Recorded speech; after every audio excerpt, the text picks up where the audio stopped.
Let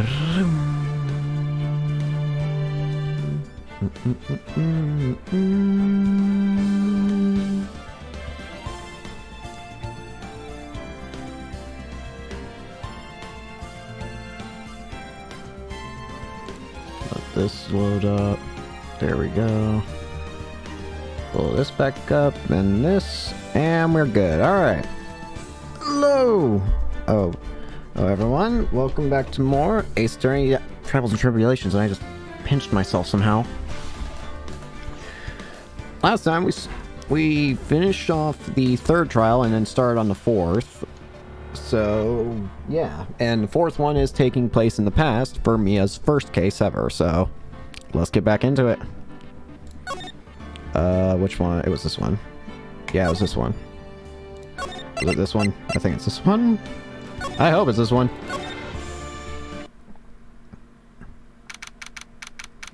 February 16th, 1:14 p.m. District Court, Defendant Lobby number 4. Mr. Falls, I'm sorry. I'm sorry. I want to say thanks. You're real good. You really hooked me up. Thanks. We're almost there. Once I prove that she committed the crime. Yeah, but there's one more big obstacle we've got to get past. Obstacle?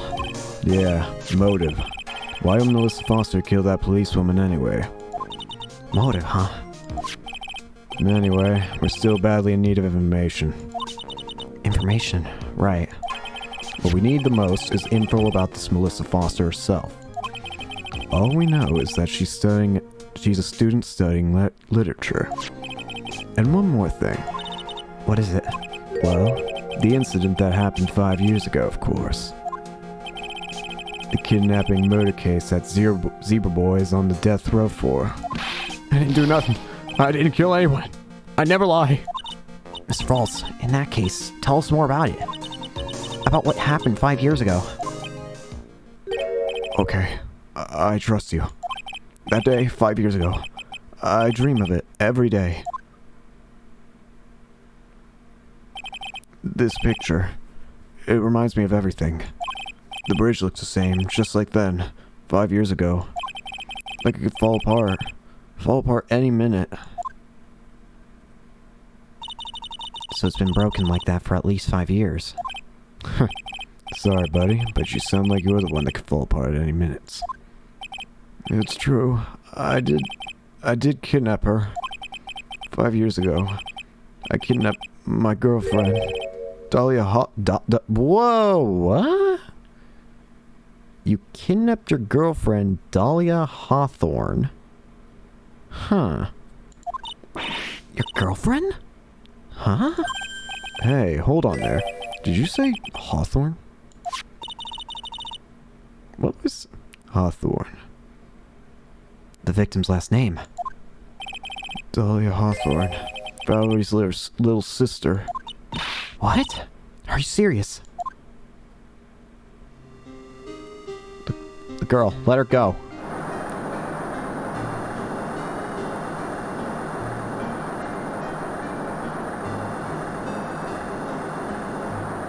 Shut up. Come closer and I kill her.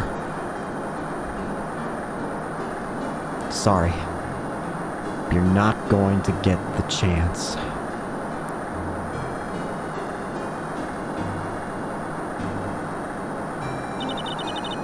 Detective back then was Valerie Hawthorne. At first I thought shooting someone for kidnapping was crossing the line, but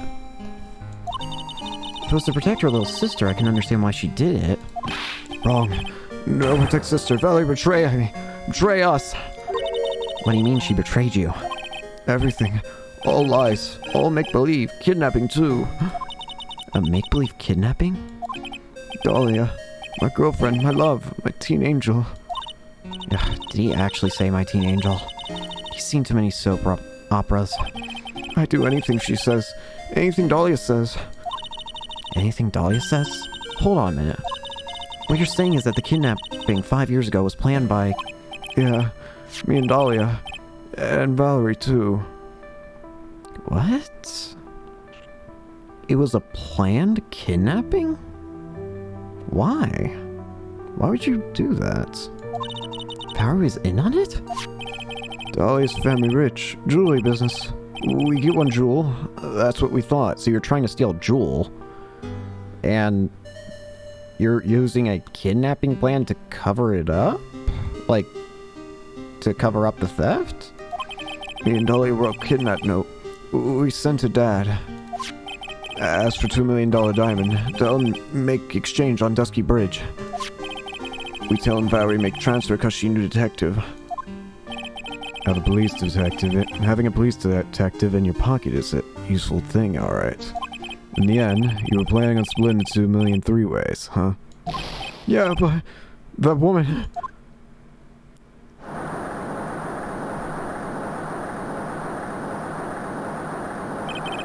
That woman, Valerie, she'd do it for real. Shoot at me for real. Me and Dahlia.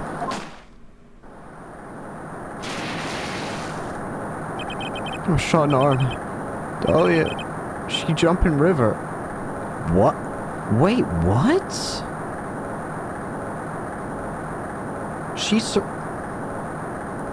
Knowing what we know, then that means she had to have survived. I assume that because she just ended up falling in, everyone had assumed, like, oh, she died because no one else has come out of that river alive. Surely. But it sounds like, you know, well, that she, survived.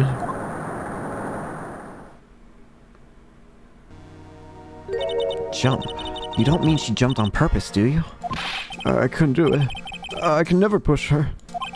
Anyway, I blacked out. Wake up with police all over. And that's when they decided to give you the death sentence.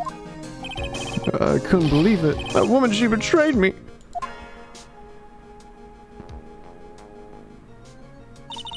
That man, Terry Falls, he killed her. He threw her off the bridge. He threw my beloved sister into the roaring river 40 feet above.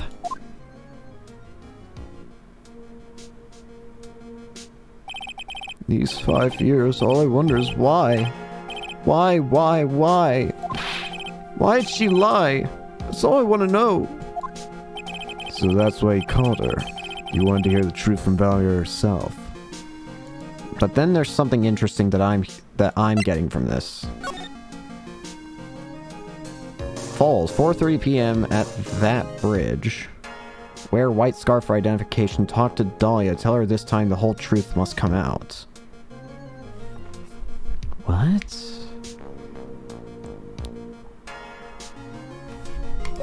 This is written by the victim, so this was written by Valerie. But something doesn't add up anymore. If Valerie thinks that Dahlia's dead, or if Valerie thought that Dahlia's dead, then, or if, I don't know. Here's the thing, Falls has to know that Dahlia's alive then, is what I'm thinking, because it says, talk to Dahlia, tell her this time the whole truth must come out. Do you still know that she's alive? So that's why you called her. You wanted to hear the truth from Valerie herself. Yes, but I forgot what she looked like, so I tell her to wear a scarf. I don't want to hurt her. I just asked why. Why? Why did you lie? Why did you betray me? I just want to hear the answer from her mouth. That's all. So that's why you made a crazy escape like that. Just one thing, Zebra Boy. My senses are tingling all over. Tell me, Mr. Falls, where is it? Huh? Where's what? The diamond, I presume? Come on now, kitten. The ransom. The $2 million diamond. Remember that now? Did you give it back to Pops? Did the police take it? I don't know. Huh? You don't know? No, really, I don't know. It's gone. With Dahlia. With Dahlia? That day, on the bridge, Dahlia put it in backpack.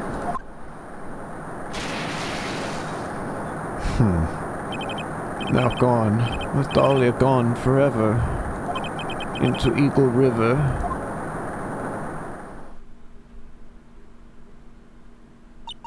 It disappeared with Dahlia, huh? Wait a minute. You come back in now. We're about to go get Wright. Mr. Falls, just one more question. When you said with Dahlia, do you mean the diamond is still missing?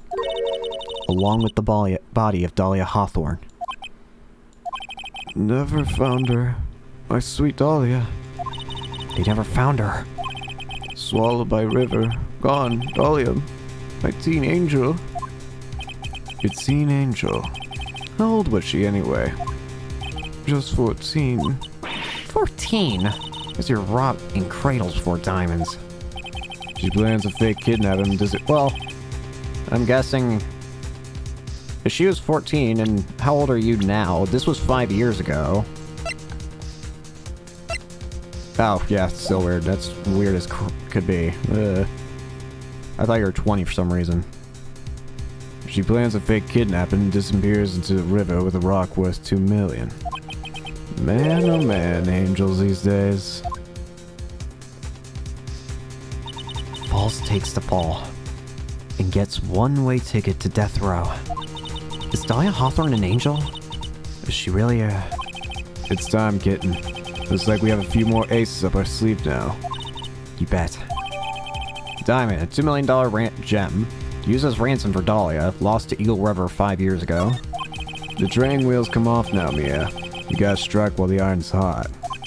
That's one of my rules. Remember it.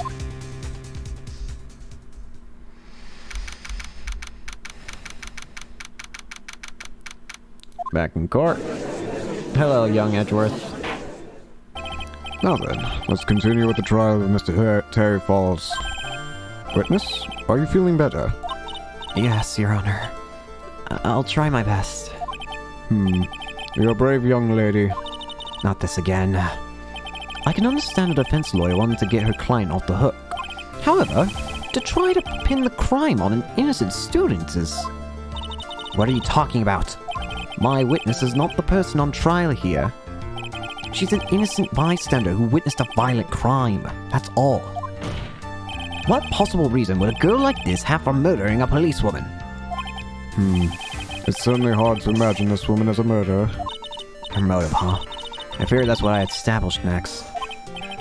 Well, Miss Faye, do you have any evidence of a motive? Yes, of course. I think. Alrighty. He's still acting as tame as kitten. Mr. Armando. Listen, the lawyer is someone who smiles no matter how bad it gets. Smiling on the outside while your guts are twisted in knots is the mark of a pro. Maybe so, but I wish you would quit grinning at me like that. Excuse me, may I speak, Mr. Judge? Of course. Mr. Judge is ready anytime you like. I'd like to say something. Some people here are suspicious of me, right? That's why I at least wanted you, Mr. Judge, to know that's not true. I see. You're such an honest and upstanding young lady. It looks like this witness is a real professional. What do you mean? Look at that 100-watt smile. Just when things are dark as fur. Click. She lights right up. Very well then. Let's hear what the witness has to say. Melissa Foster's history.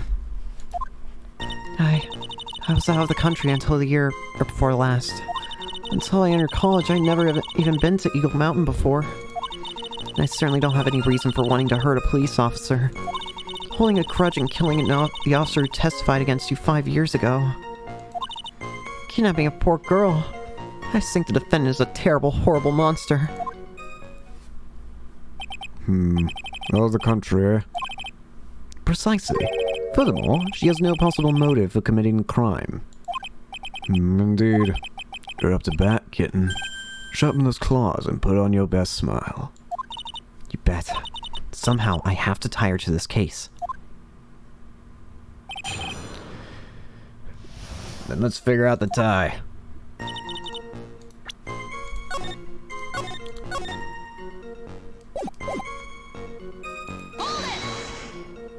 So, what country were you living in then? We were all living abroad, but after my parents were killed... It was a brutal civil war. She had to try and make her way back home alone. I lost everything. I didn't even have any personal identification. What kind of sob story is this? What do I do? Should I press for details? Let me hear it. Witness, answer my question. I'll even repeat for you. What country were you in? Your Honor, this line of questioning is childish.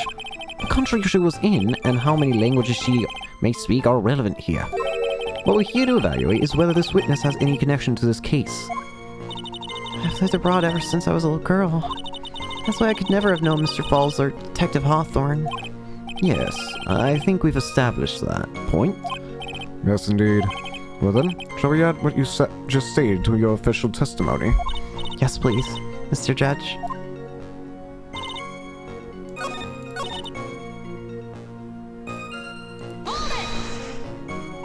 You didn't know either person. Are you certain of that? Yes, I'm afraid I'm rather shy around people.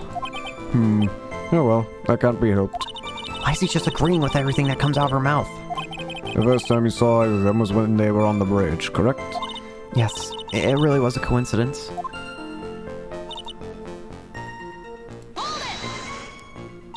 So what made you decide to go to Eagle Mountain anyway? I just love being outdoors. Picnics, hiking, you know, that sort of thing. You don't look like much of a hiker to me, but you do look like a digger of sorts. But Eagle Mountain is a 2-hour drive from here and no trains run through there. There are plenty of mountains that are closer and easier to get to. Well, I went there once with the college hiking club. I fell in love with its stark, desolate beauty and its cold yet romantic gloominess. Didn't know you were such a goth. By the way, what's the name of your college? The prosecution objects to any questions that involve the witness's private life. All that matters is that she's a material witness to a crime. The witness doesn't need to respond to questions that are clearly malicious in intent. Thank you. She's really gone too far. Miss Ferry, you're treading on thin ice here. Hardly said anything. Talk about sensitive.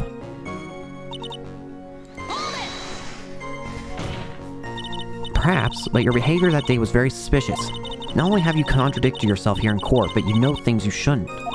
For example, the scratches on the trunk of the car. Well, that's... Unfortunately, Miss Faye, the last statement proves nothing. Oh, really? And why is that? The witness came to the police station once to identify the suspect. It's entirely possible that, at that time, an officer showed her this photo. That seems like a rather serious mistake. That's one of the oldest tricks in the prosecutor's book. It's not fair. Wicked inmate. I'll never be able to forget that horrible day.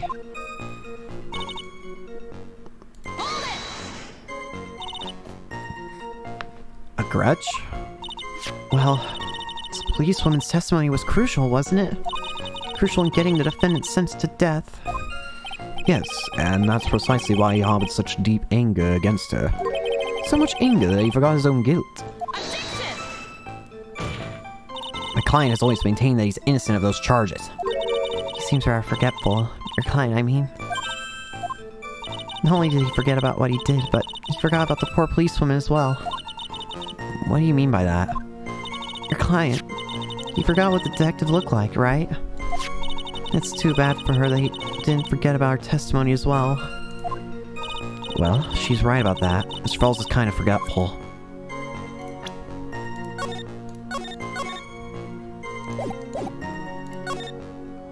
You said he forgot what the detective looks like. What do you mean by that? Well, he couldn't tell who he was without some kind of identification, right? Quite right. That's why the victim was wearing a scarf as identification. Why, if I had been wearing a white scarf that day, he probably would have tried to kill me. That's true. He's clearly a better man. This is bad. Mr. Falls' reputation keeps getting worse and worse. Sometimes it's best not to poke too deep. What should I do with that last statement? Add it to the testimony. Your Honor, what the witness just said now wasn't tremendously important. I'd like to add it to the official testimony. The prosecution has no objection. After all, the defendant is a killer and a mentally unbalanced one at that. That testimony only helps to further prove the point. No, that's not why. Enough. Witness, if you would. My pleasure, Mr. Judge.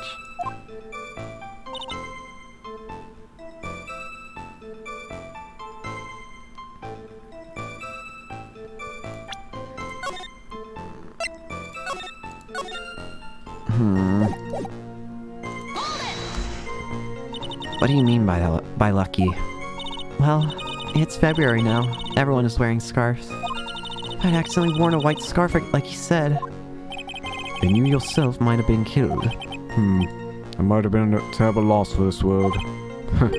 Looks like you pressed too hard this time, kitten. Mr. Armando. Keep looking around and you're going to lose sight of the finish line. Justice is blind, but she's not deaf. Sometimes you have to know when not to talk.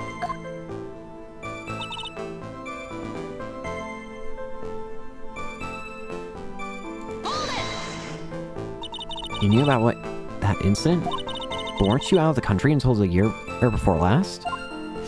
Well, I saw a report about the escaped convict on the news. He had an in-depth report about his whole history. So you were still living abroad 5 years ago, is that right? Yes. I can't let her get away with these lies. Listen to me. She's neck deep in this whole thing. Somehow, you're just going to have to get her to show the court her true self. I didn't know the victim nor defendant.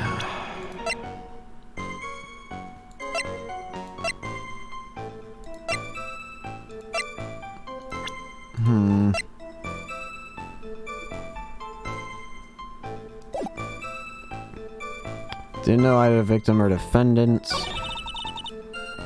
Never been to Eagle Mountain before. Is this true? I don't know if there's any way of proving that, to be fair, but...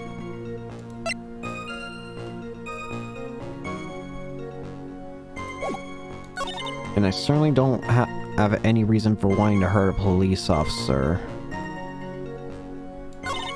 Holding a grudge and killing the officer who testified against you 5 years ago.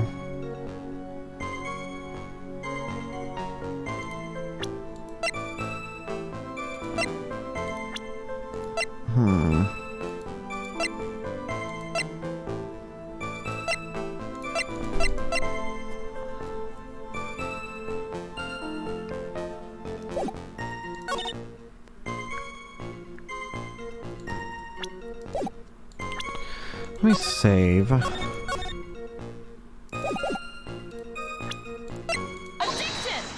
This ain't white. Witness, I want you to take a look at the photo you took. It's hard to see in the photo, but look at the scarf the victim wore as identification. Are you talking about the scarf right here, eh? Yes, that's it. The scarf the policewoman was wearing. I've got her now. Just don't mess up. That's strange. In your testimony, you stated the following. I guess I'm lucky I wasn't wearing a white scarf. White? This is the scarf you identify as belonging to the victim. But it certainly doesn't look white to me. Well, it was foggy that day, and it was raining as well. It's not surprising that she mistook it for white. Sorry, but not this time. The witness just confirmed that this was the victim's scarf. Yes, but what's the significance? It's true that the scarf doesn't look white, but... There's only one explanation for this mix-up. The reason why the witness thought the scarf was white was because the victim note. Witness, have you ever seen this note? No, no, never. It's top secret evidence. There's no reason that you would have. I wonder about that. What do you mean? This note that shows Mr. Fall's instructions to the victim regarding their meeting. It says, wear white scarf for identification. White scarf? Witness, you knew what this note said. And it's because you knew that you slipped up and mistakenly said white scarf. Well, Miss Foster?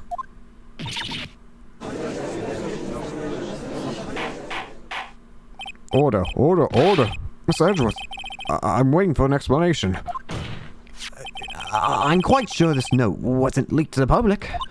And yet, this witness knew exactly what the note said. At the time of the murder, the number of people that knew were quite limited. Terry Falls is one. The person who wrote the note, Valerie Hawthorne, is another. And finally, one more person. Did you say one more person? That's right. A person that no one would have suspected. Have you figured it out, kitten? Yep. One Dahlia Hawthorne. That person is Dahlia Hawthorne. Dahlia Hawthorne? I never heard that name before. Look at the victim's note. This is what it says. Talk to Dahlia. Tell her this time. There's her name, right there. What's this? So who is this person? This Dahlia Hawthorne? Miss Fay must be desperate if she's trying to bring the dead back to life. Dead? Dahlia Hawthorne was the victim's deceased youngest sister. She was killed in a crime 5 years ago. Killed in a crime? You don't mean... Yes, she was kidnapped and killed by Terry Falls.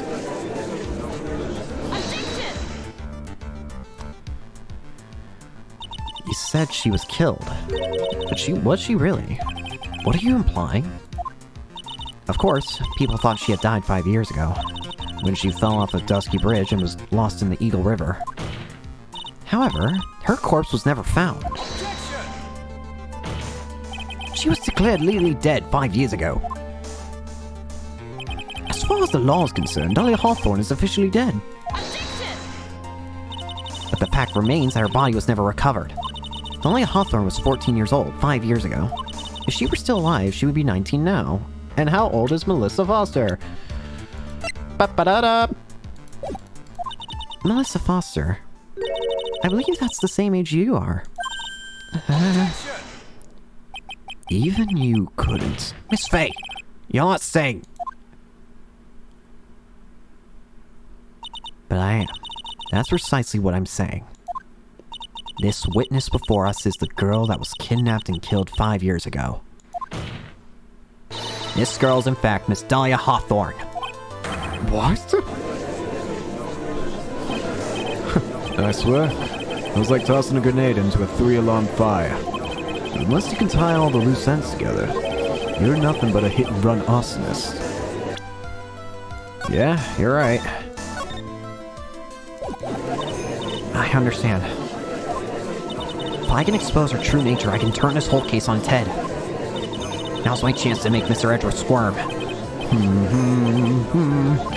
Witness, just who are you anyway? I didn't think it'd come to this. That's enough. You don't have to say any more, witness. Yes, I understand. What? Miss Edgeworth, explain yourself. Your Honor, I have an admission to make. I honestly never thought the defense would never pursue this matter this far. You don't mean... Yes, the prosecutor's office isn't filled with fools, you know. Naturally, we conduct full background checks on all of our witnesses. What'd she say? It was like the kid knew. He knew her true identity from the get-go. No way. But then why? If he hadn't revealed his secret, he wasn't going to say anything about it. All he wanted was her testimony, so he made a little trade. Let me introduce you to the victim's youngest sister, Miss Dahlia Hawthorne. But I thought she died 5 years ago. We thought so as well. But, well, as you can see... Why? Why did she hide her identity for 5 years? That has nothing to do with the current case. She was merely an accidental witness to the crime. Accidental? I don't believe that for a minute. For the last 5 years, she's been playing the role of a victim. And now we find her acting suspiciously at the scene of another murder. Really, Miss Fay? I must say, your strategy here is painfully obvious. You're trying to pin your client's crime on an innocent witness in order to win. At any cost. How dare you? Please, let us take a moment to think. 5 years ago, this girl was kidnapped and nearly killed. But even worse than that, 5 years later, Dahlia Hawthorne lost something much more precious. Her big sister. Miss Fay must be insane to even suggest that she murdered her. What? I'm inclined to agree with the prosecutor's logic. Miss Fay, do you have any evidence to back up your assertion? Potentially. A possible reason would the witness have for killing her beloved sister? Well, you see, I thought I was winning. Somehow he's turned it around on me. I think you need a little push in the right direction, kitten. The defense is prepared to present evidence supporting our claim.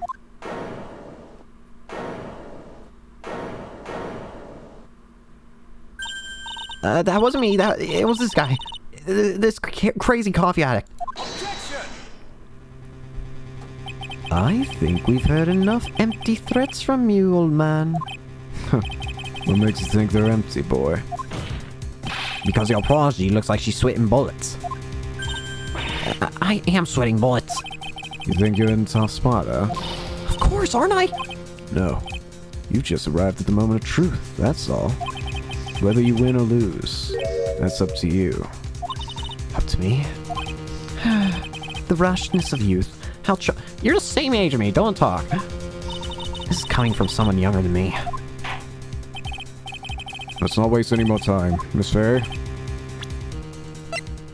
The diamond. What is this? The defense's idea of a joke. Rashness of youth. What? Fine. Please don't tell me that insta-kills me. Ah!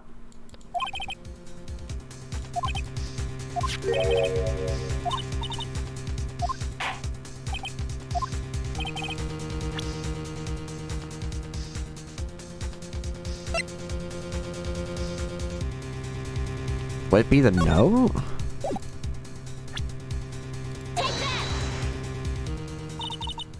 The story starts after Terry Falls escaped. He called Valerie and told her he wanted to meet. This is the note she left. It says, talk to Dahlia. Tell her it's time. The whole truth must come out. Valerie Hawthorne gave Dahlia a warning. She told her she was going to reveal to the world the whole truth. The whole truth? There was a dangerously important secret between Valerie and Dahlia. That's the reason Dahlia felt she had to kill Valerie. To keep her mouth shut permanently. A terrific story, Miss Fay. If you like fiction, that is. Enlighten the court, Miss Fay. What was the secret that was so important?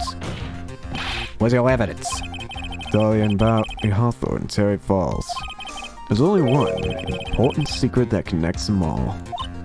Oh yes, I know the secret. Is it the whole kidnapping thing, basically? Turn murder? Your Honor, the defense would like to request further testimony. What testimony? Regarding the kidnapping 5 years ago. We believe it will explain a lot of things. Such as the nature of that important secret between the Hawthorne sisters. Very well. I'll grant your request for further testimony. I know it'll be painful for you, but can you enlighten us once more, my little maple leaf? What? I'll try, Mr. Judge. Putting on the old charm one more time, Dahlia. But this will be the last time you hide your womanly wiles. 5 years ago. 5 years ago, I was kidnapped by Mr. Falls. The ransom price was a raw diamond. My sister Valerie brought it to the bridge.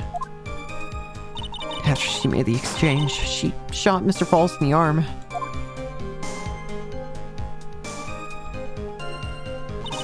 That's when Mr. Falls tried to kill me by shoving me off the bridge from behind. I survived, but I was afraid I might be kidnapped again for my family's money. So I decided to change my identity and start a new life.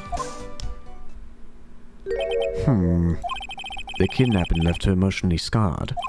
With the sister's help, she left the Hawthorne family and started all over again. And we're to believe after all that she murdered her sister? Preposterous. Thank you, Miss Edgeworth. Miss Fair? Yes, Your Honor? As you've heard, the witness is still traumatized from the kidnapping. I'll ask you again to be extremely gentle in your cross-examination. Mr. Edgeworth got the jump on me again. If we're not allowed to fight, then let's twist some arms. Listen up. We still got that info. That ace up our sleeve. What info? Come on, kitten. Don't say you've already forgotten. The fact that the kidnapping 5 years ago was staged. That's right. It was a fake kidnapping. Terry Falls told us in that lobby. I didn't do it. I do anything she says. Anything Dolly says. What you're saying is that the kidnapping 5 years ago was planned by... Yeah, me and Dahlia. And Valerie, too. Yes, that's it. The fake kidnapping is your best shot, Mia. That's her secret.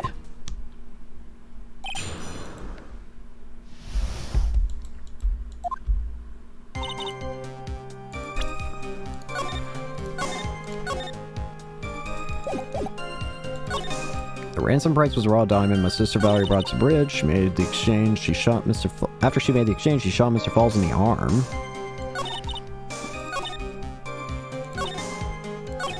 It's the moment of truth for this witness, too. Once the truth about the staged kidnapping comes out, everyone in the court will know just how much of a Jezebel she really is. Just gotta prove the kidnapping was a hoax. Did you and Mr. Falls have a relationship? Yes, as a tutor. You're tutoring him? Mr. Falls? No, of course not. Don't be ridiculous. Mr. Falls came to the house to tutor me. That makes sense. 5 years ago, she was only 14. He probably came up with the kidnapping plan during that time. Because all the Hawthorns are in the jewelry trade and are quite wealthy, you see. Quite the clever fellow, that Mr. Falls. Did I hear him right? Did you just call Mr. Falls a clever fellow?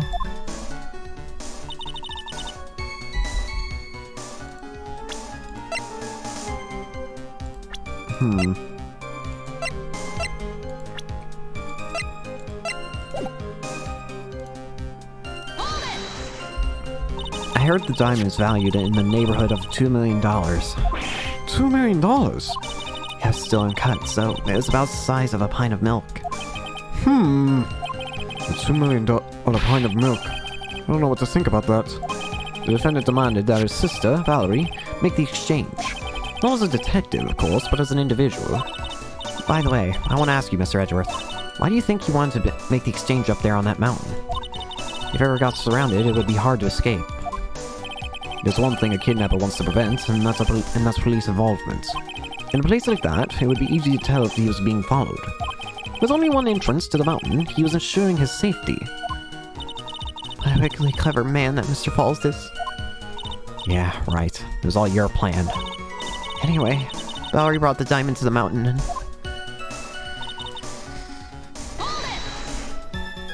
That was a dangerous thing to do, considering you were being held hostage. Yes, but... Actually, that saved my life. What do you mean? You see, Mr. Falls was holding a knife in his right hand. Somehow I just knew he was going to use it. I knew he was going to use that knife to kill me. That's why my sister shot him. Was to save me.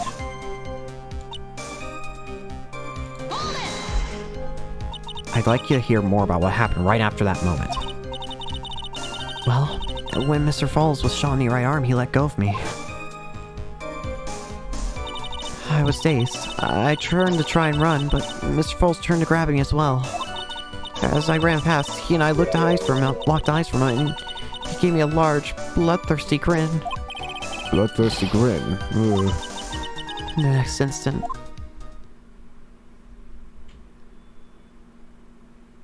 Sploosh. I advise the court to remember the river is 18 feet deep and incredibly swift. I was a strong swimmer, but I was knocked out. When I came to, I'd been carried away by the river to a strange place.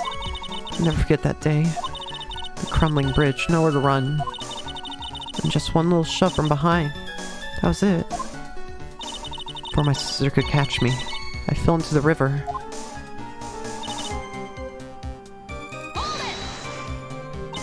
And that's why you hid your identity. Yes, I only told my sister. Valerie Hawthorne, eh?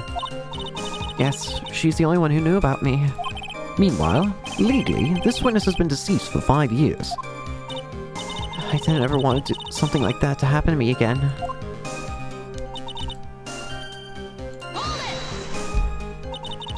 And that new identity was Melissa Foster, right? Yes, my sister helped me get the official paperwork taken care of. That makes sense. Well, Insider's help, doing all the paperwork would have been impossible. She was the only person left in the world I could count on. You think I killed her? There's no way I could. It's a moment of truth for this witness. The staged kidnapping. I have to prove that the kidnapping was completely and utterly staged.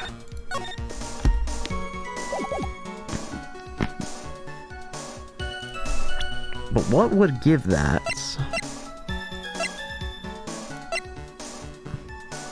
Use as ransom for Dahlia.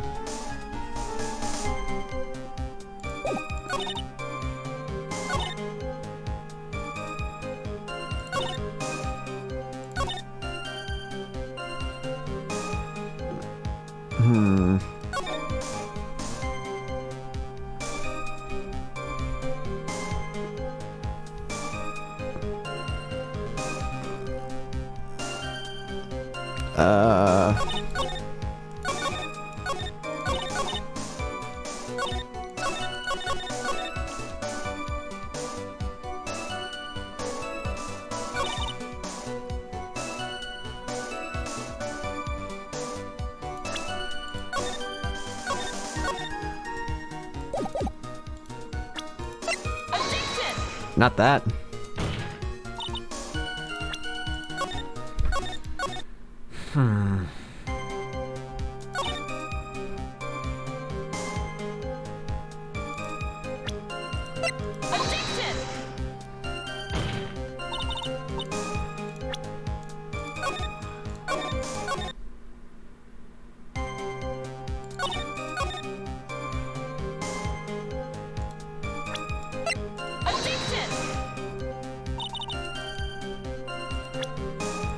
Your Honor, give me a hand.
How are you getting pushed off?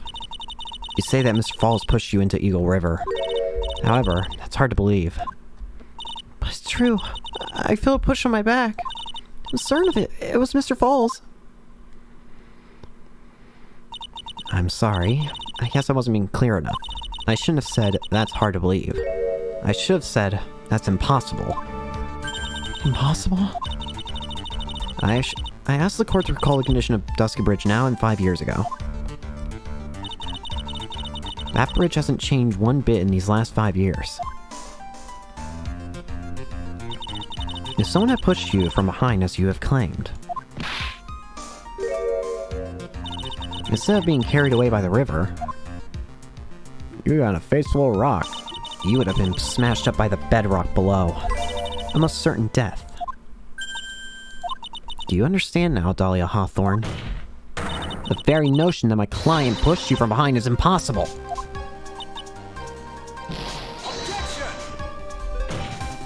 Your Honor, this event occurred 5 years ago. Why, for all we know, the water level in the river may have been higher back then. But it's 40 feet deep from the bridge to the river. A small change in the water level wouldn't have made that much of a difference.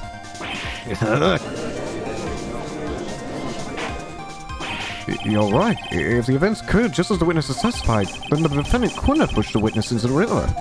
Young lady, what's the meaning of this?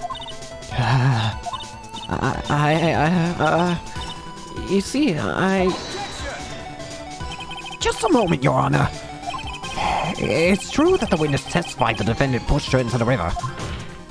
However, she never stated that she fell from the back end of the bridge. What do you mean?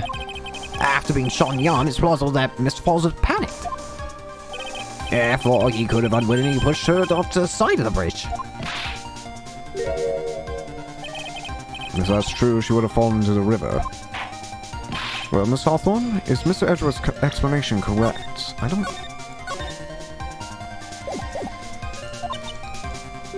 Now that you mention it, I do remember now, when I fell off the bridge.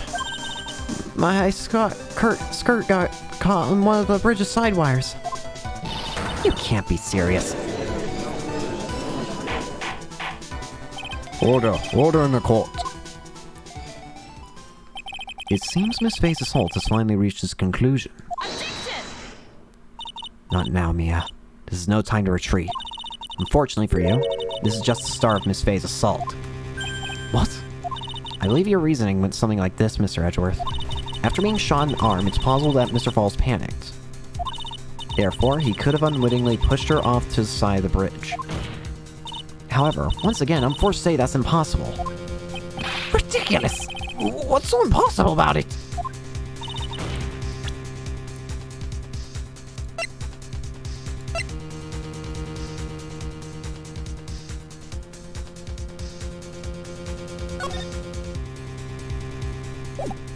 I should have saved, man.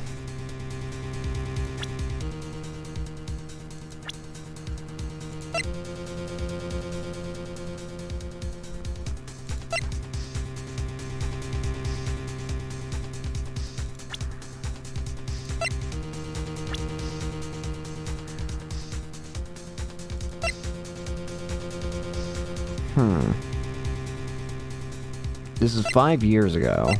We're talking about the 5 years ago thing.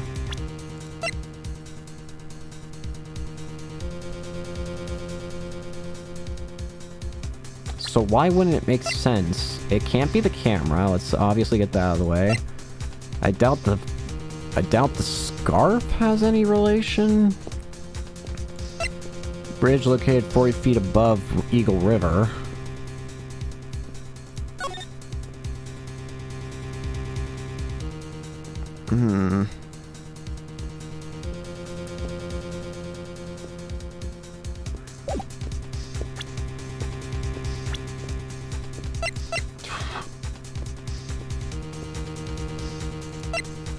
Let's see...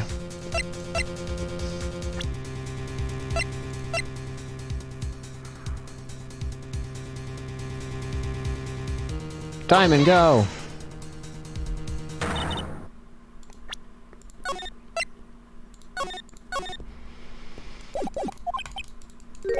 Yeah, there's yours, not mine. Hey, I can't let that trial pass.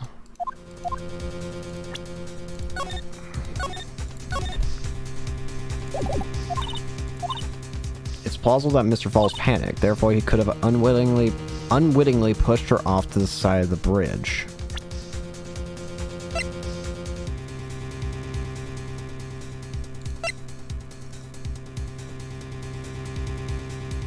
Could have unwittingly pushed her off to the side of the bridge.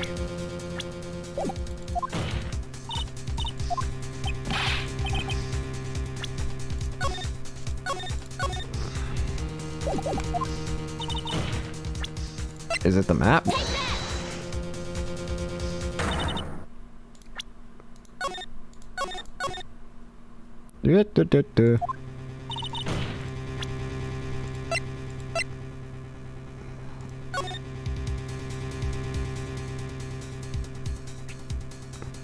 Wait, would there actually be evidence of a scarf? Or, sorry, the skirt? Your Honor, all the answers are right here in this photo. Take a look at the wires supporting both sides of the bridge. They extend up to about 5 feet off the ground. It would be impossible to push someone off from there. But let's remember the size and strength of the defendant. Wires like this wouldn't be a problem for him. He could have easily picked up a 14-year-old girl and thrown her over. So young, and already so forgetful, Mr. Edgeworth. Mr. Falls have been shot in the right arm. And more importantly, Valerie Hawthorne had her gun trained on him at point-blank range.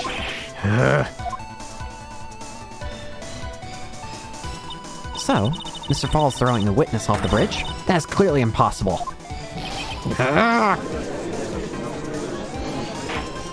Order. What is the meaning of this? Dahlia Hawthorne, you jumped to Eagle River intentionally. What? What is this? Indeed, what do you mean by such a ridiculous remark? Yes, it's ridiculous. My sister was there to help me. She had her gun and handcuffs. She could have saved me. Jumping into a raging river like that would have been suicide. Perhaps, but still, that's exactly what you did. You were probably confident that you could handle the swift current. But even more so, the witness had much more compelling reason for jumping into the river. Oh? Then what is it? What was it?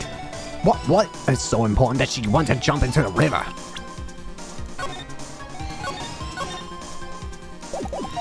The witness is still alive. This fact alone explains everything. It'd be the diamond, wouldn't it? 5 years ago, something else disappeared along with Dahlia that day. The item that Valerie had brought up to the mountain with her, the $2 million diamond. No. It can't be.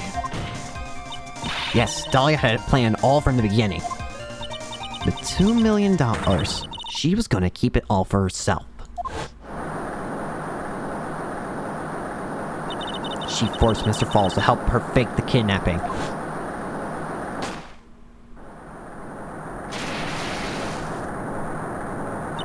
At the last minute, she betrayed him and threw herself into the river, with the ransom tucked away safely in her backpack. Why? That's simply ridiculous! Order. Your Honor, 5 years ago, the witness was only 14 years old. Do you really think a 14-year-old is capable of such a demonic plan? This woman is a demon. And there was one more person who helped make a demon out of her. Her sister, Valerie Hawthorne. You mean the victim was involved in the kidnapping plot as well? But she was attacked then! You're saying she participated in her sister's kidnapping? Precisely. I'm sure it weighed heavily on her conscience for the past 5 years. This is the sole reason behind the victim's murder. What do you mean by that? On the day of the murder, after receiving the phone call from Mr. Falls, Valerie called her sister, Dahlia. And then she told her what she was planning to do. Planning to do? She was going to tell the whole truth, as she wrote in her notes. That is what sealed Valerie Hawthorne's fate. That is when you hatched your demonic plan to kill 2 birds with 1 stone. A plan that would ensure neither one of your accomplices to the kidnapping would talk. And that is why you killed your sister, Valerie Hawthorne.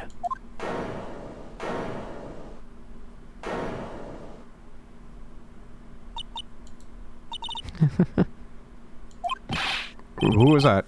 Laughing at a time like this. Forgive me. It's just hilarious. Witness? Is that you? You miss me, woman. Miss Mia Fey. You can certainly weave an exciting tale. Naturally, you have the evidence to back it up, don't you? Evidence? Evidence that I planned on the kidnapping, of course. At 14, I plotted it with Mr. Falls and my sister. Well, And one more thing. What happens to the $2 million diamond? If you can't provide evidence to at least show that. Well, Miss Fairy? Dang it. I don't know. What a joke. You, Miss Fey? Are you stupid or something? How can I prove a fake kidnapping that happened 5 years ago? I don't even have a decisive proof of Valerie Hawthorne's murder. Well, it seems we've come to the end. To be honest, the witness's behavior does raise certain suspicions. However, I am forced to reject the assertions made by the defense. Of course you are. Is this it? Is it really over? That girl's made a fool of me and there's nothing I can do about it. Without evidence, the trial is over. Whose side that? Mr. Armando. Come on now, kitten. Haven't you figured out that you can make your own rules? For example, even if there's evidence, there's still testimony. Testimony? On the day in question, Dolly Hawthorne murdered his sister, Valerie Hawthorne. She hid her body in the trunk of Mr. Falls' stolen car, and then went to meet up with him. Disguised as her sister, Valerie Hawthorne. That's what you think, right? Yes, that's right. In that case, there's only one answer, right? There's only one person left who can testify about Valerie Hawthorne's murder. Since there's no proof, there's only one thing left to do. Who's the one person that can testify to that demon woman's crimes? Terry, I need your help. Your Honor, the defense wishes to call a new witness. A new witness? Yes, we would like to hear the testimony of Terry Falls. The defendant? There's only one person that can shed any further light on the situation. Only one person that knows what Dahlia's role in the kidnapping was. Only one person that can say whether the person in the photo is Valerie Hawthorne, or whether it was in fact her younger sister Dahlia disguised as her. There's only one person who can solve this riddle once and for all, and that person is Terry Falls. Well, Mr. Edgeworth, what is your take on this? Why not? The prosecution has no objection. Very well. Bailiff, bring the defendant to the witness stand. This is my last chance, Mr. Falls. My last chance to establish Dahlia's guilt. You're all I have left.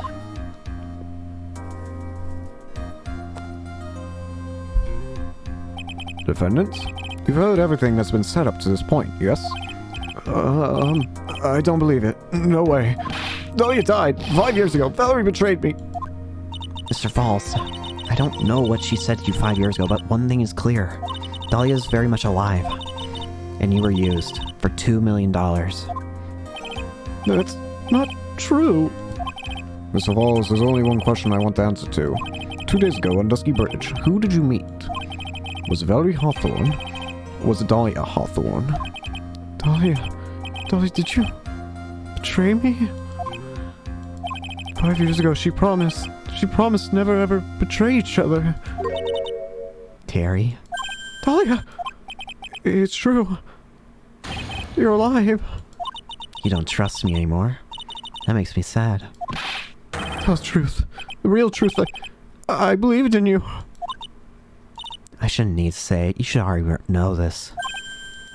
But there's one thing I will say. My life is in your hands right now, Terry. Dahlia. I will allow Mr. Falls to testify once and once only. Well then, Mr. Falls, yours will be the final testimony in this trial. Witness. I'm sorry. I apologize. Water. Please, water. Can't talk. Need water. Oh well, I guess it'll have to be my coffee instead. At least it'll match the way he's probably feeling right now. Darker and bitter than hell itself. Who Terry Falls saw. That day, 4 p.m. I stopped the car. I was in front of a bridge. She wasn't there, so I waited on bridge. I walked from my car from bridge. I never put no body in that car. Finally, one woman came. She stood in front of me. We talked, then she left. That was Valerie, not my Dahlia. Mr. Falls, you're covering for her. You think she would do the same for you? That's enough, Miss Fay. His last statement was a fitting way to end the final testimony of the trial. Well then, Miss Fay, please proceed with your cross-examination. Is this how you wanted to end, Mr. Falls? Another guilty verdict to go along with your death sentence? There's only one person who can stop it. You, kitten. I think. What do you mean you think? I don't like the way you say that.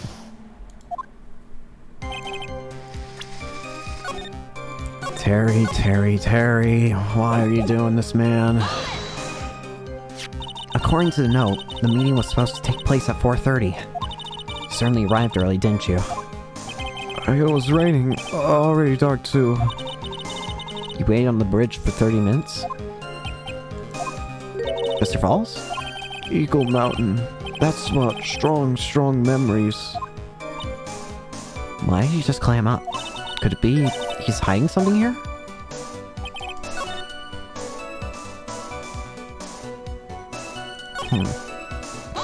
Weird. You were quite early, so you waited on the bridge, correct? Yeah, I like waiting. I'm used to it. I'm sure he is. Says your boy waited 5 years to ask a single question. To find out why a woman betrayed him. To him, 30 minutes must have been like a blink of the eye. You were watching the car? That bridge, other side is broken. Nobody can come from there. So, I was watching car. What else were you expecting him to do? I suppose that's the obvious thing to do, but something's bothering me. Am I getting that feeling? A contradiction? I wonder what's on the other side of the broken bridge anyway. No one lives there. There's a small shrine up in the mountain, but that's it. Anyway, nobody came. No car, nothing.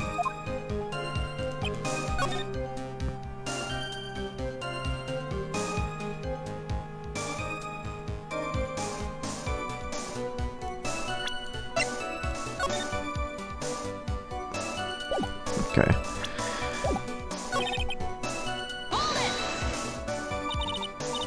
Mr. Falls, think carefully now. Are you certain that was Valerie Hawthorne? I never lie. It's the truth. It was Valerie. I remember her face. Wait a minute. If you remember her face, then why did you make her wear a scarf as identification? Sorry. I told a little lie. But the woman I met, she was different from the woman standing here now. She was different. It was Valerie.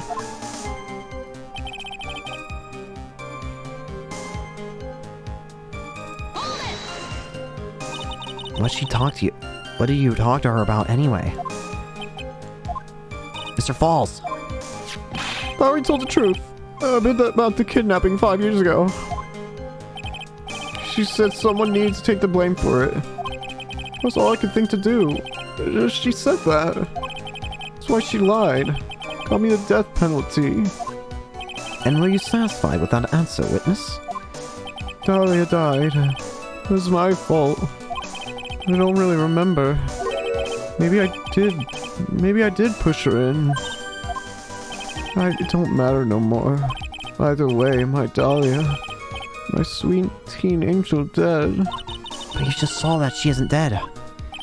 After Valerie talked to me on bridge, nothing left to live for. How can you be so sure? It was raining at the time, and sunset that day was at 5 o'clock. It would have already been pretty dark on the mountain at 4:30. Please, Mr. Falls, this is your last chance. You've already taken the fall once for something you didn't do. That woman... It wasn't Dahlia. Stop right there. What more needs to be said? Even if it means the death penalty, even if it means taking the blame for murder. You'll still do whatever it's necessary to protect her, won't you, Mr. Falls? I know it's obvious, but he's clearly lying. He's been cursed by Dahlia Hawthorne. He'll probably go to his grave still believing in her. Mr. Falls... Even if he can show he's lying, the poor guy will still be cursed. He'll still have to point out the contradiction anyway. And that's the curse of being a defense lawyer, I guess.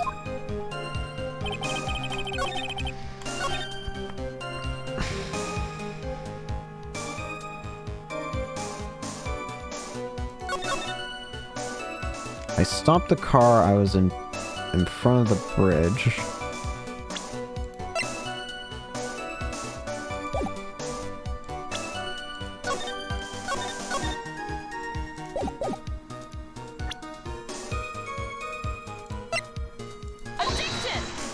Not that. Your Honor! Forget everything!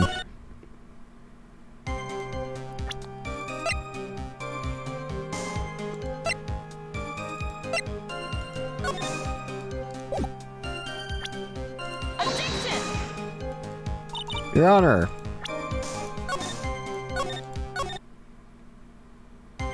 Alright. She wasn't there, so I wait on bridge. Watch my car from bridge, but I never put nobody in that car. Well...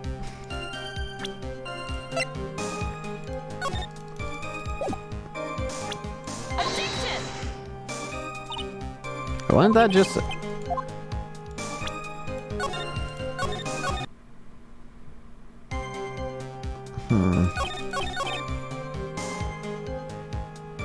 She stood in front of me.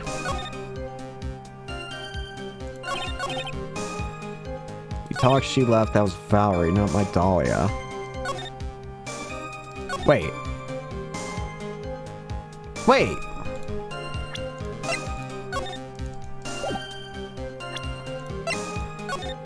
Wait, what? What are you talking about? So when you got to the bridge, no one had arrived, huh? So you waited on the bridge? You're sure of that? Yeah, I'm sure. You're sure, huh? Well then I'm sure too, Mr. False. I'm sure that you're lying. Huh? Oh? I would love to hear your rationale on this, Miss Fay. You want to know who arrived at the bridge first? Just look at this photo. It's perfectly clear. Obviously, the person that came first would be the one at the end of the bridge, right? But that's the victim at the end of the bridge. Precisely my point. In other words, Mr. False. He must have arrived at the bridge after she did.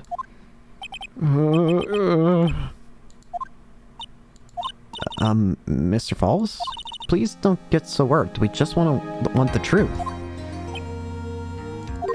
I got there around 4 o'clock. It's true.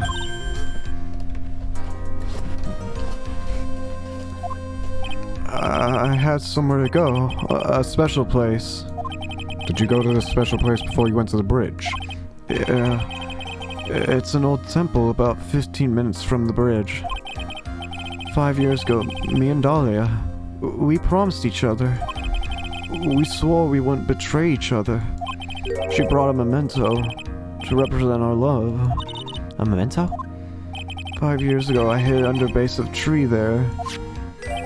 It's a special memory for me. This is it. This is what I went to get. The same bottle from the first case. This little bottle on the necklace is your memento. It's quite charming, but it looks empty. Your Honor, you heard what my client said. He arrived at the scene at 4 o'clock. He then left his car unattended and walked away. He was gone for approximately 30 minutes. With that much time, Dahlia Hawthorne could have easily hidden the body in the trunk of his car. No! Indeed. There certainly was enough time for it. I still got a chance. Mr. Falls, there's no mistaking it. Huh? Mr. Falls?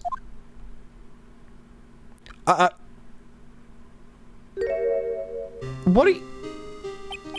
That's enough. Please. Witness? I promised her.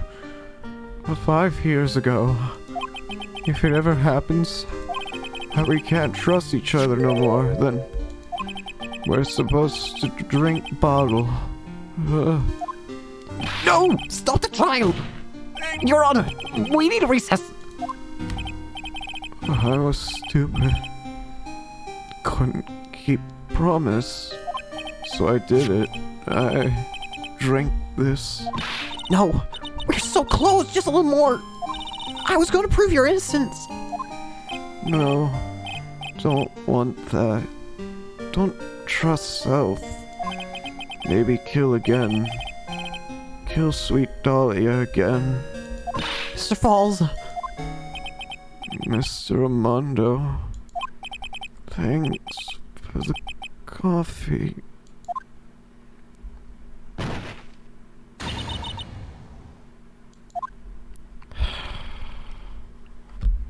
Seems like no one won this trial. Mia nor Edgeworth. And so my first trial ended. Suddenly and tragically. Ended with no winners. Only losers. I ended up with a wound that cut so deep into my soul I thought I'd never heal. I'm sure it was the same for the young prosecutor as well. But one person, the true criminal Dahlia Hawthorne, she left the courtroom with a secret smile on her demonically sweet face.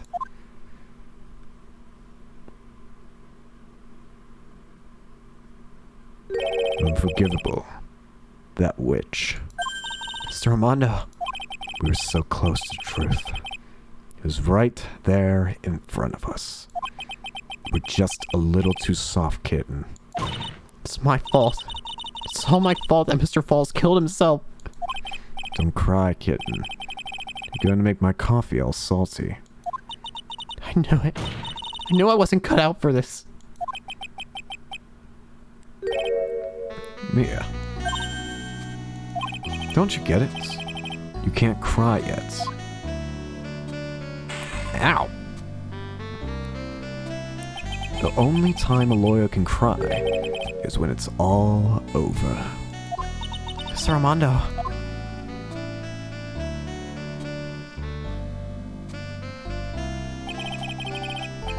No matter how tough the case, no matter how bitter the memories, they always fade over time. Then you file them away and eventually forget them.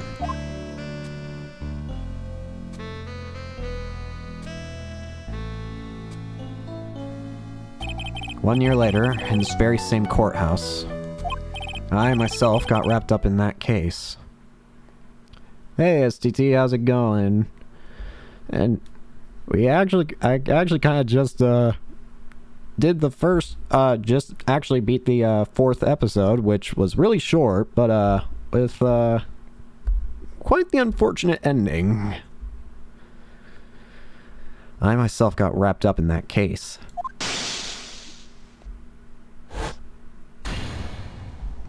Yep.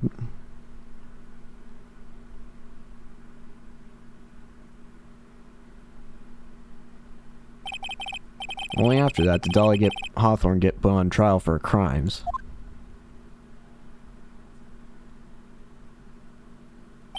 The verdict that was ultimately handed down to her was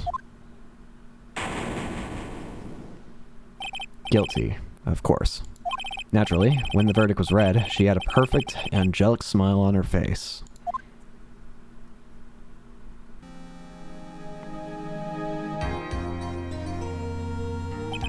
It was finally all over. At least, that's what I thought at the time. Unfortunately, I couldn't have been more wrong. It's been 5 years, but now something has happened that's made me remember all of this. Is it going to explain why I'm in a hospital bed? Alright, time for final episode. I very much doubt that I'm going to be doing the same thing I did with the second game, where I'm going to try and do it all in one go, but I am going to be going for a while now. I am not redoing that, what I did then. That was not a smart idea. Alright, final episode. For the trilogy as well, really.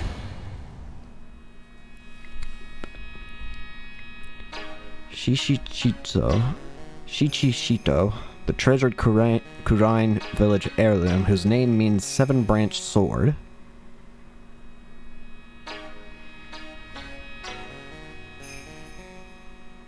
It is said that this sacred sword represents life itself.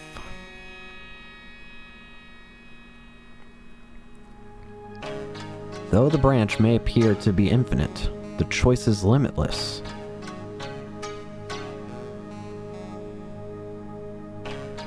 Like our destinies, the sword comes to but one end, one merciless point.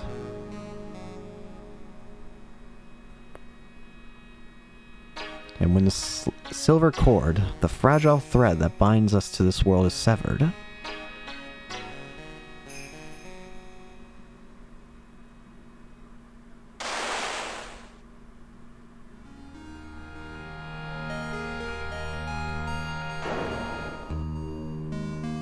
The illusion is revealed. The implicability of fate is finally laid out. So someone was murdered by a statue. Alright. Weeping Angel time. No. Is it emo? Yeah. It starts interesting, doesn't it? Hey, Nick. Yeah? What is it? You know how I've got spiritual powers, unlike you? Why do you say unlike you? Sure. You are a spirit medium after all. But just like you, if I don't keep my power sharp, they get dull, right? I guess so. Yeah. Glad you agree. Okay, Pearly, you're up. Pearls? So, that's why we need to go on special spiritual hotspot tour, Mr. Nick. Huh? I'm lost. What's this magazine you're shoving in my face? It's the New Year's issue of Oh Cole, Winter Spiritual Location Special.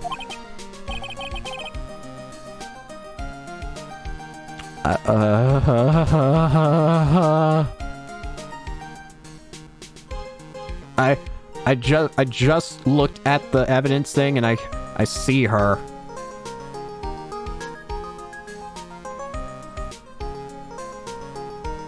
Pearls looks happy. Maximize your spiritual powers with just one intensive training. One night of intensive training. Oh, it sounds too good to be true. I'll say. Sounds more like a scam to me. It's at a spiritual retreat called Hazakura Temple. It's way up in the mountains, and I bet it's nice and cold. Just perfect for training. Now I definitely know I don't want to go there. You know, I was thinking I've heard of this temple before. It's a famous channeling dojo. It's hard for even real spirit mediums like us to make reservations up there. Reservations? For a temple? Are you serious? Don't worry, I've already made special reservations just for us. Yeah, and I signed up for the special course. That's nice, and the timing couldn't be better, since we don't have a case right now anyway.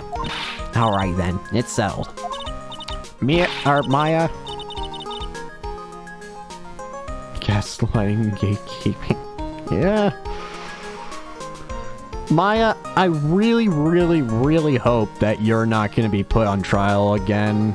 Because anytime that we're dealing with, like, anything related to you, it feels like you're the one who's, like the one who's, like, thought to be the criminal. First, you were thought to have killed your sister. Then, you were thought to have killed the man who wanted your services. Please. Wait. Okay, no. I thought there was another thing for this game, but no. Let's try not to make it 3 for 3, okay? It's just anything that seems related to you, it seems like you're the one who's assumed to be the murderer, and I'm... whatever. Anything in the court record that's new? Oh, Gato. He's not really new, but I didn't think it'd have him yet. Well, come on. Don't just stand there. Start packing your stuff. Yes, Mr. Nick. You better start packing your stuff. Huh? Me? Why do I have to go? Well, we have to be accompanied by someone over 20 years old. Am I your parents? Well, actually, to be fair, I guess Phoenix does kind of have to be the father at this point, considering these two are basically familyless. So, you know what? I guess kinda I can see that Phoenix has to be the father. Hey, I don't have anything to do with spirit power. The only thing I can channel is a TV. So, is there a heated pool at this Hazakura temple? No, but you can stand under a freezing waterfall. Sorry, but I think I'll pass. I hate cold places. What? No way. How can you be so selfish? Come on, Mr. Nick. Look at this place. Doesn't it look beautiful? Nope, not going. I'm gonna be nice and toasty at home. What the... What is it, Mr. Nick? Let me see that magazine. Yep. Why are you? This nun. She a friend of yours or something, Nick? This girl, it's... My name is Dahlia Hawthorne. I just want to say, it's an honor for me to be here in your noble presence. Absolutely, the parent guardian. Again, kind of the only thing we can be for them at this point. And they kind of need it at this point. They don't really have any other family aside each other. Honestly, how can you any woman and never count on you for anything? You disgust me. But it can't be. She was found guilty and should still be in prison. Mr. Nick? I'll go. Huh? Hazakura Temple. I said I'll go. Yeah. Isn't that great, Pearly? Oh, yes, thank you, Mr. Nick. You'd do anything for Mystic Maya, right? Even walking over burning coals, right? Oh, cool. Very interesting name, I guess. Dahlia Hawthorne. I knew there was no way she could possibly be at that temple. But I just had to see for myself who this nun really was.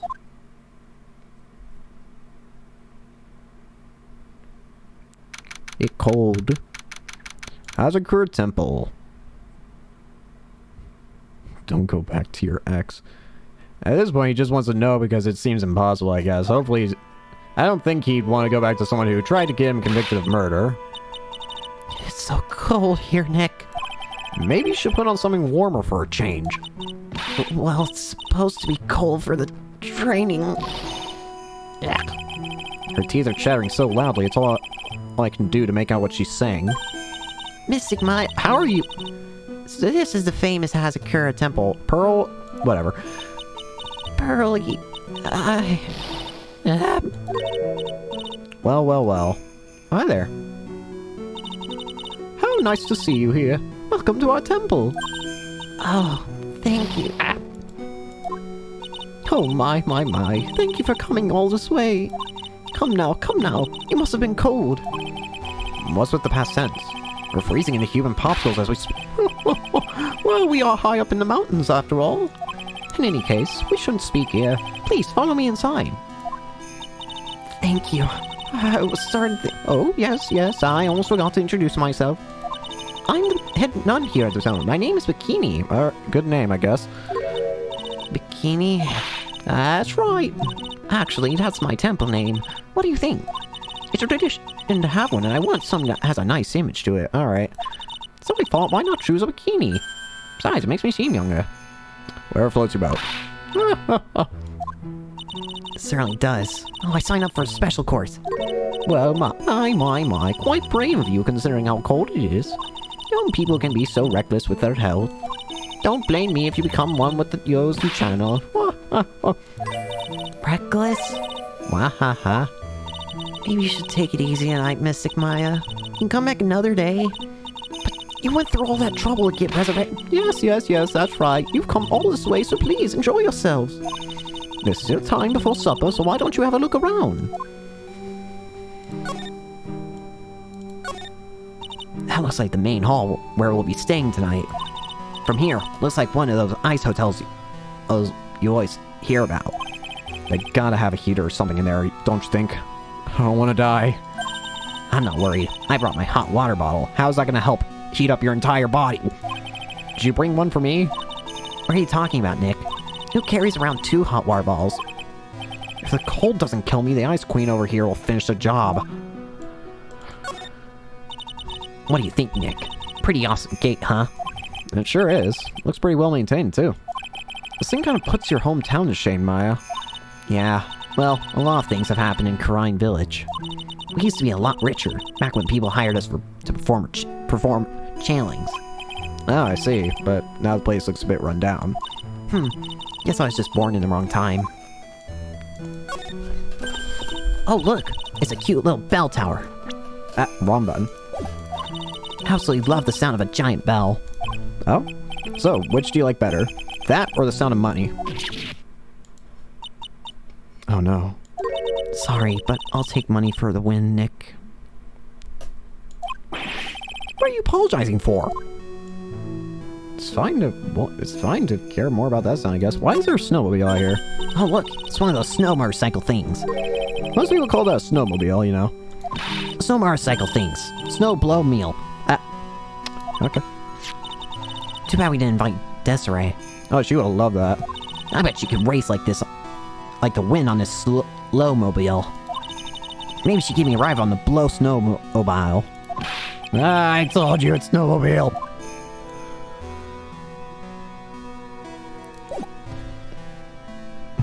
Alright, look at my badge! Nope. Oh gosh. You guys say a whole lot.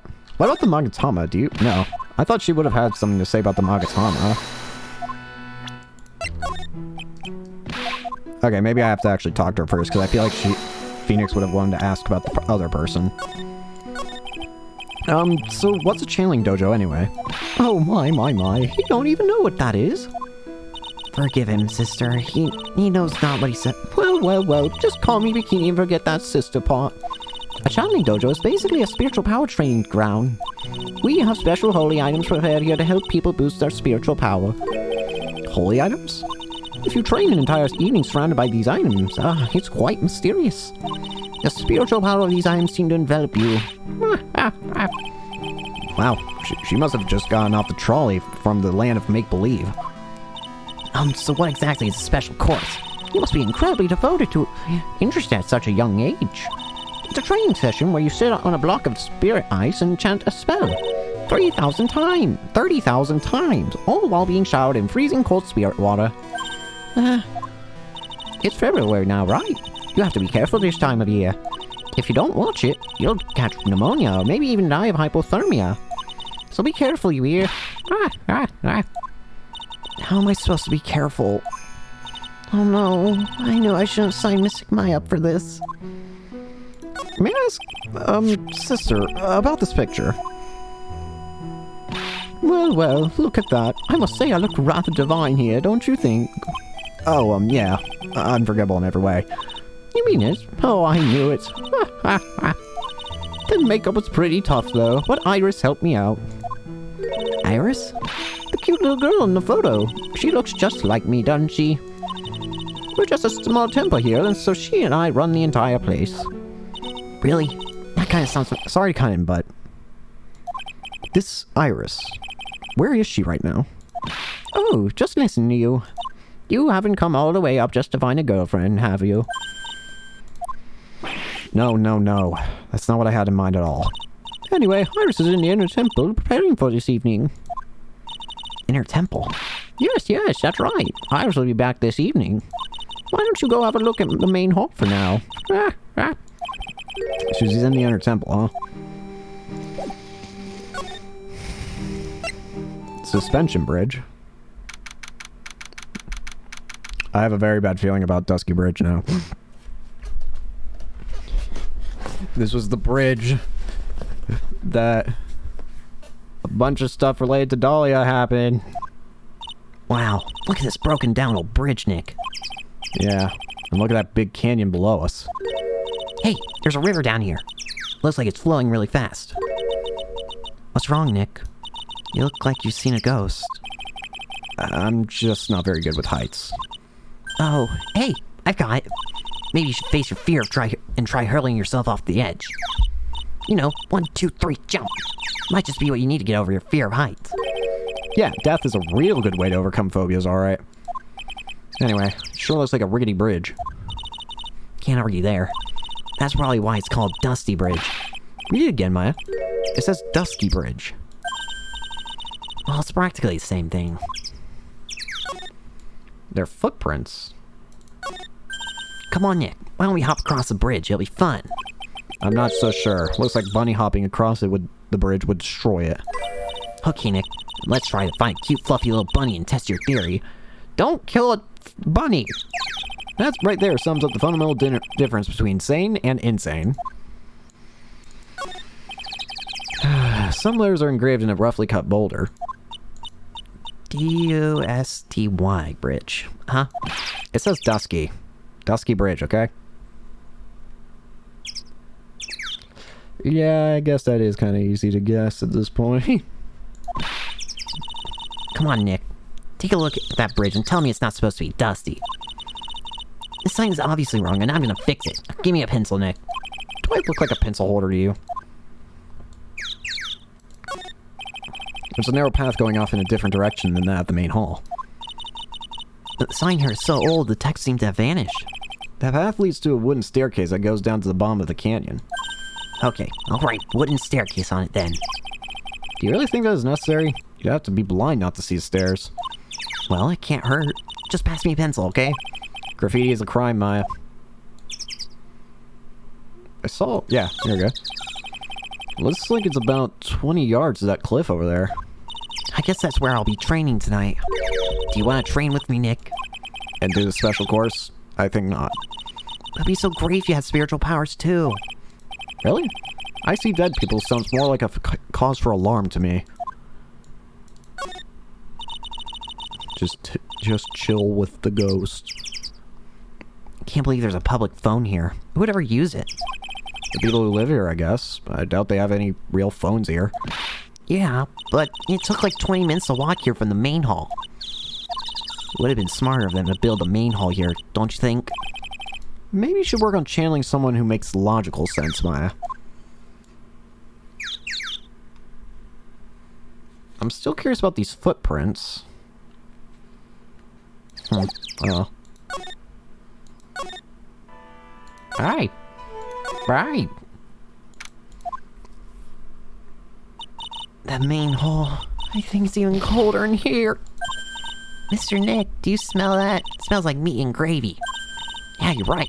I guess it's pot roast for tonight. Yum. Weird. I thought they would serve something a little more, well, traditional. What are you talking about, Nick? You think monks and nuns just sit around eating rice gruel all the time? Mr. Maya's right. Oh, I hope there's mashed potatoes, too. I love mashed potatoes. Haha, what a cute little acolyte. Oh, hi. Greetings to all of you. Oh, hello. Wow, this lady makes Maya look like a 6.8 out of 10 on the weirdness scale. She got a staff. Your outfit. Did you come here for the special course, too? Unfortunately, no. Actually, I'm... You're Miss Elise. I don't know how to say that. Dukesnum? Elise Dukesnum? Yes, that's right. You know of me. My name is Pearl Faye. I'm your biggest fan. Who is she, Nick? I see it now. Svati. Fortune teller? I've got all your books, Miss Duxnium. What a sweet thing to say. And please, call me Elise. Books. Mr. Nick, don't you know anything? Don't you even know who this is? Well, an author, maybe? Yes, and an illustrator. Of picture books. Picture books, huh? Oh, now I get it. Hi there. There's straw zabuton cushions arranged around a hibachi brazier. I haven't seen the layout like this since I saw this really old Japanese movie on TV. If it wasn't for the hibachi, they'd probably be freezing to death. It's an altar. Looks a bit old, but someone does a good job taking care of it. Speaking of altars, I remember seeing one of these in Karang Village last year. Guess they really do have something to do with the spiritual power after all. There's a giant Magatama. I bet the handwriting on the sliding doors are instruction for spirit channeling. Kinda like how we scribbled math formulas on the bathroom walls to remember them. Except we couldn't go to the bathroom during tests. And I can't read the walls. There's a stack of straw zabuton cushions. Maya told me this type of zabuton is called Enza. I suppose if I'd never come here, I'd have missed out on all these new things. Is that everything? It seems to be that is everything. Look at my badge. Mr. Uzum, what do you think about this? Ah, but I get slapped.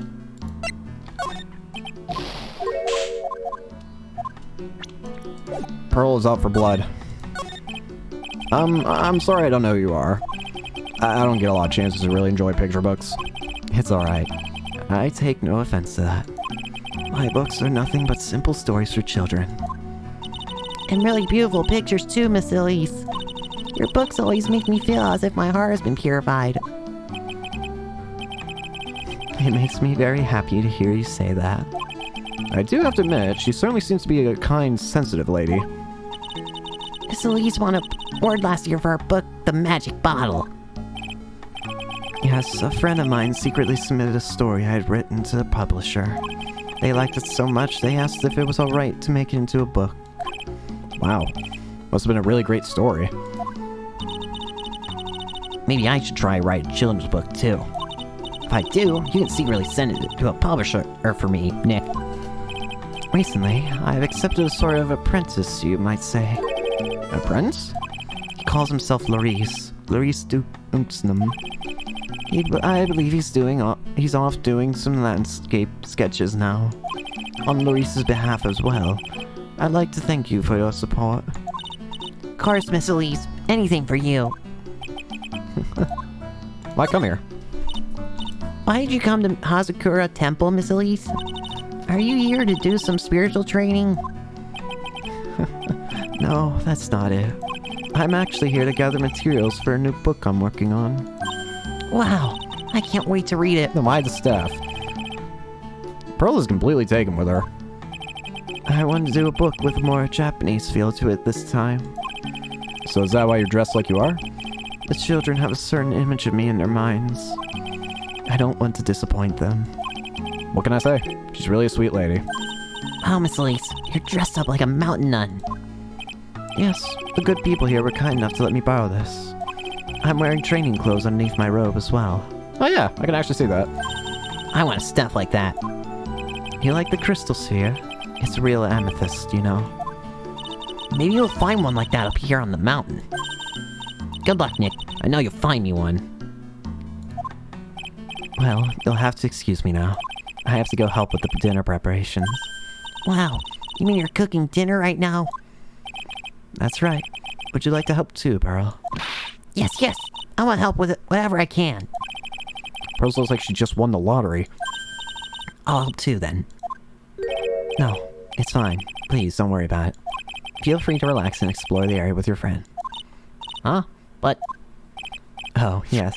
Please take this. I think it will be of help to you. Oh, a map. It's a map of the area. We wouldn't want you to get lost now, would we? The inner temple. There it is on the other side of the bridge. So this is the other side of the thing that was seen during the last episode.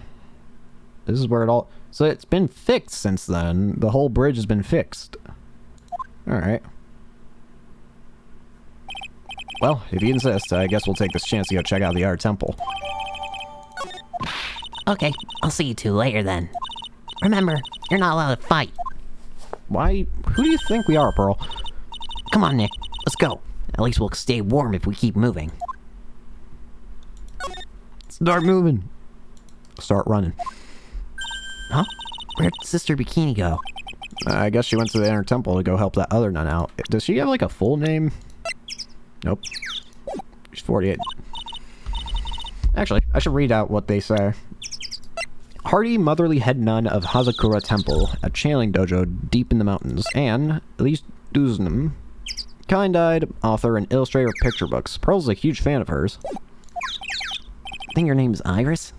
Yeah, that was it. I want to find out who Iris really is, but I'm scared of what I'll find.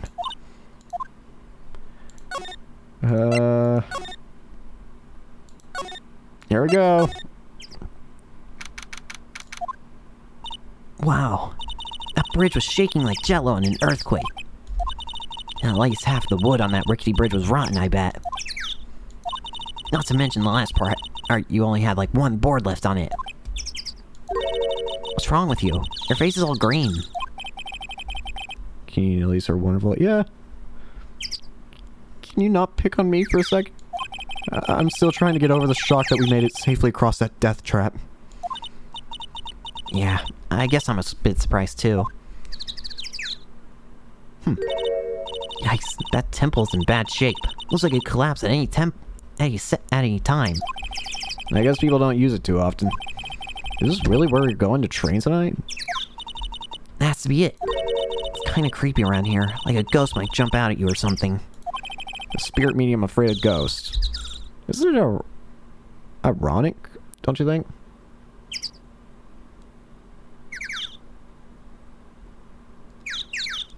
Iris. I said Iris, didn't I? Whatever. Iris.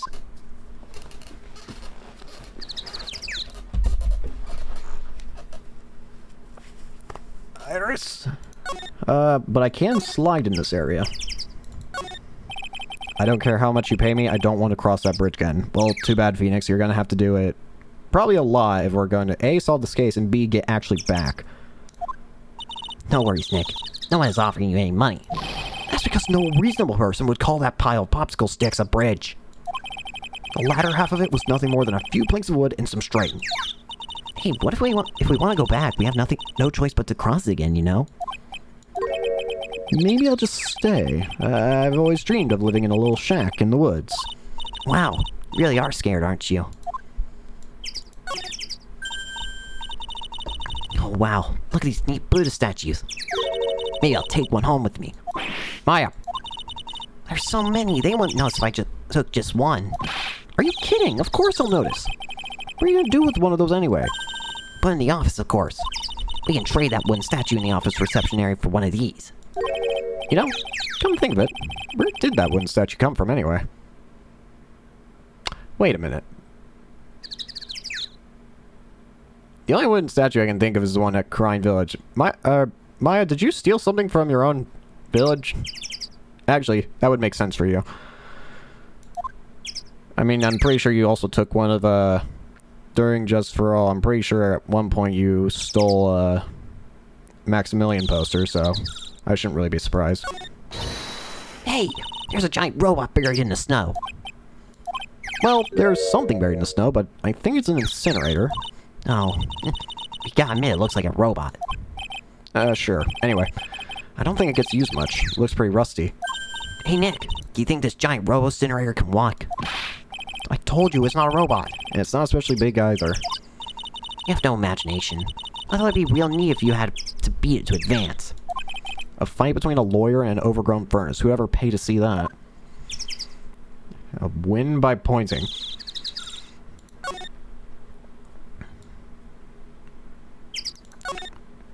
So that's the inner temple up ahead, huh? It looks kind of run down. Well, it wouldn't be very temple-like if it was all bright and shiny. So you're training here tonight, huh? Yep, then everyone wants to see my spiritual powers. Sounds like your stomach wants to show off its digestive powers instead. I wonder if that roast is ready yet. Looks like there's something written on it. I can't read it, but if I had to take a good guess, I'd say it says Inner Temple. What's the point of a sign if you can't read it? Must be tough for the mailman when he's delivering here. I guess the sign is a good indication of how long this place has been here. Old. Hey, a half-open gate. That's practically a welcome mat. Yeah, except the sign on here says no entry. Nick, rules are made to be broken, you know? You expect a lawyer to go along with that? Oh, come on. You're such an old lady sometimes. Let's just go. Don't blame it on me when Sister Bikini puts a curse on you. Now you've got me scared. Let's just forget about it, okay? Well, seems like that's everything. I can go in anyway. That is mildly terrifying, honestly. I don't know about you, but that just seems very creepy to me.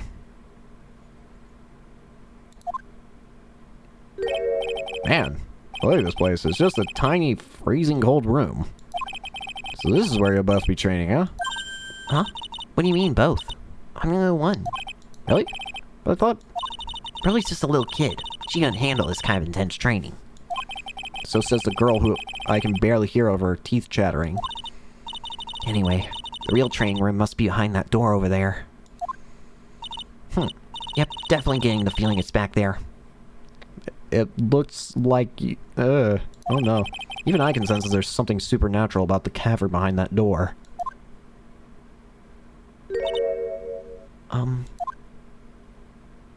You... Excuse me, but who are you? You're... Hi there. We're just looking around since we're going to be staying here tonight. Is something wrong? No. It's nothing. I wonder why she spaced out like that. Don't you, Nick?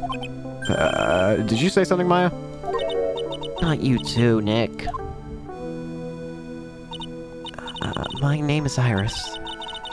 I'm one of the nuns here at this temple. I'm Maya Fey. It's a pleasure to meet you. Pleasure's mine. Oh, please excuse me. I have some chores to do. Attend to. Okay. She sure is beautiful. And a bit spacey, I guess. I guess she's just not used to talking with the urban sophisticates like us.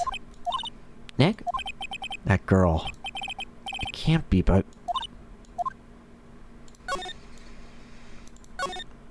Hanging up!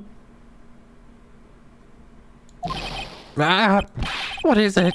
Why'd you scream like that? This scroll! It's my mother. Oh.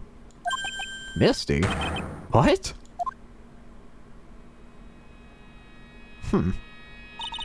It's Misty Fey. Master of the Grind School's channeling. Are you sure? Yes. That crest at the top of the scroll. That's a special mark of the master of our tradition. So that's what the mark means. What is it? Nothing. It's just that I last saw her over 15 years ago. If it wasn't for that crest, I wouldn't have even known it was her. You're saying it's a recent drawing? My own mother. I can't even recognize her face. Maya.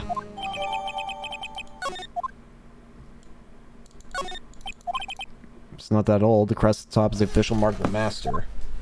I wonder if this temple has some sort of connection to the Fey family. I think it does, actually.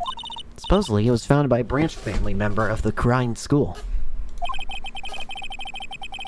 Oh no, it's evidence. I'll have to ask Bikini in more detail when I get the chance. About Maya and the Fey family in general. The actual training area must be on the other side of this door. Or what's like. Oh yeah. Phooey, it's locked. Come on, Nick. You know you want to open it for me. I can't. You've been in kind of a bad mood lately, haven't you, Nick? Sigh. I know what it is. IRIS. Iris and Nick sing a trick. Yeah. If Pearl hears that, I'm dead. Look at this antique dresser. I wonder if there's anything valuable inside. Let's have a look. There's a body! Nothing. Just a bunch of clothes. Hey, Nick. Huh? Oh, sorry. I was just thinking. Oh, about Iris, I bet. Looks like you've been bitten by the love bug, Nick. There are a bunch of musty-looking blankets and bedding sets piled up here. I wonder why they're even here in the first place. It's because of all the spiritual training is done under the supervision of a nun. I wonder if Sister Bikini is planning to sleep in here while I train. But if they sleep, then what's the point of having them here in the first place? I don't know. Let's get out of here. We made it back across the bridge alive. We managed to make it across Dusty Bridge. Nick, you look green. Are you feeling alright? Hey, what's wrong with you? Ever since we met Sister Iris at the training hall, you've been really quiet. Huh? Sorry. Hey you, wait up. You think he's yelling at us? He must be. There's no one else around. Would you mind moving? You're standing right in the way. Why are you here? Larry!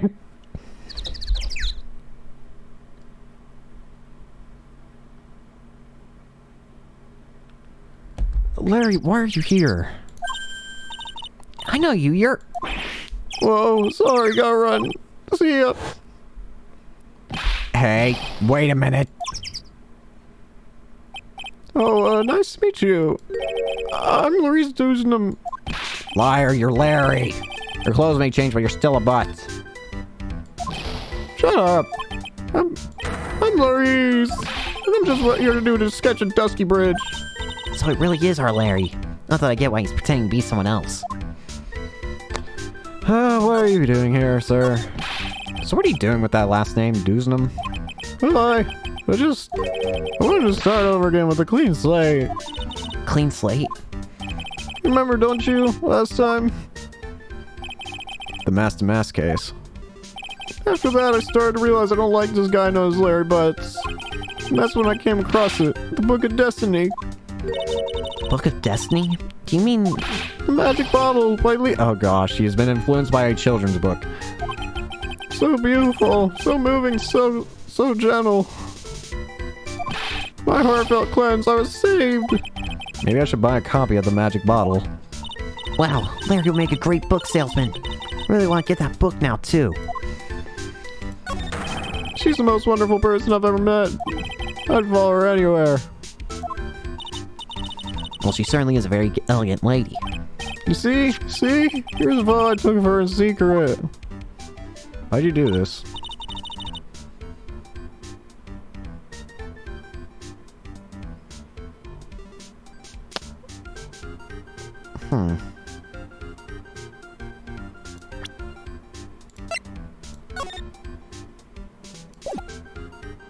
Nah. That's a beautiful photo. Larry trying so hard to get character development. You want a copy, don't you? It's okay, I just happened to make some extra prints. Taken by our only pupil, Laurie Dooznam. Let me look at that. Why is there a castle behind you?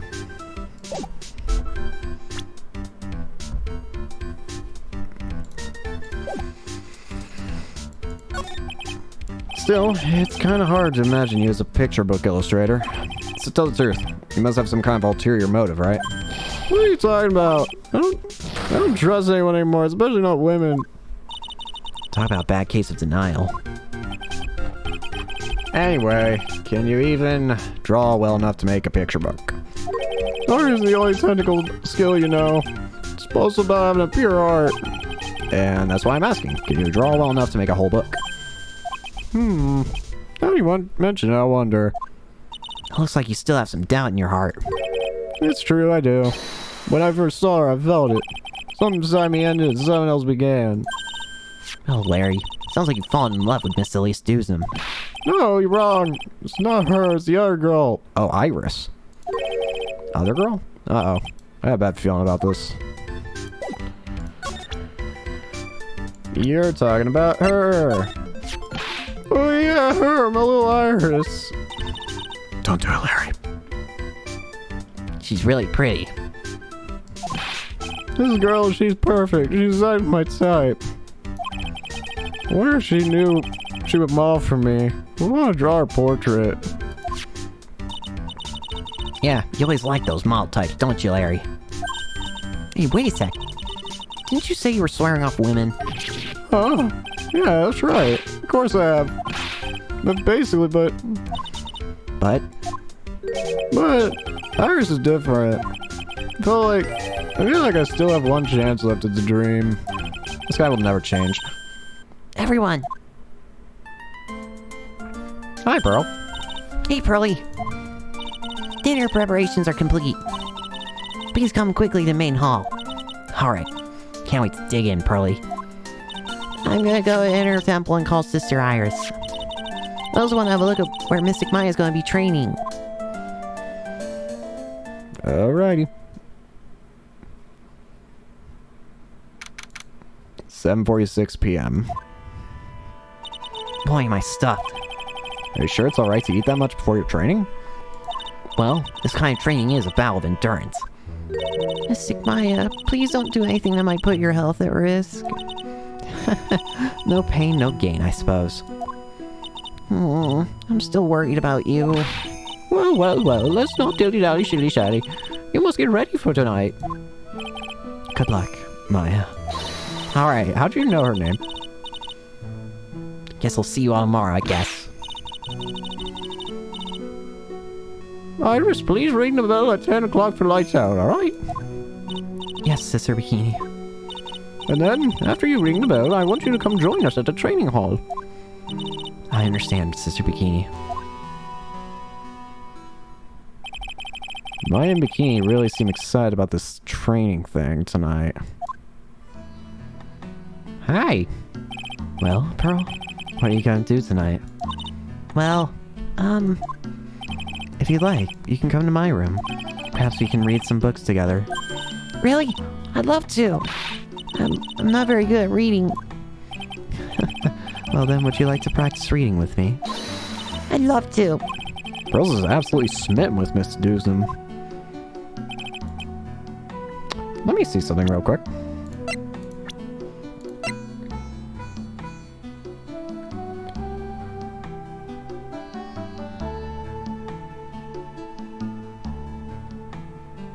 Nah. So, Larry, what are you gonna do? Me? Oh, well. I'm just gonna hang out in my room. I can't stand the goal at all. I totally hear you there. Silly, so for example, how you read this? It says gravely. It's kind of a tough word. Okay, and what about this word? That's another tough one. It says roast. What kind of books is she reading anyway? I'm gonna go wash dishes and help clean up. Oh, busy when I'm done, Miss Elise. Oh, not much to do except head in my room and huddle under the covers, I guess.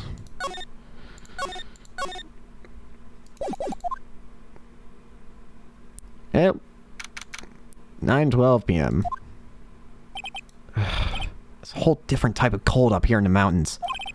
Why couldn't the nearest bathroom just be a little closer to my room? That's right. Oh, Miss Doosnam. Are you going to use the bathroom too? No, but have you seen Pearl? No, not since after dinner. I thought she said she was going to go to your room. I know, but she never showed up. I'm going to go look for her. Excuse me. Where did Pearl go? Miss Lee's Doosnam. A woman as mysterious in origin as her last name. But the really mysterious one is... Oh, Sister Iris. good evening. The really mysterious one is this girl. Are you on your way to the bathroom too, Mr. Wright? Can't let this chance pass me by. I should try to talk to her. Maybe get some answers. Bye. Oh, never mind. You just took off your head thing. Hello, monster. 2 cases now. You've basically essentially been proven to be a demon, so... I don't trust you for a second.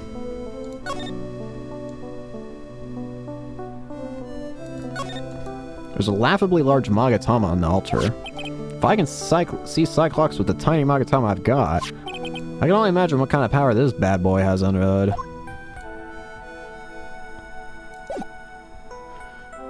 Alright. You're Sister Iris, right? Yes. So, when did you come to Hazakura Temple? I don't remember. Ever since I was a small child, the temple's been my home. So you've never left? Well, I don't have any family left to take care of me. Sister Bikini, come to think of her as my real mother, as it were. Ah, let's see. But didn't you go to college? And maybe enroll at the Ivy University Literature Department? No, I've never had an interest of going to a big university like that. My training is all the education I need. I see. But once in a while, when I get the chance, I make a trip to the nearby town. I can use a computer and a cell phone too. It's not exactly something worth bragging about. But I don't see any Cyclops. So I guess that means she's not lying. Please don't stare at me like that. What kind of places is this anyway? I heard it's for training to increase your spiritual power or something like that. It must seem awfully crazy to normal people like you. Well, I have to admit, it is a different world up here. I'm glad to hear you say that. Huh? Talking with dead people. Who does it help anyway? I hate it. Really? So then why stay in a place like this? Is something wrong? I didn't realize it was so late. I have to go and ring the bell for lights out. This is almost 10 o'clock now, huh? Mr. Wright, Yeah? If it's alright with you, would you like to have this? But this is your hood. It has the power to protect you from evil spirits. Come to think of it, Sister Bikini was wearing one of these too. I pray for your safety on this dark, cold night.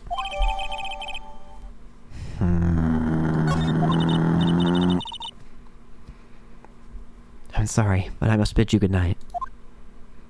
Oh, Trusty! Wait a minute, Sister Iris. Yes? Just now you called me by my name. You said Mr. Wright. How did you know my name? I never introduced myself to you.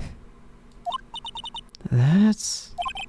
Sister Iris, please tell me the truth. You and I, have we met before?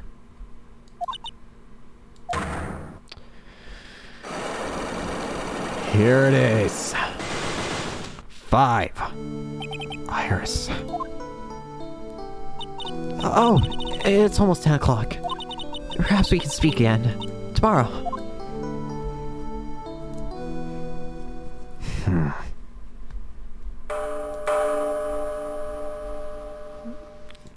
Dong. So my hunch was correct. She does know me. I'll have to try to talk to her again tomorrow.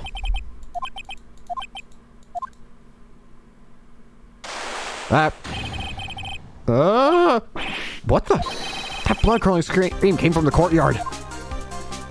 Ah! That scream, I'm sure it came from around here. Someone's there on the ground. Susan! I just stepped on something soft. Don't step on my tummy like that. What are you doing like there? I was passed out. What do you think? So that blood-curdling scream was you. Forget about that. Hurry up and call the police. Is there even a phone in the main hall? No, we still got reception up here in the Hall Mountains. I must have a cell phone on you, right?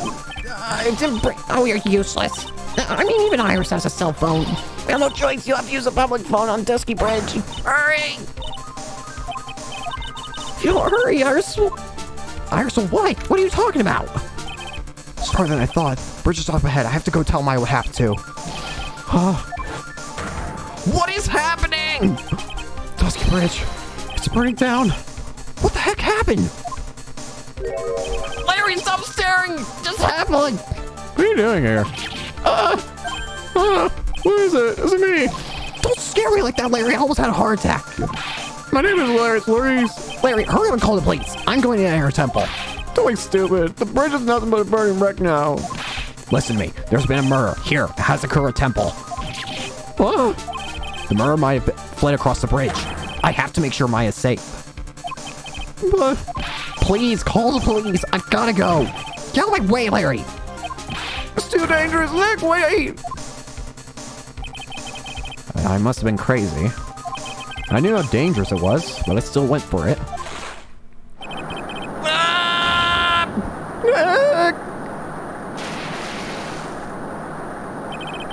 Weakened even more by the fire, the rickety old bridge as its plank snapped and gave away.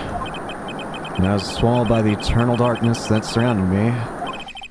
A final terrified scream rose up and to pierce the frozen air of the harrowing night.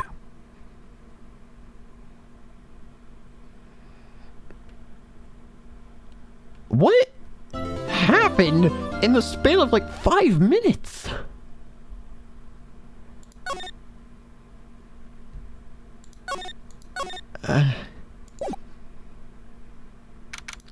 It was something. Who could that be at this time of night? Yes, Edge was speaking. Edgy, get up! It's an emergency! Huh? Larry, do you know what time it is? So, Larry, it's Larry's doing something. This is nothing more than a terrible nightmare. I'll just roll over and... Wait, dang it! That's an emergency! It's Nick! He took a really nasty spill! Well, it wouldn't be the first time, so... I'm joking, his life's in danger! What? What happened? Tell me! What a guy with bad luck. He may already be dead! Anyway, you gotta come back! You're the only one who can help! Myers, my beautiful Iris, she needs help! Alright, I don't know what's going on, but... I'll be there as soon as I can. I'm at the center, please, hurry! It's been 1 year since I left that country. I thought I wouldn't have to see him again for a while. Sounds like it won't be a pretty reunion. As if I expected anything to change. Am I playing? I'm playing as Edgeworth, aren't I? You're like, Edgy, what took you so long? I don't want to hear it. I chartered a private jet to come here as quickly as I could. Well, you should have chartered a faster one. Anyway, just listen. Something happened to Miss Elise. Nick is... Please. Say something, Edgy.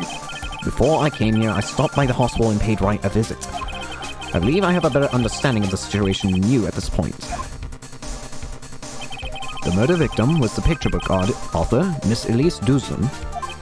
She was found by Wright and the head nun. The suspect is the temple's younger nun. Then later, while Wright was crossing the bridge, it broke and he fell into the river. The hospital says that he'll need at least 2 days of bed rest. Yeah, that's right, you got it. But they arrested her. My sweet little Iris. And here I was, convinced he was the one the police had arrested. However, I still don't understand what these 2 items are for. What are you talking about? They're things Wright gave to me when I was leaving his room. This is the first. Oh no. Alright, Edgeworth, let's play. He said some nonsense about being able to see into people's hearts with this. And the other... He can't possibly be asking what I think he is. Could he? I'm begging you, Iris' trial starts tomorrow. With Nick out of the picture, you're all I've got left. You're the only one that can represent her. What did you just say? You know, defend. What were you expecting? Why do you think I called you anyway? I'm a prosecutor, Larry. A prosecutor. Do you understand what I'm saying? A prosecutor is a lawyer who... Don't talk to me like a kid. I graduated from junior high, you know. Don't worry about it. I promise won't tell. But I mean, I heard Paper Badge had no problem fooling an entire court. You know what? He's not... Hey, look at that. Larry makes said the most truthful thing here. That's fair. If a paper badge can get accepted, then why not someone using someone else's real badge? how could this country's judicial system have fallen into such decay? Please, Edgy. At least listen to her. Listen to Iris' side of the story. So Wright wasn't joking when he gave me this badge after all.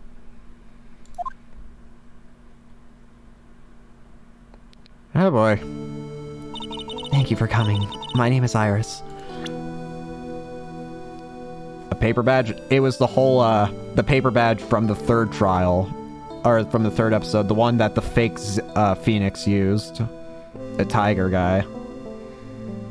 Received from Wright. He wasn't serious when he gave this to me, was he? Received from Wright. Something about reading people's hearts. What utter nonsense. Angel shows Misty Faye mastered a crane technique received before the lights out bell night.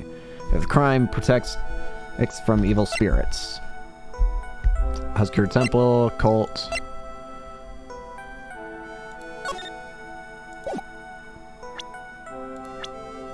My friend since grade school fell from Dusky Bridge and is currently hospitalized. Homicide detective at the local precinct in charge of the initial investigation. My friend since grade school. I don't remember how we became friends, though. Man, I'm sorry, Larry. The victim of this incident, a picture book author of the unknown age, Larry's teacher. Edgeworth. Miles Edgeworth. I don't know if I can be of any help, but I will at least hear what you have to say about the murder. Mr. Wright, how is he? Mr. Lori said they might even die. Fortunately, he will be fine. Larry, you moron, how could you say something like that? He was badly bruised when he hit the water, but otherwise he is unharmed. Thank goodness. But he's caught some kind of nasty cold. A cold? He's running a high fever and drifting in and out of consciousness. I must be imagining things. This woman, I feel like I've met her before. That's right, Edgeworth actually would know. Dahlia, because he was the prosecutor of case number 4. Or this was one of the first witnesses he had.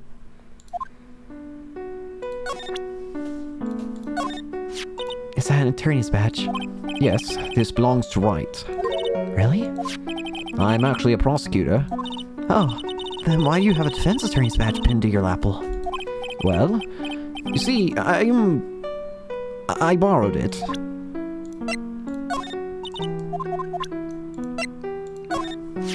Who is the woman on this hanging scroll? Well, I don't know the details, but I've heard she's the master of the Kurine channeling technique. Master? Yes, Mystic Misty. She was a great spirit medium. That's what I've heard. I also heard that she went missing over 15 years ago. Spirit mediums? There's no such thing, anyway. Mr. Edgeworth. I know all about them. They're nothing but frauds. She doesn't know anything about it, of course. But there was a time, 17 years ago, when I met the Master myself. That's right. That's right, the whole, DL 6 incident. From the first game that was mentioned. Yeah, of course he wouldn't believe in that. That's what called a demon warning hood. I gave that to Mr. Phoenix last night. He was wearing this when I saw him at the hospital today. It's an important item for protecting acolytes from evil spirits. If it's so important, then why'd you give it to him? Last night, I felt something. I felt that something terrible was about to happen. I didn't want Mr. Wright to fall into its grip. Either you're a different person or you've changed. I don't actually know, it can't be a different person because of Cyclops, never mind. The only thing I can think is if you're being truthful, then maybe you've actually realized your mistakes and you want to repent, which, I mean, good, I guess, but still, I'm still not going to exactly trust you.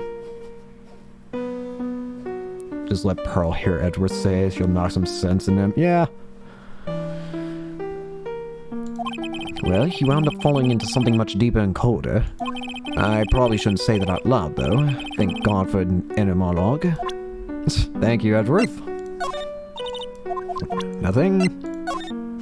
I was against the idea of our temple appearing in that magazine. I was afraid that this type of tragedy might occur. In that case, why'd you allow them to run an article about you? It was Sister Bikini. She actually was rather fond of attention, surprisingly so. She certainly does look rather happy in this photo. That's Miss Elise Duzum. She's a picture book author, or so I've heard. Does she come to Hazakura Temple often? No, this was her first time. It's just that she's a very poor visitor. Is that so? Yes, Sister Bikini told me be certain not to offend her. The victim, Miss Elise Duzum. The prosecutor's office still doesn't have much information about her, it seems. Look at Phoenix. Mr. Wright, how bad is this cold? Well, his fever is very high. As a result, he's rather confused. He's worried about Maya, who is still trapped in the inner temple. She's still in the temple? Shouldn't we get someone can we get a helicopter over there? I know that maybe a helicopter can be infected by weather conditions or whatever, blah, blah, blah. But shouldn't we get her out? This is going to be a repeat of the last case of the second game, where she's going to almost be starved to death.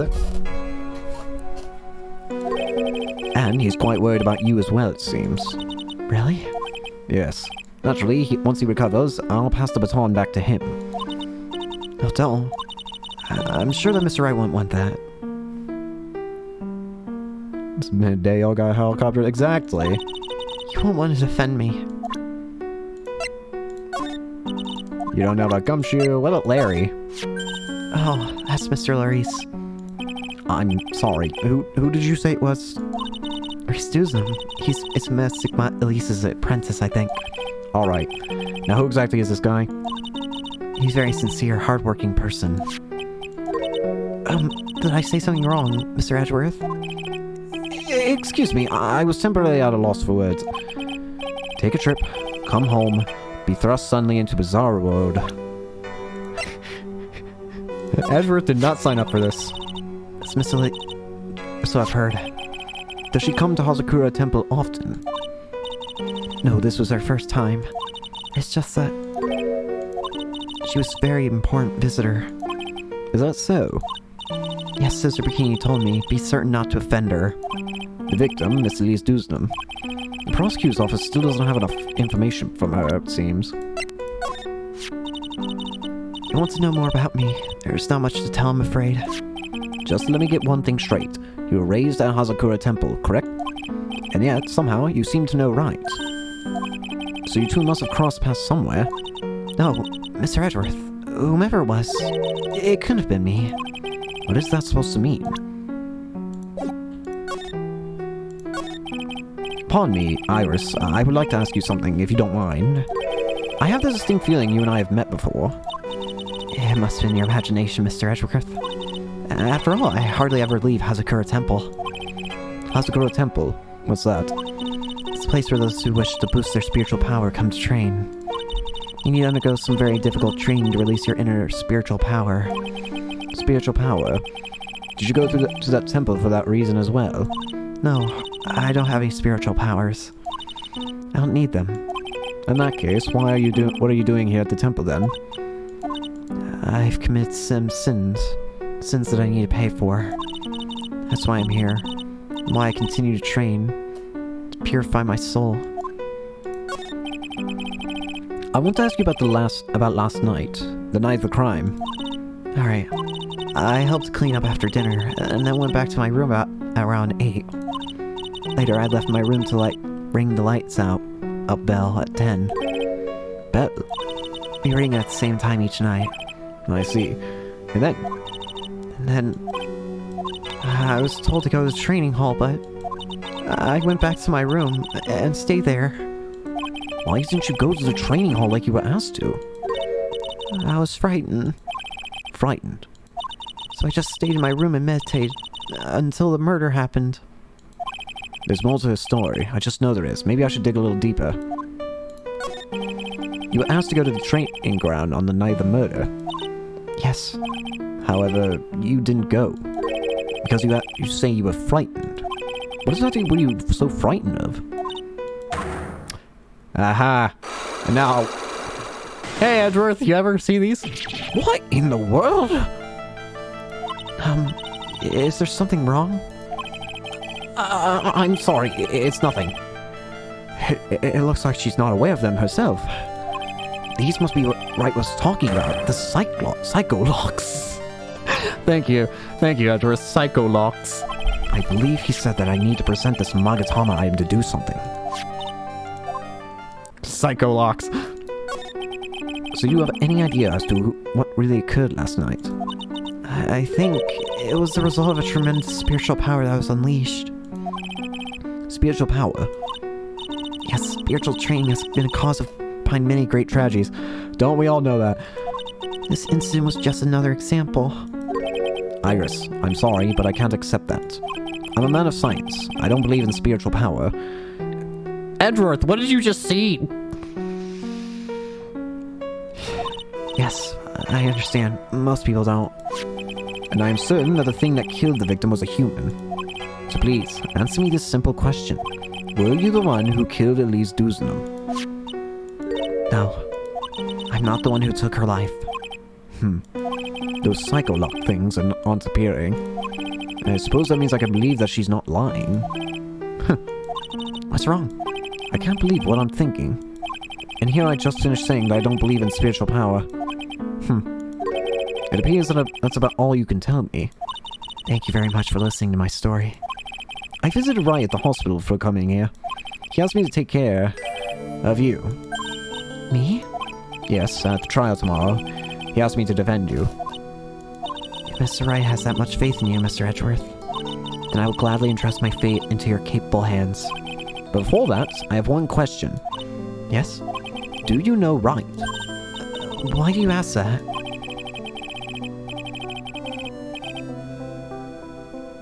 Pearl Pull, I'll make you believe. Yeah. Whenever you came up in our conversation, he would begin to act a little strange. Mr. Edgeworth, what is Mr. Wright to you? He's a very dear and indispensable friend. It was 5 years ago. That's when I deceived him. So you are admitting it. You deceived him. I heard that he was in a lot of pain afterwards because of what happened. I know what a weak person I am. That's why I thought it was best if he never saw me again. I wanted him to just forget about me without learning the truth. Well, if you ask me, Wright is still suffering. And until he learns the truth, I don't think he will ever be able to truly recover. Iris, it's not too late. You should go to him. Tell him the truth. I'll defend you, but only if you agree to that one condition. Alright, Mr. Edgeworth, I promise. Very well. I'll do everything in my power to get you an acquittal. Thanks, Edgeworth. That's enough information gathering for now. I should head to the crime scene.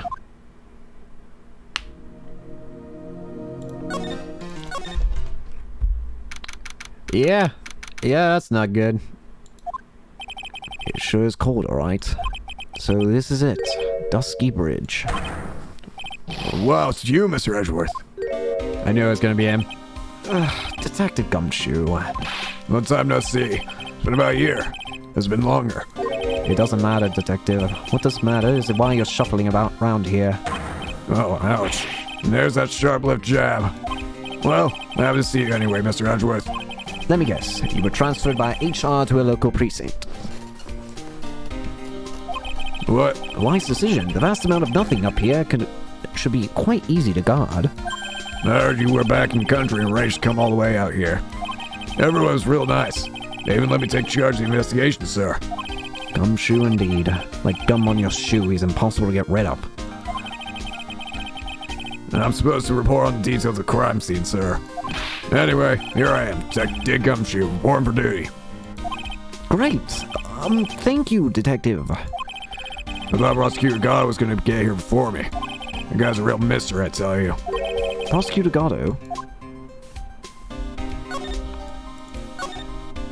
There's a little shack down that way called Heavenly Hall. A shack? It's like a rundown doghouse for losers that can't bear the freezing drafts of wind. More Gumshoe Edgeworth interactions, yeah. Kinda reminds me of my apartment, sir. The name Heavenly Hall makes it sound like a palace. Even a hovel a great name is a crime itself. I call it false advertising. By the way, the name of my apartment complex is Compton Castles.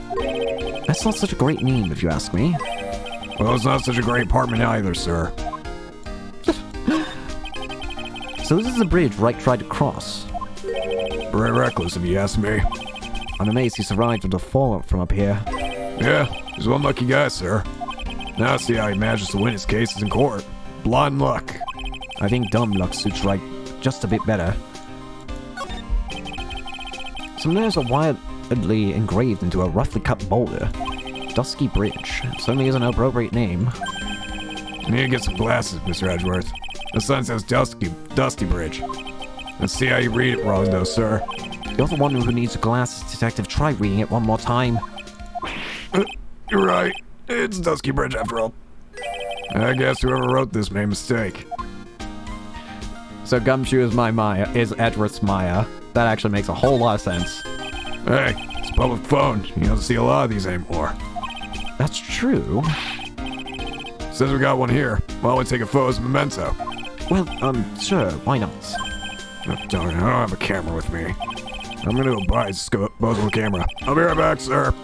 What's so special about public phones, and why is he so fascinated by them?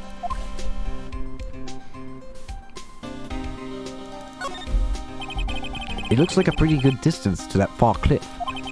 Yeah, it's gotta be around 100 yards or so.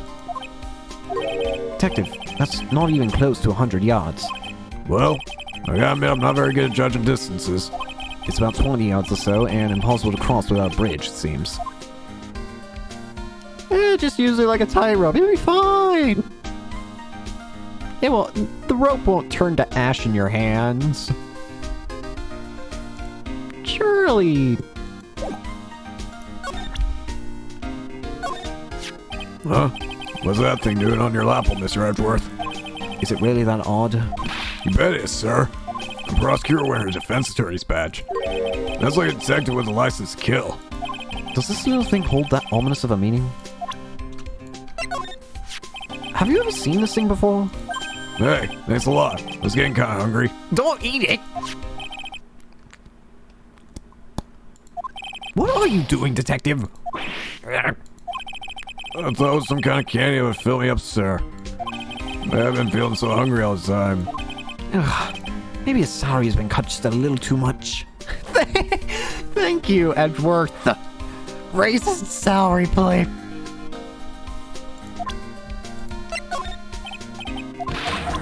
So that's something to be proud of, detective.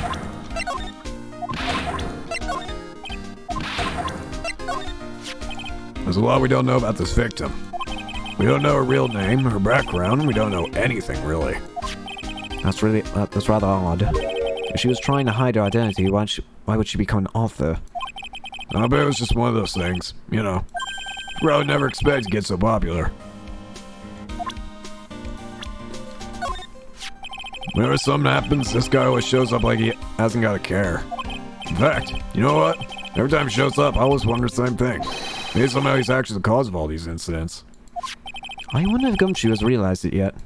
But you could say the exact same thing about him.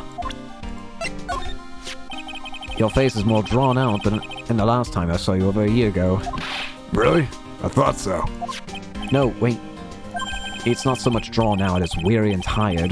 Maybe you're just plain old thin. I thought that too, sir. My salary's been kind of on the low end. So yeah, my food options been kind of non-existent. How are you still like a bulky wall? Off-brand chicken soup, off-brand spaghetti, off-brand bread, that sort of stuff. I thought you were really into instant noodles in the last year.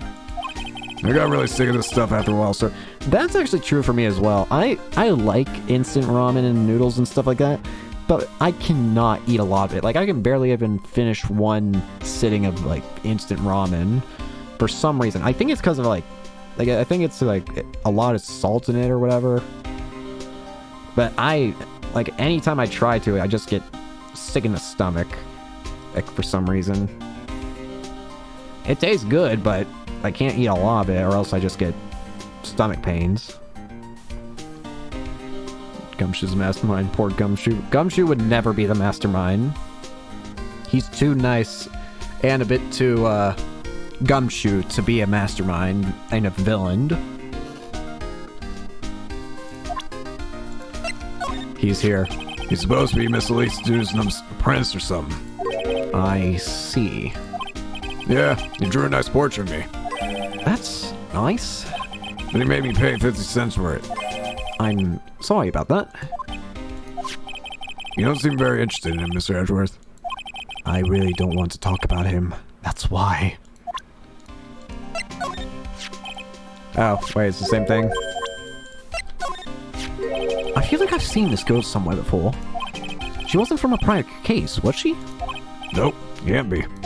We did a database search with her fingerprints and came up with nothing. Really? Huh, that's weird. I see.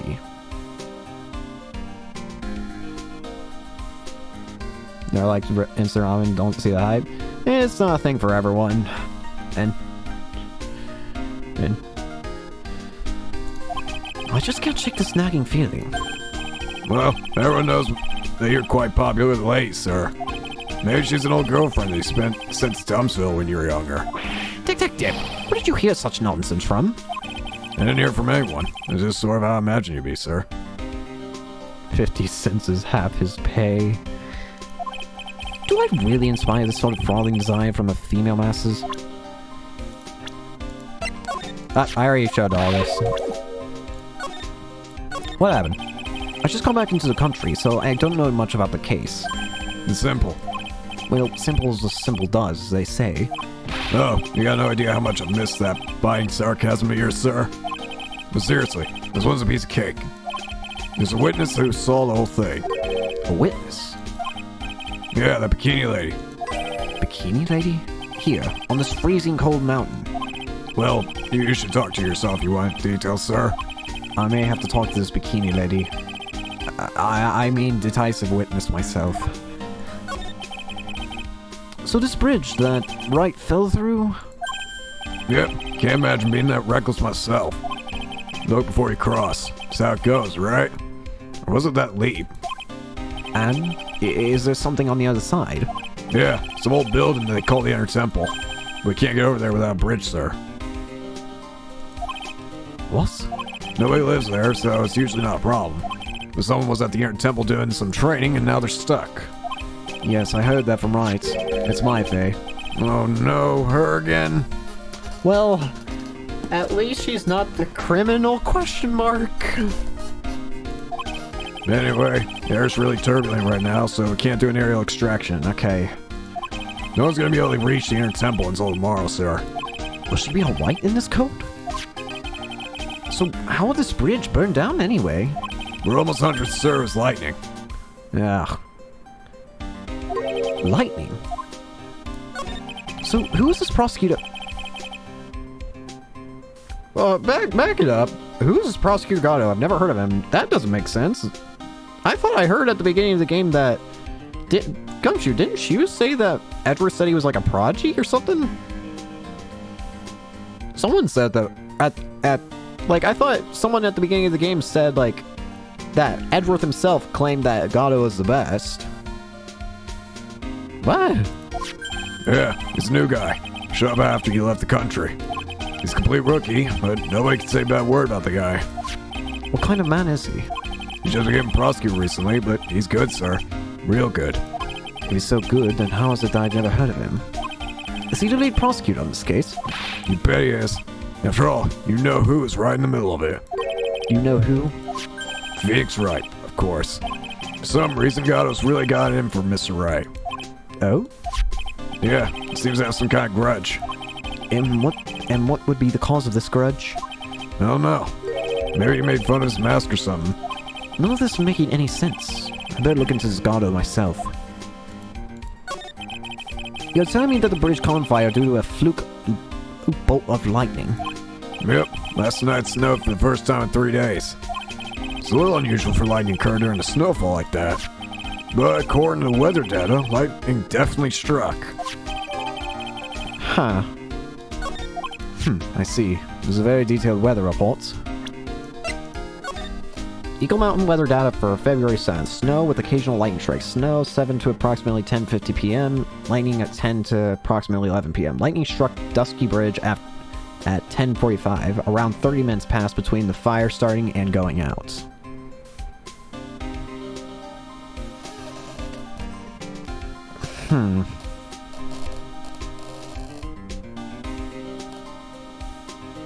Alright. Almost too detailed. It even has the exact time that the lightning struck the bridge. Oh, that? We got that information from the witness testimony. Someone actually saw the lightning hit the bridge. Who's this witness?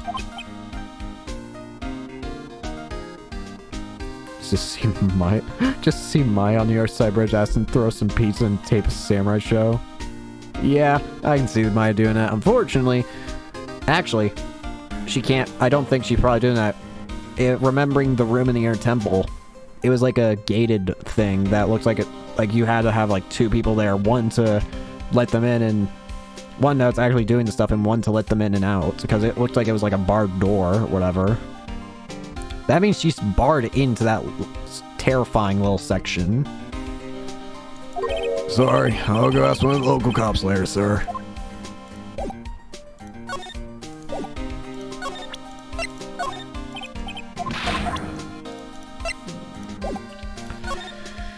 Alright, main gate. You know, Edgy, what took you so long? I'm so cold, my brain's turned to sherbet. I knew it was a mistake to race back to this country. What do you mean? Wright is going to be fine, and the case itself isn't anything unusual. And if I find myself taking a request to defend a woman accused of murder...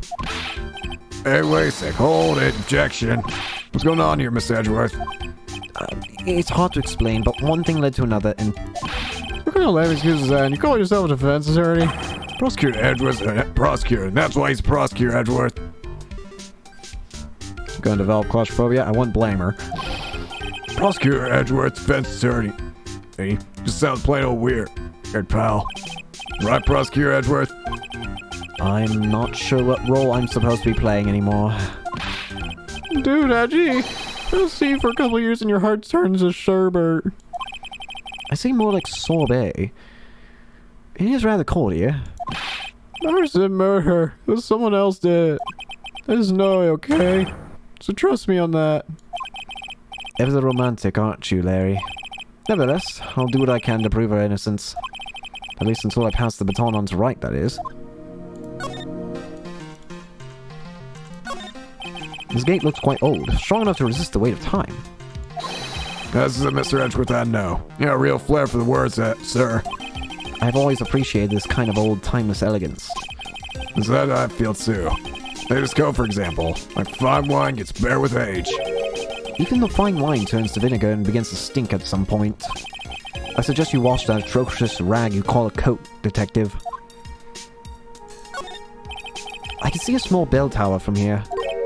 Hey, this just remind me. It's something I've always wondered about. Something tells me he's going to tell me what's on his mind, whether I like it or not. We call a person who tells a lie a liar, right? So why do we call a person who rings a bell a beller? Okay, detective. I don't know. Or truer for a guy who tells the truth. Oh man, I'm not getting any sleep tonight. I had no idea he was such a deep thinker. Shower thoughts. I suppose this type of thing is necessary up here in the mountains. Say, this gave me a great idea. Something tells me he's going to... Yep. I got an idea for a brand new invention. It might even make me rich. An invention? Yeah, a car that can travel in snow. Call it a snow car. So what do you think, sir? Would you go for a ride in something like that?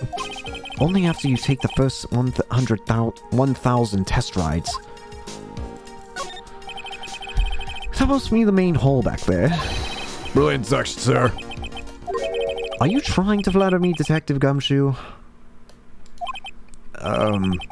Brilliant use of suspense to build attention, sir. According to Wright, the head nun has some important information. I can't miss the opportunity to speak with her.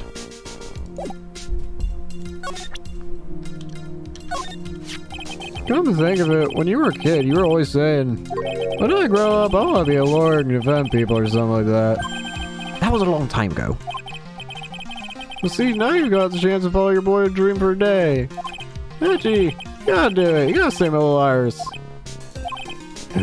This is exactly why I hate childhood friends.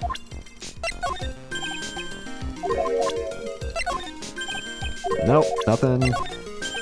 Nothing. Nothing. Nothing.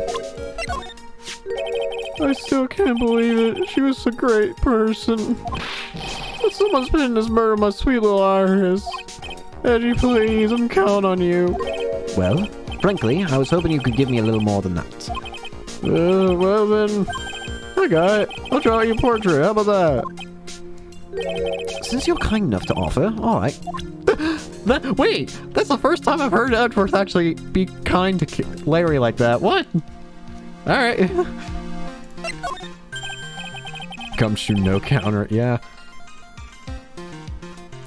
Hey, I know it may not look like it, but I'm an artist. I refuse to look at anything that doesn't have a radiant but Wait, that's right, you say that for everything. he was a good guy. Real pal, yeah. Why are you acting like I'm dead? I'm not dead, Larry. When I look back now, I have nothing but good memories. What's with the past tense? He's not dead, you know. Yeah, you're right. Anyway, the guy owes me. After all, I saved his life. What is that supposed to mean? If I didn't call for help so quickly, he would have died. Still surprised though. I used to be a security guard. It was on stink, baby. He has a point. He called me pretty quickly, too. I think Larry's pretty good at motivating people. I just wish he would try motivating himself for once in a while.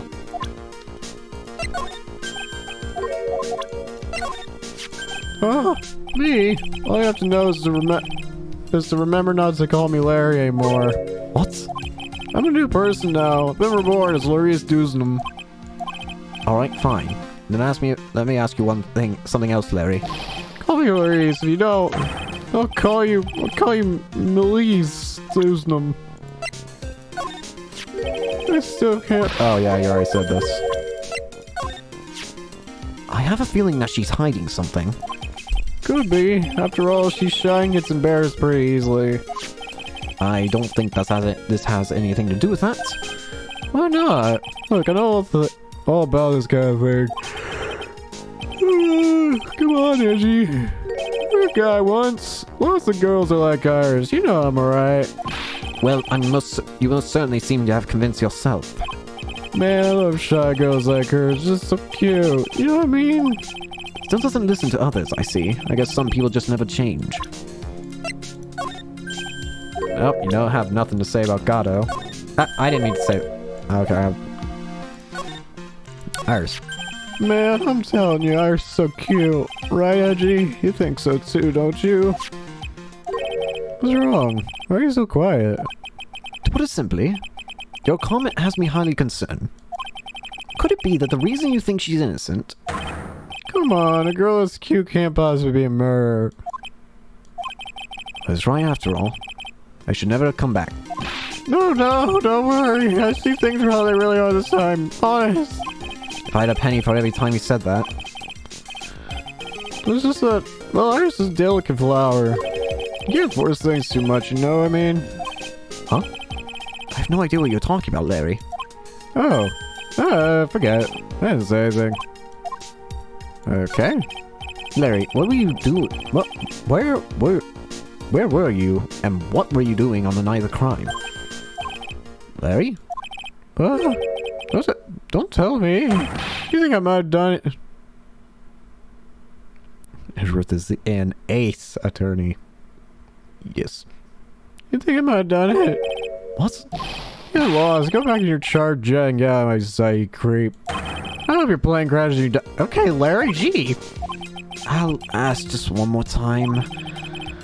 On the night of the murder, where were you and what were you doing? Larry!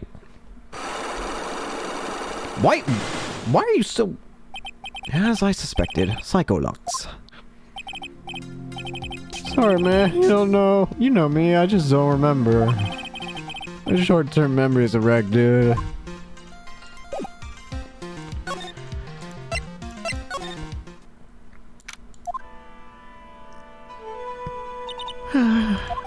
Hey, hello there. So how you feeling? Alright, I suppose. Huh? Who is this? My name is Miles Edgeworth. My, handsome boys such as yourself is always welcome. If circumstances weren't so tragic, I might just... Please don't call me boy. I'm sorry to trouble you, but I'm looking for a woman in a bikini. Oh, you found her. How can I do for you? What I say? Oh, you found her. Now, what can I do for you? What can I do for you? I'm sorry, but I don't see any bikinis. If you ask nicely, I might give you a peek, big boy. Mr. Edgeworth, this is the head nun, Sister Bikini. She's a witness. Why didn't you tell me that earlier? That's exactly why his salary gives. Aye. Gumshoe will never have a salary. My stomach started growling in protest. So, what's the latest about my beloved Iris? Well, first, I want to hear what you know. Well, it's a warm cat box. Where are all the cats? It's called a hibachi. It is for heating the room. Oh, look at all these ancient straw frisbees. Those are a type of zabuton cushions called enza. Why are you giving me such a hard time, huh, Mr. Edgeworth? Why? Because learning something new might actually be a good thing for you, detective. What's this? There are more enza cushions in the corner of the room. What's that white piece of paper sticking out from under that stack? It's me. Would you mind checking that out for me, detective? Yes, sir. Here you are, Mr. Edgeworth. It's a crumpled up envelope. It looks like an old manila envelope. Yeah. What is it, detective? This could be it. An ultra important clue, a super special clue. I suppose I should read it myself then. It's like a letter addressed to Sister Iris. Tonight at 10, at Heavenly Hall, unless you want your secret to be exposed.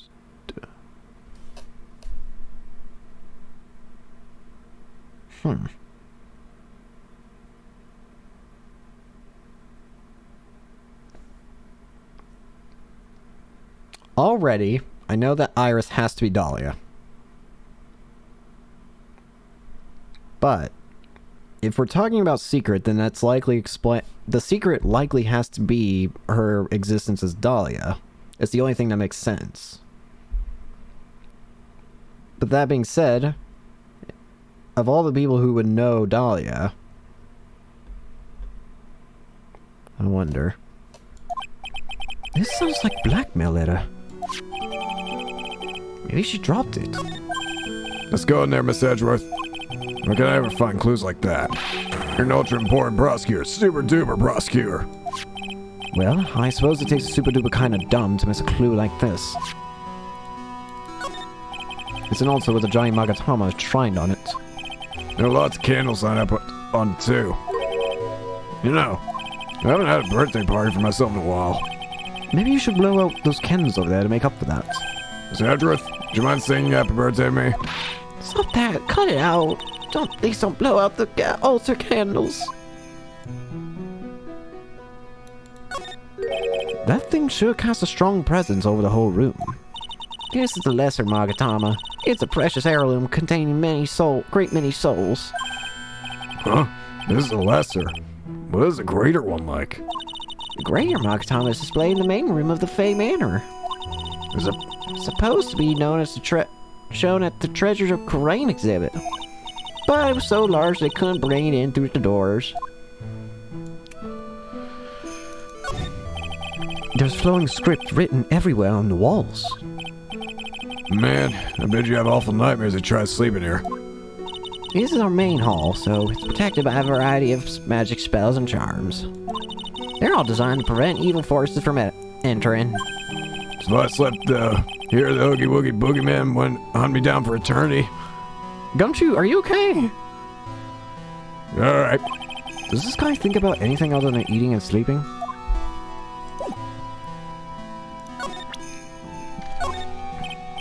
Beth is here. That's one of the Fey clan's very own Magatamas. That's the priceless treasure you've got there. Wow. Impressed, sir. Never failed to surprise me. Yes, you don't look it, but I can see you're a real fan of the occult. Excuse me. Oh, of course, this piece couldn't possibly be real, but to have such a nice replica. Clearly, you're a big fan of Karain tradition. Wow. Impressed, sir. Never failed to surprise me. I should have known better than to show this thing around. Ah, well, look what you found. That's the master of Karain channeling technique, Mystic Misty Fey. Fey. It's been nearly 20 years since Mystic Misty's disappearance. Apparently, she intended to pass us on the master title to her daughter. Who is this daughter? Well, I myself am part of the branch family of Fey Clan. But even I'm not privy to information concerning the main family. Well, that's a demon warning hood. Acolytes are highly susceptible to possession by evil spirits, you know. That's why we always wear these for protection. Oh, I see. What are you aiming for? You won't get any protection just by holding it, you know. Put it on already. No, I can't. I said... It's like it was made just for you, Mr. Edgeworth.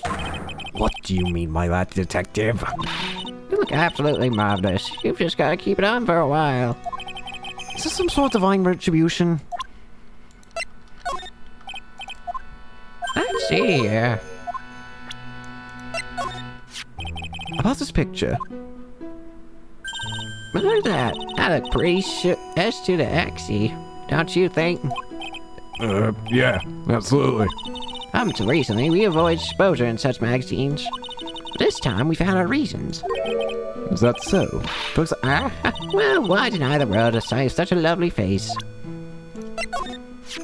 How could such a terrible thing have happened? It's all my fault. Well, come on, lady. I don't think you need to... Why, what do you know anyway? Ouch, you're scary. With that stupid 5 o'clock shadow and that stupid old coat of yours. Too bad you weren't the one that disappeared. Why does she have to take it all on me? her anger does seem a little manufactured. Can we stop bullying Gumshoe? Do you know anything about this old crumpled up letter? Is that addressed to Iris? Yep, clearly says Tyrus on it. I can't believe it. That girl doesn't have any secrets from me. So Sister Bikini doesn't know anything about it.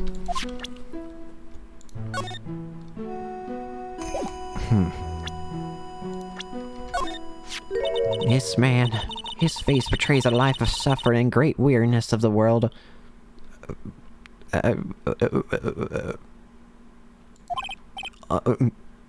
Sure. But even so, I can't believe this guy actually jumped to the river. Think of all the fun things he might have enjoyed if he just lived. Relentless spiritual training alone is no way to lead a complete life, huh? Sounds like she's got some major regrets she's dealing with. Perhaps I should let Gumshoe explain Wright's situation to her for me. Hey, don't look at me like that. Do your own dirty work, sir. How about this here? It's me. Stop Gumshoe abuse. Yeah. This is Mystic Elise's apprentice, is he not? I think he might have a bit of a crush on me. Sweet boy at any rate. Huh? Oh, I don't blame him. Sister Bikini understands the temptations of young men. Sure. I'm afraid it wouldn't be proper to abuse my position. I'm head nun after all. But in return, I did allow him to draw a portrait of me. I pray I was a pose that maintained your modesty for everyone's sake. Yep.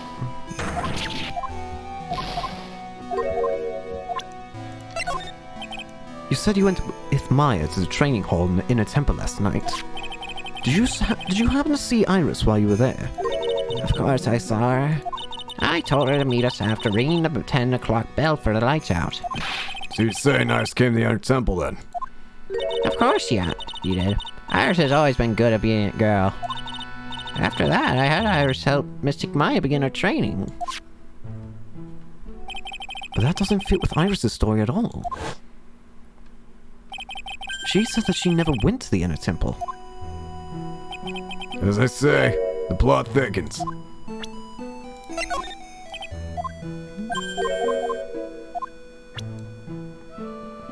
The prosecutor for this case apparently holds some sort of grudge against Wright.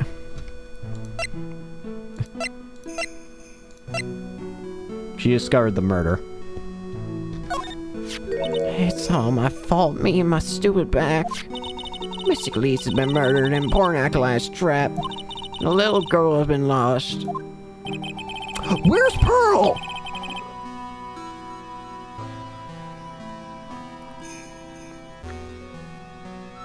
No, you shouldn't be so negative. It creates bad karma. You're quite right. I need to do more training myself, I think. Where's Pearl? No one ever found Pearl? Oh, for the love. First, I'd like to ask you about last night. Well, last night, we had an acolyte here for training. And after dinner, the two of us went to the training hall in the inner temple. She must be talking about Maya. Approximately what time was that? I suppose it was about 9 o'clock when we left here. Training lasted all night long. Extremely exhausting. Counting those head nun must be in attendance at all times to keep watch. Wow, right. It does sound exhausting. Is Pearl stuck too? She might be. Detective, this is no time for flattery. Sorry. Sometime around 11 o'clock, you witnessed the incident in the courtyard. But your duty was in the inner temple. Why did you come back here? The way you're staring at me, I'm starting to get goosebumps. I'm starting to get goosebumps myself, but for a decidedly different reason. You get the chills pretty easy, don't you, Mr. Edgeworth? Alright then, I'd like you to to me, I'd like you to tell me exactly what you saw in the courtyard. Must have been past 11. No, I can't say. It's too much for my poor heart. Hey, calm down, lady. Let go of my tie. Oh.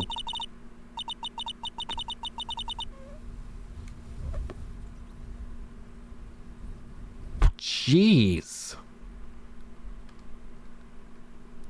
I saw two people. One of them was lying on the ground. Ugh. The other one was stabbing her from the back with a sword. Did you see this criminal with your own eyes? I didn't want to believe what I was seeing, but it was Iris. You must have been quite shocked. Of course you was. Try putting yourself in her shoes. Be like if you were stabbing Mr. Wright smack in the middle of the courtroom. And I happen to witness it from the witness stand. I'd be pretty shocked too. I know it sounds insane, but that's what I saw. And when I finally realized what I was seeing, I screamed and then I passed out. Where else? Unfortunately for us, her testimony seems to be pretty solid. However, the idea of Iris doing such foul acts seems unnatural. Unnatural? The girl I know simply isn't capable of this sort of foulness. You do not know her. I wonder what she means by that. As the head nun, it's your duty to stay with the acolyte at all times, correct? Yes, that's correct.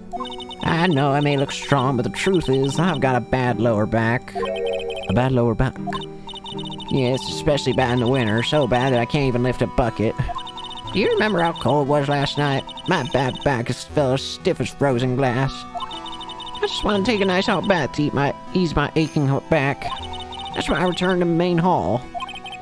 So you left the disciple all alone? Don't be ridiculous, I would never do that. That's why I ordered Iris to the inner temple after she had rung the bell for lights out. Yes, but she would never went to the inner temple.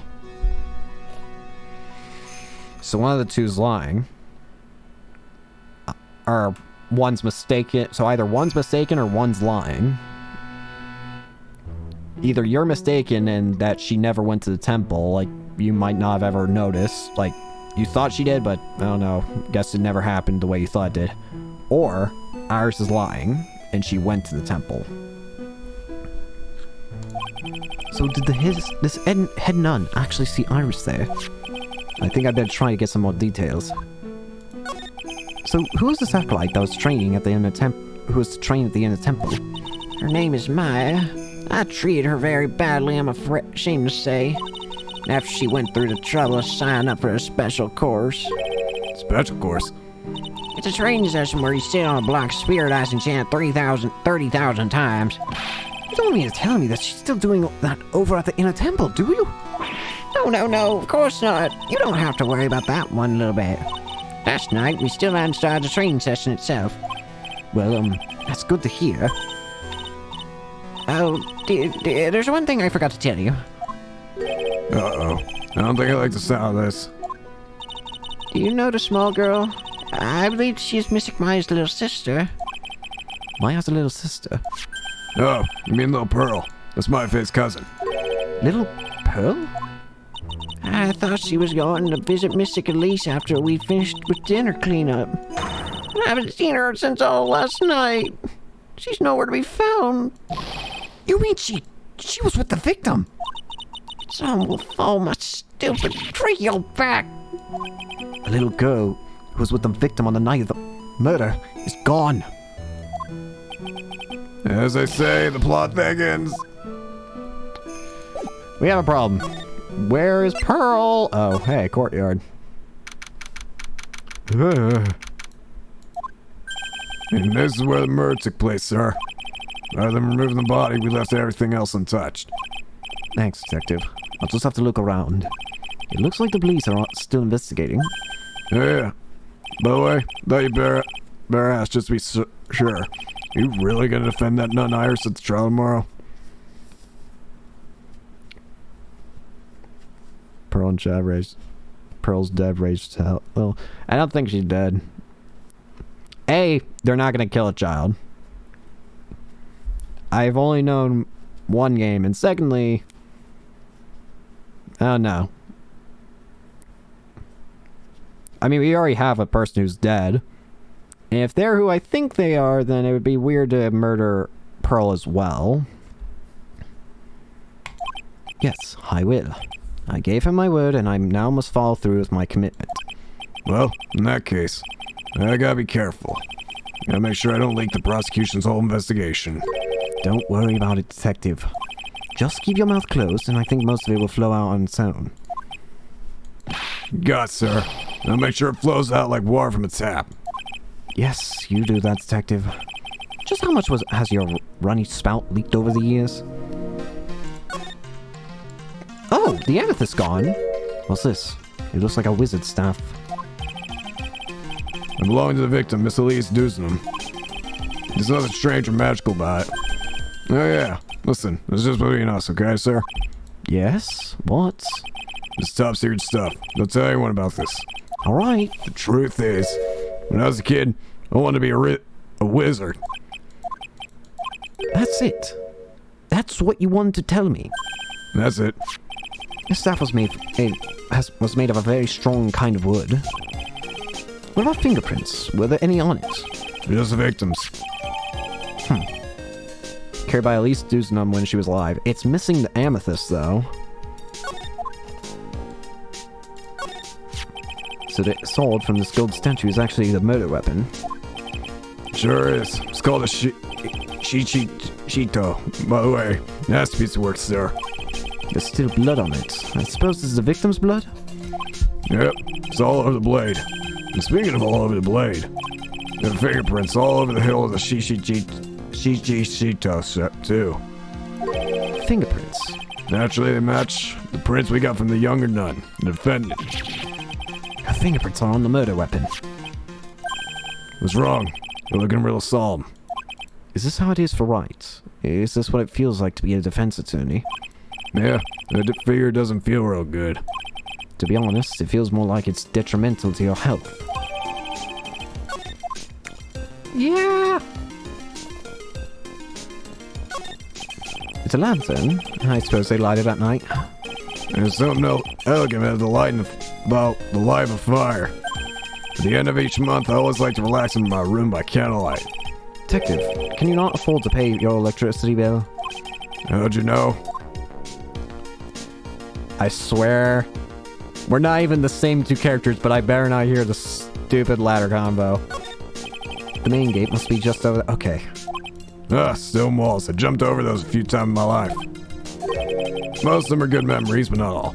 Detective, perhaps someone should introduce you to the concept of paucity of words.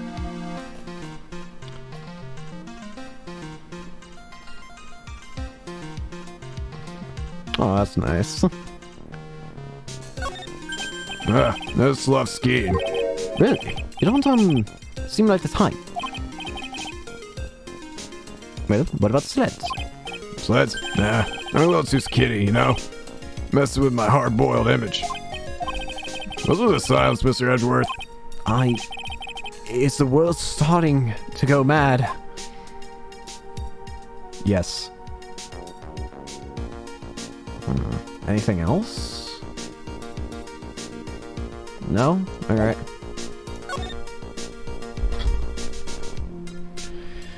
Victim. The victim is the famous picture book author Miss Elise Dusenham. Her entire past, up until she won that Rhine Award last year, is a total mystery. It's hard to believe in this day and age that you can still find people like that. The estimated time of death of the victim was between 10 and 11 p.m. on February 7th. The cause of death was blood loss, estimating from a stab to the back by the murder weapon. The murder weapon? The victim was found skewered with a giant sword, sir. That's terrible. Yeah, there's one strange thing. Yes? The victim's entire body was covered with bruises. Bruises? I hit the wrong button.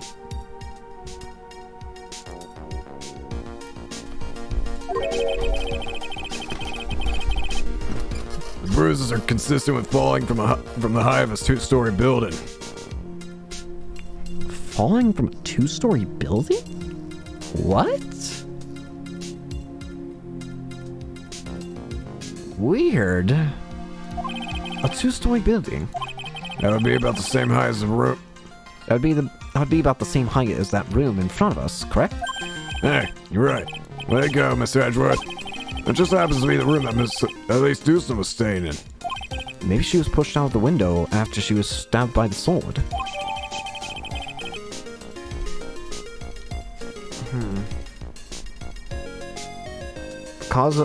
Weird. Well, in that case, there could be some kind of explanation in the form of, like, maybe what, Sister Bikini saw was Iris trying to pull the sword out of the body. Maybe someone had pushed from up top. Like, they had killed, like, you know. Maybe it was, like, someone stabbed and they fell, and then maybe Iris was just trying to pull out the sword to help. Or something. Well, then again, well, actually, if the person was wearing gloves, then of course it would only show Iris's fingerprints, but I don't know. Now then, detective, let's see if we can summarize what we've learned so far. Okay, let's take a look at the map.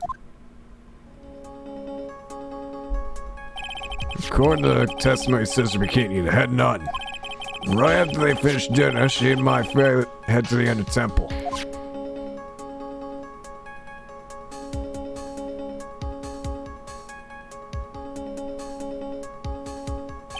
At 10 p.m., after ringing the bell for lights out, Iris went to the Ender Temple.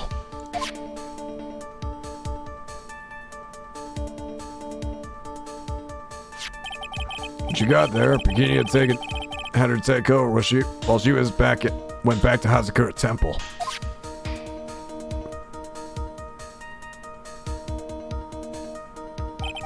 After taking a hot bath to soothe her back. Wait, what? Sister Bikini witnessed the murder in the courtyard. Wait, something doesn't make... Wait. But you're saying Iris was at... But Iris was at the Inner Temple is what you're also saying. What? Iris can't be at the Inner Temple. Like, that's a long walk. So... Like... I don't know. It's just a matter of who... Did Iris actually go to the Inner Temple or not? If you want more details, you should ask Bikini herself in the main hall. The Inner Temple, huh? I'd like some more information about that place. The trial begins tomorrow, but who's the prosecutor?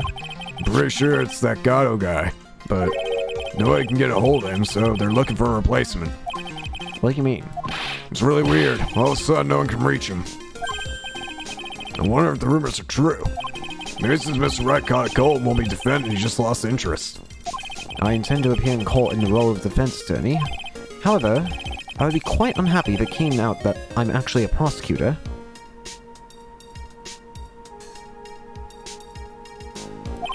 Yeah, I can see why. I'm not the only one you have to worry about. I think the real problem's gonna be that judge. Yes, he certainly would remember my face even after a long absence. That's why I requested another judge to preside over the trial tomorrow. We've only met each other once. There's a good chance he won't remember me at all. Yeah, but what about the prosecutor? Everyone in the prosecutor's office must know you.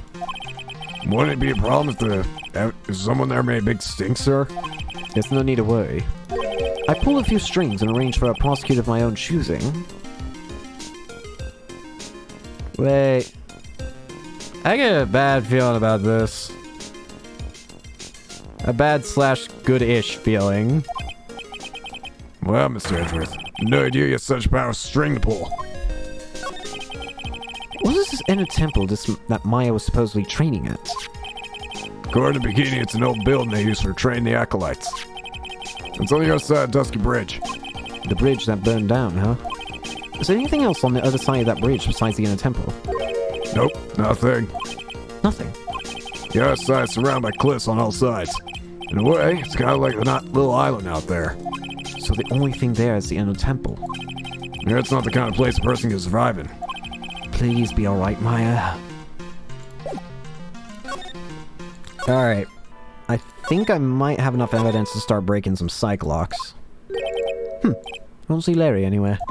Maybe she scared the poor kid away. His heart was shut tight with a number of psycho locks. I guess I have to look for him now. A thorn in my side. Larry! Larry! Hi, you're still here though. Mr. Edgeworth. I came back because I need to ask you a few more questions, if you don't mind. But I've already told you everything that I... Iris, please remember. I'm on your side. You can tell me anything. Yes, thank you. I just finished speaking with the head nun of the Hazakura Temple. She testified very clearly as to what happened. She said she saw you stab Miss Elise Duznom with a sword. And one other thing. She said that when Maya Fey began her training at the Inner Temple, you were there as well. What? When I spoke with you last, you claimed that you never went to the Inner Temple. And yet, Sister Bikini says that she met with you at the Inner Temple that very night.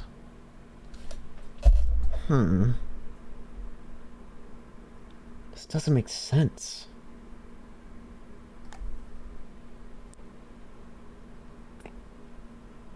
So, the main question here is, where's Iris? But I didn't go there. I didn't go to your temple last night. It looks like she's unwilling to tell me the whole truth. I wonder if I'll find any answers that I'm looking for if I break those psycho locks.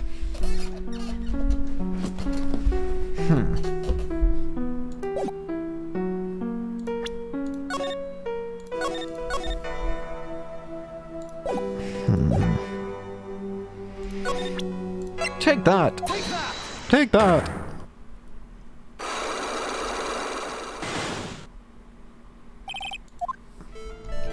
Since I've been handed this case, it's my duty to dig up all the answers. Understand? Yes, sir. The smallest flame can sometimes bathe a case in a whole new light. In my years in court, I've seen it happen over and over again. That's why I'm committed to searching until I have those answers. Now then, is it really true that you didn't go to the Inner Temple last night? Yes, I swear. I told you that. Yes, you said you didn't go because you were frightened. That's right. If that's the case, then the obvious question is, what were you so afraid of? Iris, I wonder, is this why you were frightened that you couldn't leave your own room? I found this in the main hall. It's addressed to you. That's... Well, Iris? Why are you glaring at me like that? You were scared of the blackmailer who wrote this to you, isn't that correct? Was it the evidence from the power of my glare that broke the lock? Oh well, I don't suppose it matters either way. Well, Mr. Edgeworth... Yes? I thought that there was just someone playing a prank on me. A prank? Well, yes. After all, even if I did have a secret, there's no one to tell it to that would cause me any grief. I wonder about that. Sister Bikini's like a mother to me. I would never hide anything from her. No, you may not have anything to hide under normal circumstances. However, last night was different. Unfortunately, I don't know what the exact nature of your secret yet. However, whatever it is, there is one person you didn't want your secret told to. Phoenix. Phoenix Wright. You mean something to Wright, it seems. And I can tell he holds a special place in your heart as well. That's why you didn't want him, of all people, to know your deep, dark secret. Well, what do you have to say? I should have suspected as much, especially from a friend of his. Start talking.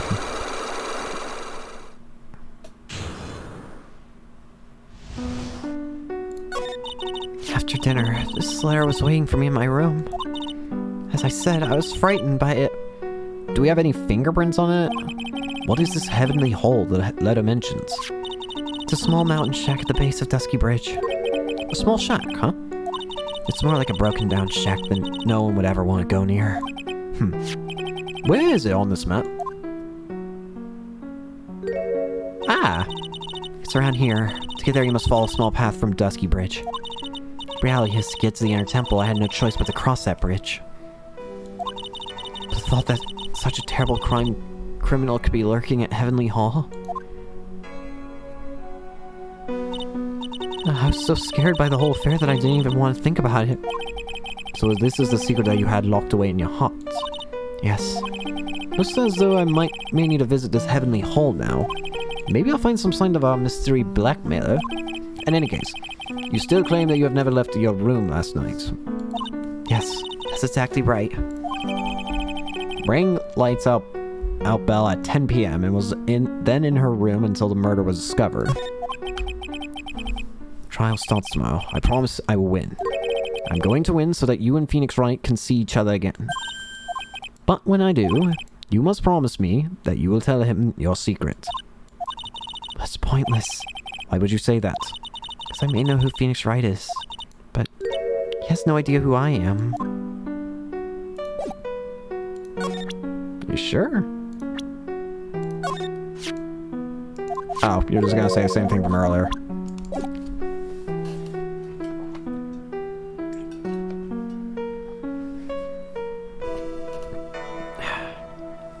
What was it in? Oh yeah. Let's go see Heavenly Hall. Get me out of here.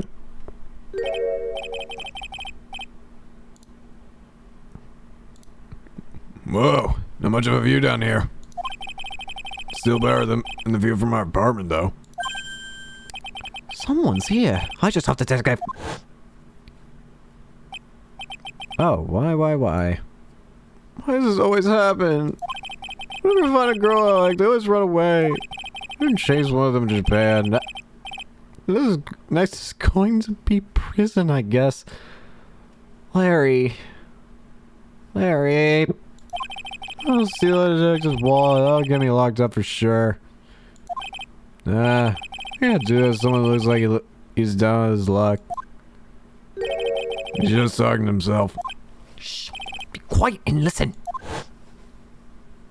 I know it. I should have done that. I blew it again.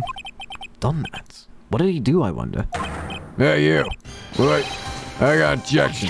What the? You dirty rat. Shoe. You oaf. I'm sorry, sir. But I knew I was shouting objection. In a loud, commanding voice, too. I even pointed my finger. You've watched too many trials. I'm sorry. Okay, Larry, the jig is up. Whatever you got to say for yourself.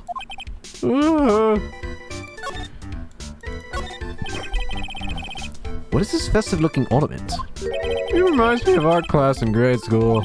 We used to have a lot of fun decorating the classroom with origami. Remember? Well, Oh yeah, you were never any good at it.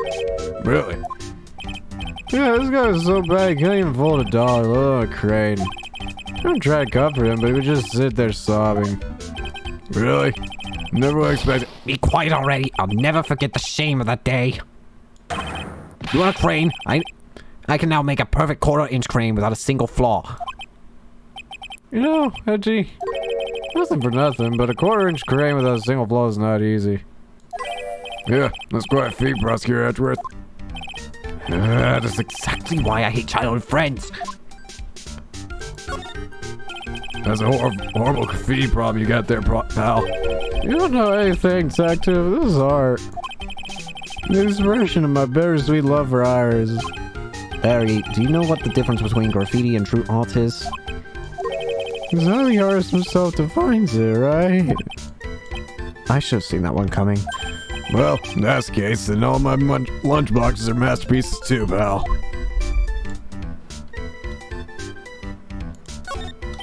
The straw roof is totally covered with freshly fallen powdery snow. Well, makes a nice image, doesn't it? I always did like a rustic look. Heavenly Hall. I suppose it's an appropriate name in some sense. You got that right. Look at that bridge up there. This place would be heaven with that thing in it. Because that thing is hell. You would do well to remember, Larry, that this is a sacred place for some people. This is the Eagle River, sir. Runs pretty fast, though, something. If it had been ice over, Wright would have been in some serious trouble. Remember that? He would have landed on the ice and slid downstream to who knows where. Not exactly what I meant, but alright. These go all the way back to Dusky Bridge. It's a pretty long but easy walk.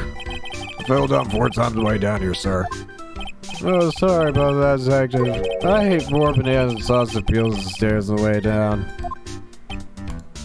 What? So that's what I was slipping on? Be careful on the way back. Those deadly banana peels are still out there. There's a real important piece of information right there, Edgeworth. I don't know if you know what important is. It's a little far, but I have a pretty clear view of Dusky Bridge from here. I still can't believe it, really. What is it, Larry? Nothing. It's nothing. That's pretty suspicious to me. Something about that statement smells. And you know what they say.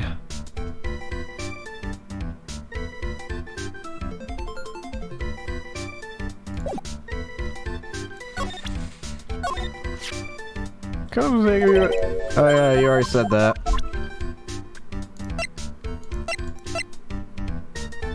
Do you know about the Nope. Nope. How about the cane? This is stuff that Miss Elise was always carrying. Miss Elise, why? Huh? What is it, Larry? There's something missing from this stuff. Yeah, thank you. There's something missing.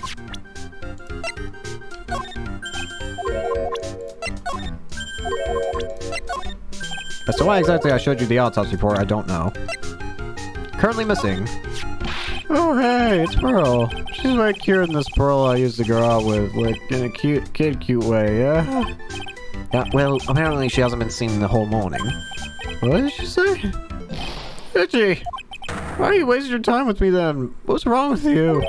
Excuse me? If anything happens to her, I'll never forgive you. Wow, I guess he's right for a change, sir. Now I feel like I'm the bad guy in all this. Oh, it's my, Nick was trying to go save her, you know. Instead, he wound up falling off the bridge. I'm not surprised, though. Nick always gets himself in trouble. Well, if that isn't the pot calling the kettle black. There's other minds doesn't catch a cold, too. Or something worse. I'm just no good with people like... I'm just no good with people like her. What was I doing? I almost tried combining Larry and Edgeworth in this one voice.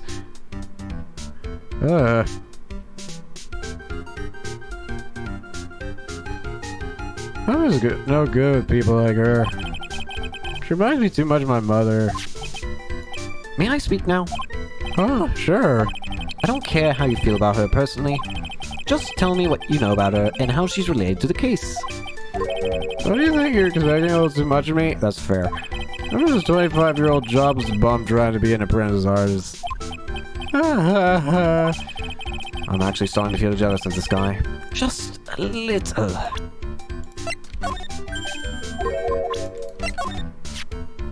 I have a feeling she's hiding something. Oh, yeah, you already said this.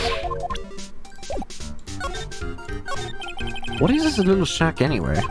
Well, I just discovered it myself yesterday. And why are you down here in the first place? Yeah, come on, I'm an artist. I was looking for a good place to sketch. This is a great little place. It's artistic. It's quiet, it's cold, it's got no power, and it looks like it's about to collapse. Sounds like does a lot like my apartment there, pal. Gumshoe, move. One thing's for sure, no one is likely to show up and disturb you here. So I can get you something to drink? Some hot water, maybe? He's getting all buddy-buddy on us, sir. Listen to me, Edgy. You gotta do this. You gotta save Iris. Why are you so sure she's innocent? Because she's cute? What's your mouth? Anyway, I made my mind up. I'm gonna marry that girl. Mr. Edwards is pretending he didn't hear you, so I'm gonna ask for him. Have you already asked this girl to marry you? No, not yet. But I can tell she feels by the look in her eyes. You know, this is I really want this man to carry me over the threshold look. I'm sure Nick would be surprised. hurling for an airplane to save Maya. To be honest, you could probably do anything to save Maya. You can never imagine I could marry such a beautiful girl like that. Something tells me he would be shocked indeed. That's why I didn't want her to do anything dangerous. I mean, what am I gonna do if she gets hurt? What is this guy trying to say? He lost me about a mile back. If we really want to know the answer to that, we're gonna have to drag him onto the witness stand. Come to think of it, you still haven't answered my question. Where were you and what were you doing last night? Oh man, don't you have anything else to talk about? That kind of attitude, you'll never be a lazy man like me. Okay, chill out with the scary as I got it. You really want to know? Last night, I saw something incredible. Something incredible? You're so insistent on keeping this a secret. Yeah, but let's talk about that now. Let's talk about the good old days. It smell like lemons or something. I learned that from some guy. It was weird. Kept talking about something else. Why hasn't he realized that I absolutely despise talking about the good old days, especially with him? Alright, Larry.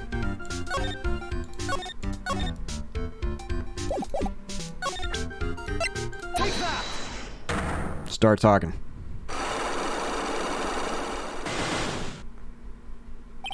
Neither crime. Alright, now you're going to tell me what you really saw that night. Oh, you're really upset, aren't you, Edgy? Okay, I'll talk. Huh? That was a bit too easy. Yeah, anyway, it was awesome. Like, you never see anything like it. Around 10 o'clock last night, I started thundering.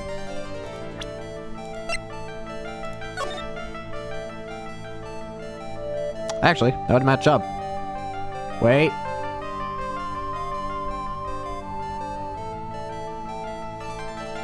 $10:45. I've been sleeping. I'm not sure for how long. Suddenly, seeing the whole world in front of me went white. I'd just been slapped in the face by my old girlfriend, Naomi. And then... it was on fire. The bridge was on fire. Dusky Bridge caught on fire. Are you saying you saw it with your own eyes? Hey, what are you giving me that evil eye? I'm telling the truth. There's still 3 Psycho-Locks remaining. Psycho-Locks. That means he's still hiding something. By the way, Larry, where were you when you saw that happen? Where you say? What do you mean? What do you mean, what do I mean? Just answer the question. I was in my room by the main hall. Where else would I be? As usual, you're as transparent as an empty jelly jar. The problem, I suspect, lies there. There? What do you mean there? It's impossible for you to have seen Dusky Bridge from your room. Oh yeah, it would be impossible, would it? This is a map of the area. Take a look around the vicinity of Asakura Temple. What am I looking at for? I think that should be fairly obvious. The main hall is surrounded by trees and it's impossible to see the bridge from there. Didn't you tell me that before? Well, how about it? How about what? Do you feel like talking now? About what? It looks like it won't be that easy after all. You leave me no choice. I have to move on to the next step. You weren't in your room at the temple then, so where were you? You don't know that I was in my room. So where was Larry and why was he there? If I read the situation up to this point correctly, the answer is fairly obvious. Vera, let's test my theory.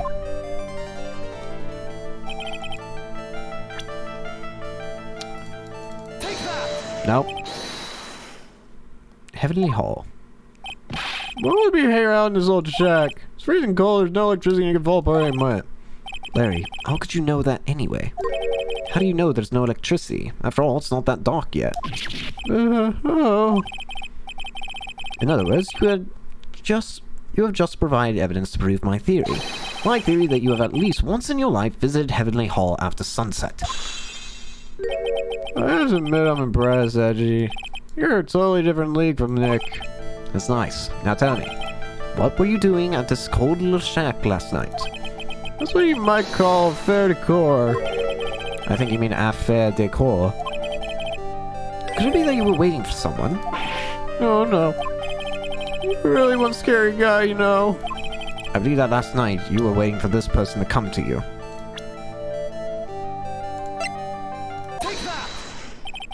There's only one person who you'd wait for in a horrible place like this, Larry. I told you before, don't call me Larry. The person you were waiting for is Iris. Oh, suddenly I feel cold all over, Edgy. No doubt because of my chilly glare. So you think I got the hots for Sister Iris, huh? You have some kind of evidence? You got some of the bruise I was waiting for, you just guessing. This is where I draw the line and end this ridiculous little game. I didn't expect you had it in you. Here's your evidence. You called at this spot with a pathetic blackmail letter. Oh. Hey, give that back. You're embarrassing me. What are you doing with that anyway? That's not important. I misjudged you, Larry. What do you mean? Taking advantage of a woman's frailty like that. You should be ashamed of yourself. Oh.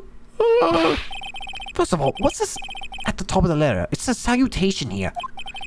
Well, that's what it said in my book, right? Letter writing for dummies. You're not supposed to actually write that. That's what you're supposed to write, dear Iris. I'm so sorry. Larry, you're an idiot.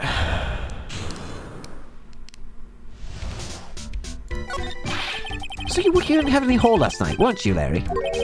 And you saw the lightning hit Dusky Bridge, didn't you? Sorry, Edgy. Sorry doesn't cut, you scumbag. Threatening a young lady like that.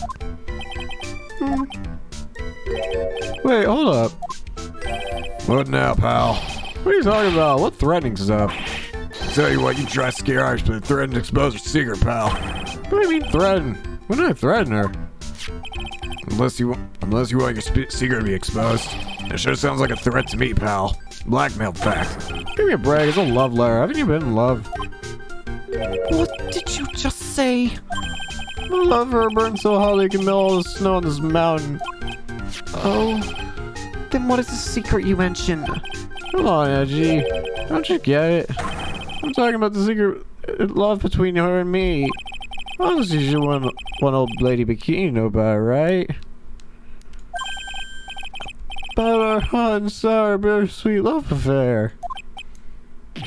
Alright, then why did you send a love letter in a black business-like manila envelope? You're right, it's not my fault I didn't have any envelopes. Jeez. Why are you so quick to apologize, pal? This Edgy gave me this scary look of his. What's wrong, Edgy? Why are you so quiet all of a sudden? That's it. That's what all those huge locks were about. I don't understand why you're so defensive. I don't know either. I guess the thing is, you shouldn't expect too much from a guy like me. Hey, come on, don't get you down. Mr. Edgeworth, this guy's still hiding something for us. I know it. What do you mean, detective? Don't forget what this guy just said a minute ago. If you really want to know, last night I saw something incredible. He's right. Larry. What? You're looking at me like a hungry dog who just found bone. What was that something incredible you saw last night? Going to tell me, Larry, one way or another. I already told you, didn't I? I saw lightning struck at Dusky Bridge. Yes, and I believe it was this incredible sight you saw. But now that I think about it, something doesn't quite ring true. What does it? If that's all there is to your story, your heart wouldn't have had all those locks. Edgeworth. He can't see the locks. Therefore, Larry, I do believe you saw something last night. Something more incredible than just lightning. What? When? Where? Why? How? Hey, what do you think you're doing? If you know anything from Mr. Edgeworth, I'll arrest you on the spot, pal. There we go. Here's the actual... What the... Larry! No. What's wrong, sir? Does this mean I have to do it all over again? Why are you glaring at me like I'm next to be hit by a bolt of lightning? I've just about had it with this Harlequin. If I really want to drag the truth out of him, I'll just have to drag him to the witness stand. Edgeworth gives up.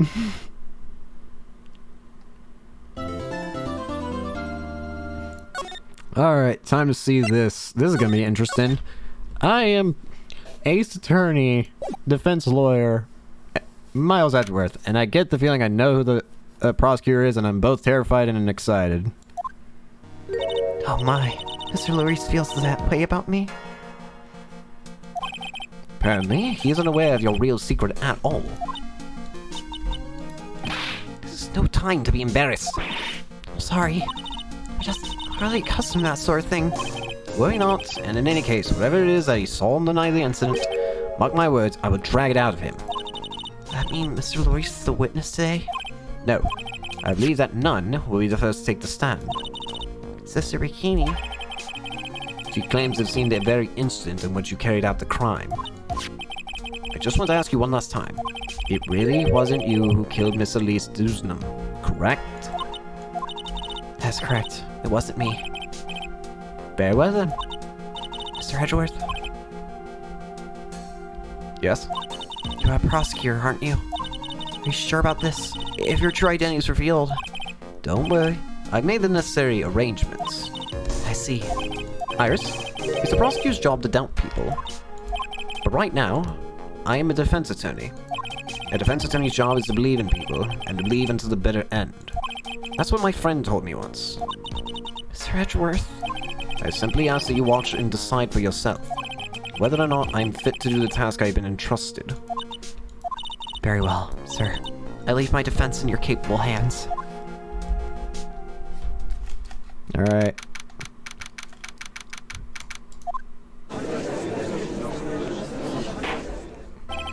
Holds his own session for the trial of Sister Iris of Hazakura Temple. The defense is ready, Your Honor? The defense does indeed appear to be ready. However, the same cannot be said for the prosecution in this case. Indeed? I'm not sure I like such a blatant waste of this court's time. An empty prosecutor's chair can only mean that the prosecutor has no confidence in their ability to prove this case. It would seem this case is already over before it had a chance to begin. I am ready to announce my verdict this time. This court finds the defendant. Here we go! Hey, Francisca. The prosecution stands ready. And you are? Francisca von Karma, prosecuting prodigy. Von Karma, you say? Perchance, you wouldn't be of any relation to the legendary prosecutor Manfred von Karma. Legends are a thing of the past. I am a von Karma. That is all. Upon a special request, I flew in today for the purpose of prosecuting this case. You said that you must be quite a big shot, eh? By the way, Miss Edgeworth. Yes, Your Honor? I'm almost certain that I've seen you somewhere before. Or am I just imagining things? You look very much like a prosecutor I met once. I believe you're imagining things, Your Honor. Miss Von Karma, do you have anything to say? There's no such weakling as this man among those of the prosecutor's office. Then there isn't... I'm sure once before in this courtroom. Ah! I told you, there's no such weakling. What is that? A whip? I'm not sure I care for that thing, such a thing in my courtroom. Bailiff, remove the whip at once. I have no objection to the whip. Edgeworth! Why? You don't? The prosecution can wield a whip or drink 17 cups of coffee.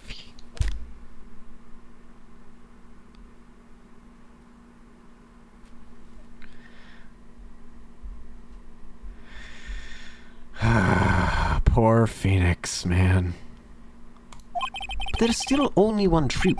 That is what I stand here to prove today.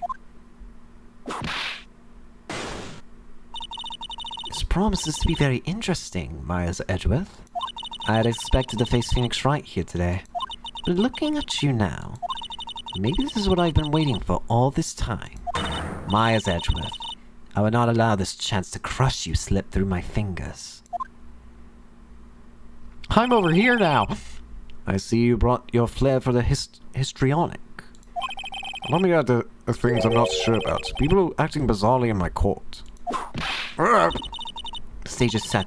Now, continue with the proceedings, Your Honor.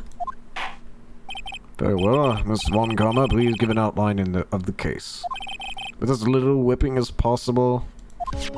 The murder victim is the famed picture book author, Miss Elise Dusenham. Her body was found in the Hazakura temple in the courtyard. She had been stabbed through the torso by a ceremonial sword from a golden statue. The sword in this picture is the weapon in question, correct? Very well. The court accepts this photo into the crime scene.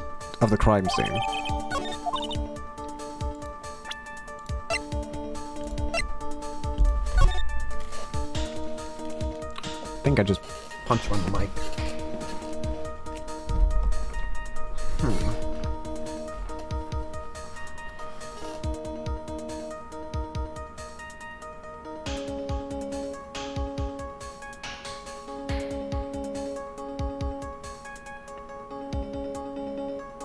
Why does something about this seem wrong?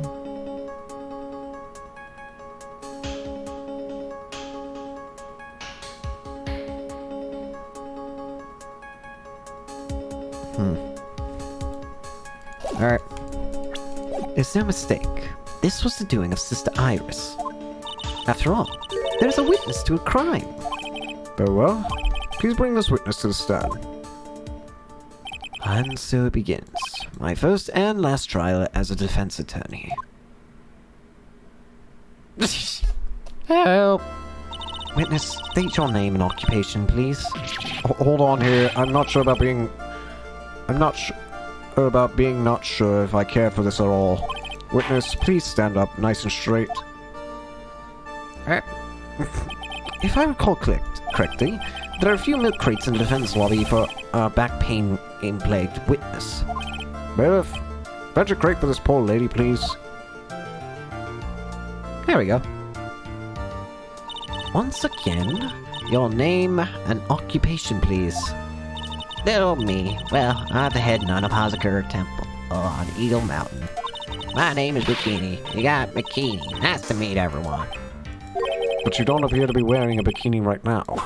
The courtroom is a garden of holy judgment. Those with lechery in their hearts should leave this sanctuary at once. You want me to leave? Don't need to get your bikinis and twins, let me tell you. I'm a sight to behold in the summer. In any case, witness, I hear that you saw the crime take place in the night in question. That's right. I still hardly believe myself, to be honest. There's no way my dear little Iris could do anything like that. Let's hear what you have to say then. First, tell us about your... tell us about your own movements that night, eh?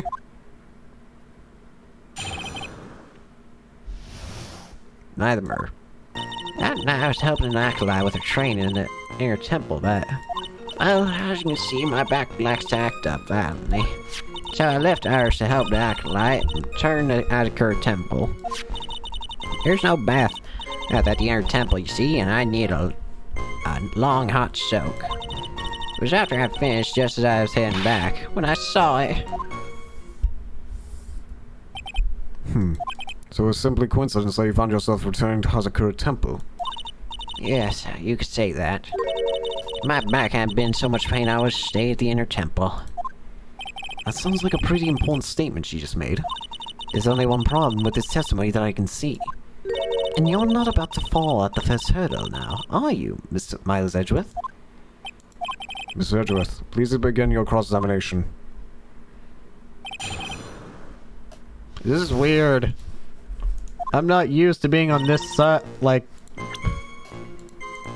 Not used to being Edgeworth. Or Edgeworth's not used to being this. Hold it! What is the inner temple? Well, see, conversing with spirits is what we train people to do, right? Well, I'll be the one asking questions, madam. In order to do that, lay strong and spiritual powers required. There's a small temple across a dusky bridge called the Inner Temple. Acolytes would spend an entire night there to undergo intense training. And how exactly do you help with this process? It's not quite exacting. It can't be performed without a nun supervising. Like a tutor watching to make sure a spoiled child studies. Tutor with a whip, in your case. If that's the case, then why did you return to Hazakura Temple, where the murder took place? Hold it. Bite me. That's right. It's no laughing matter, especially in the winter. I can't hold anything heavier than a knife and fork during that cold months. Just being alive is like strict training. On the night of the murder, was this fabulous back of yours hurting again? That's right. Raising like a bull in a pig pen. I almost fainted once or twice. You should get that checked out. I just knew that unless I warmed it up, it was just gonna finally fish me off.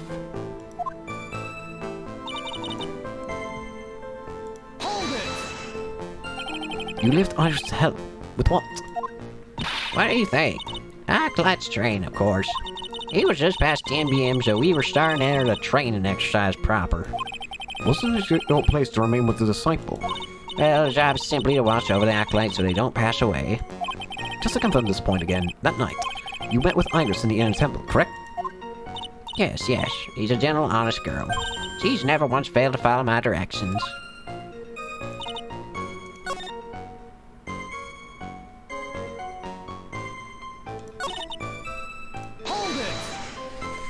So you returned to Hazakura Temple in order to take a bath? My back's to blame for everything. It's a do-or-be-done-in kind of world, after all. How long were you in the bath for, if you don't mind me asking? My, what a filthy little rogue you are. I know what's on your mind. But your next question's gonna be, what exactly you wash? That's why we have water. What are you going on about? I was... Pathetic Miles Edgeworth. The lowest of the low. Is that some kind of kick me sign stuck to the defense bench? Yes, Edgeworth. Why do you think Phoenix is in so much pain 24/7? Anyway, I couldn't afford to be away from my post for too long. You understand, so... The crime took place in the courtyard, correct? When you go from my room to the main hall, you have to take a winding hallway from which you can see the courtyard. That's right. In other words, it's pure coincidence the witness saw the crime taking place before our eyes. There's no complicated setup in this case. That certainly seems to be true.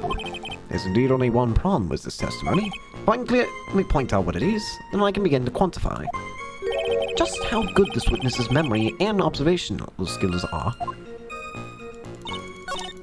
I left Iris. Alright, this is where I think it's weird. You left Iris. Iris never left, though. I'm pretty sure... Here we go.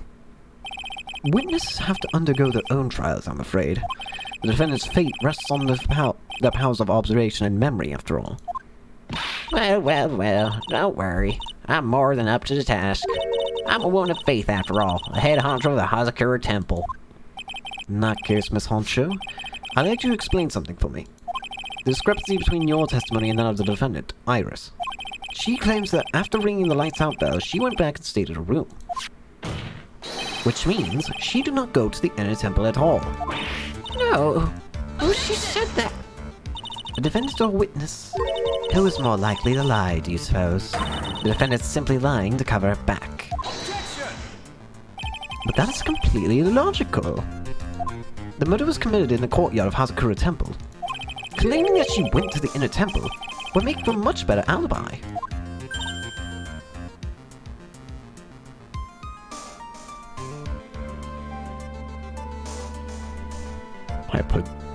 Maya put a kick me sign for their April Fools. Honestly, that would make 100% sense.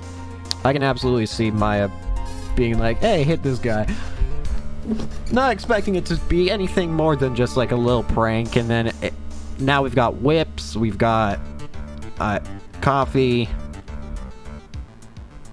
Technically we've been pointed at as well by Edgeworth, but that's the nicest thing. That is odd. Whatever the reason, I can't believe she would lie. She does indeed have honest eyes. All people lie. That's my belief. Why am I the only one being whipped in here? That's a great question. Why is he the only one? Actually, no. Wait, I got whipped. Edgeworth got whipped once. Anyway, neither witness nor the defendant have any reason to lie. Which means, we must call your memory into question. Yeah. You're older than me and yet you want to play that game? I still love her, like, overly serious face. It's just like, man. Well, that isn't exactly what I... My memory's perfect, crystal clear, especially in the winter. Then I suppose it's too early to end this cross-examination, eh? Mr. Edgeworth, if you are going to question the memory of this witness, you will need to show a more decisive piece of evidence. Understood, Your Honor. I was naive to think that alone would do the trick. And please add your comments about Iris to the testimony, and let us return to the cross-examination.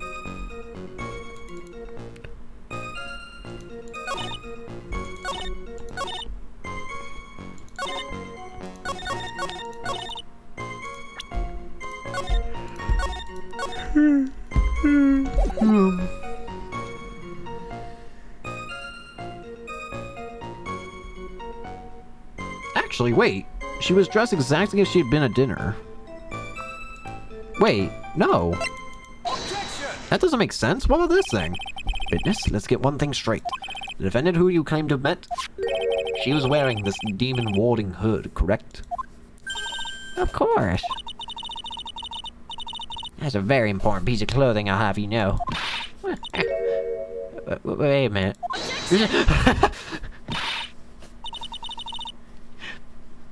Key most serious face of wonderful meme material. Absolutely. Hold it right there. Why you have that? What do you think? That's the question of the day now, isn't it, Miss Von Karma? I'll have you know that this hood was given to someone as a gift that night, before the lights out bell was rung. What? You know where I'm going with this, don't you? If the witness had seen the defendant as she claims, then the iris she saw must have been missing this very hood. Well. It's not about feeling at all exposing contradictions like this. Now I understand that happy look on Wright's face every time he does it.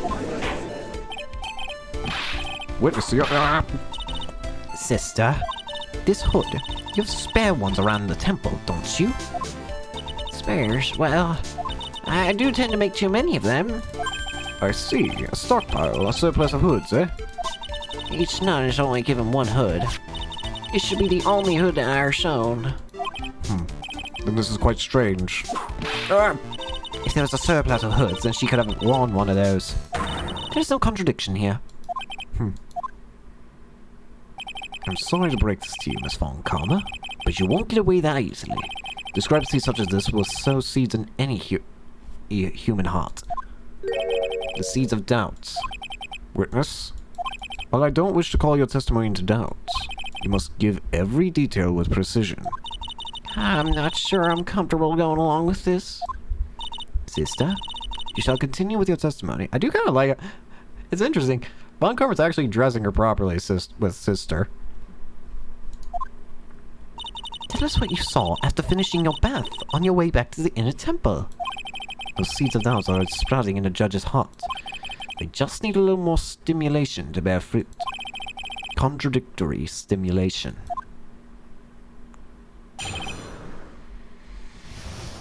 After your bath. I finished my bath around 11, and I thought I should return to the inner temple. As I was walking back, I heard a noise from the courtyard. I took a look, and Iris was so mystical Elise.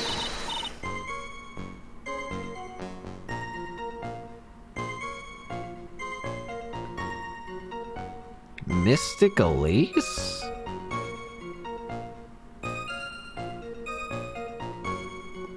I don't think you should be addressing her. She was just a book author, right?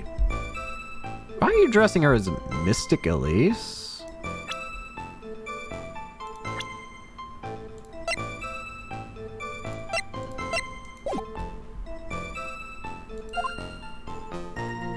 Missy Elise was staying in the core room which faces out onto the courtyard. And I saw much that occurred after she was pushed out of her window. You saw a truly terrible sight, didn't you? If I was in your place, then it would be much like Miss Von Karma whipping Mr. Edgeworth in court. And me seeing it all from this very chair. Didn't Gumshoe give something similar to this? Well, something like that. As judge, His imagination is about as vivid and creative as Detective Gumshoe. Thank you! I would look the fool if I commented on such foolishness. Anyway, This case is mine, Miles Edgeworth. Calling everyone by their full name. Can't you do something about that habit of yours? At least someone says it.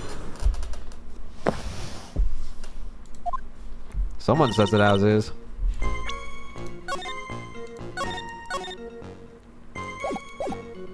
Alright, let's go with... pressing.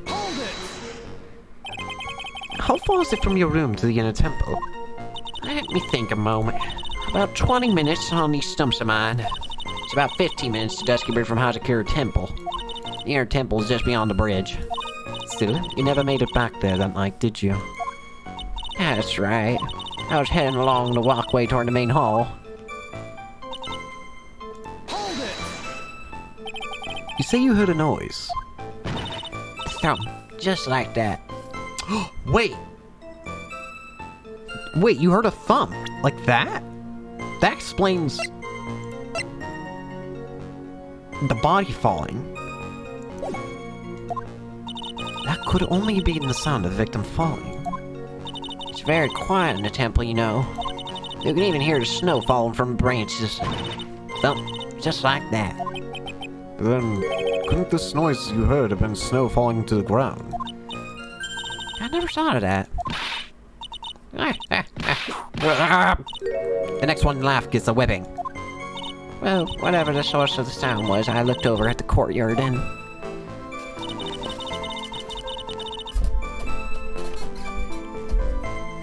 So you're saying that Iris dropped down with the sword plunging Elise. That's kind of...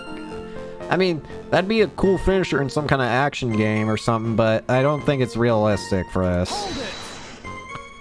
This is the second time the witnesses testified seeing the defendant. But some doubt remains in these claims. Hey, what does that mean? Just because you're a good-looking young man doesn't give you a right to... The murderer stabbed the victim with a sword. Says the bikini, try to recall exactly who it was that you saw, as clearly as you can. Well, you're a handsome young man, so I'll forgive you. Oh, now you mention it. There was something awfully strange about her. Something that's been bugging me all this time. Please, don't keep us in suspense. Her hood. Her hood? That's right. It's coming back to me now.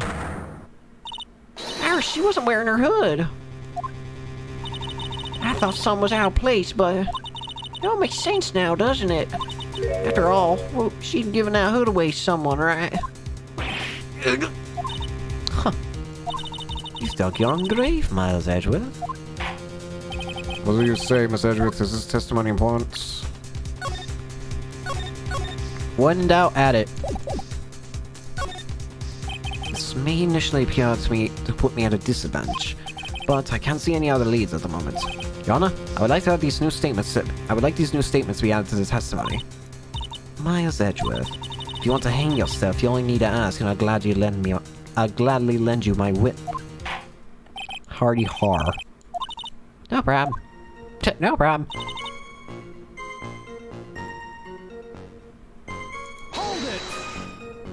You are sure about that? Yes, after all, we always wear the same clothes. I don't mean because we're poor, you understand? It's our style, yeah, that is it. There's absolutely no need to explain yourself. Anyway, she looks different from normal, so that really stuck out. Like me holding a whippet puppy instead of my whip. At least then it might bite you and not someone else. Iris didn't have her hood on, I'm sure of it.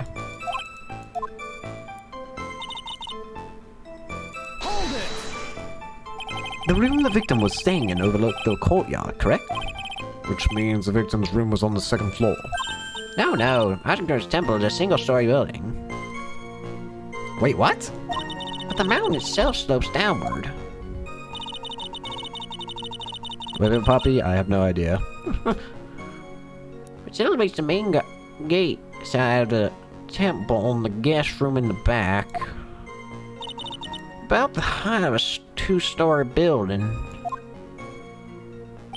I see. And the victim was staying in one of these elevated rooms, correct? Yes, I should have known. I should know. I'm the one who carried her things to her room after all. You have her back! Why are you...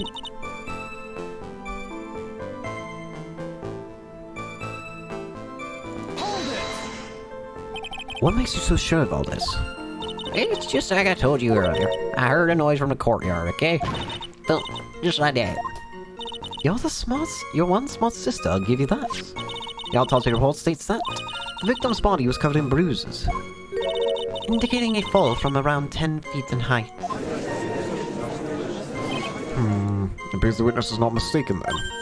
Yep, I'm more than just a pretty face, especially in winter. I'm a one of face after all, head honcho of Hazakura Temple. There's only two of them working there. What's wrong, Miles Edgeworth? No snappy comeback remark. It doesn't feel like she's lying. It's a very powerful testimony too. She claims to have seen the instant in which the defendant stabbed the victim. There are only two things which I can believe in right now. My client, Iris, and my own abilities as a defense attorney.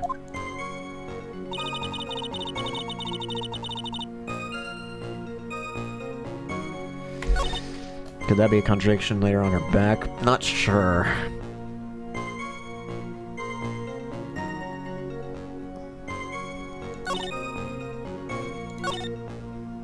Iris didn't have her hood on.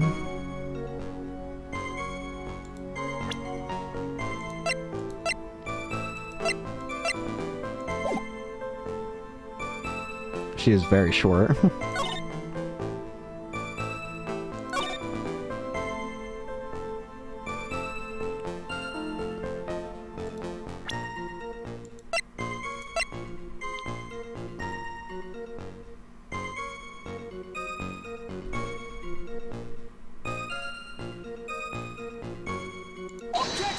This all makes sense.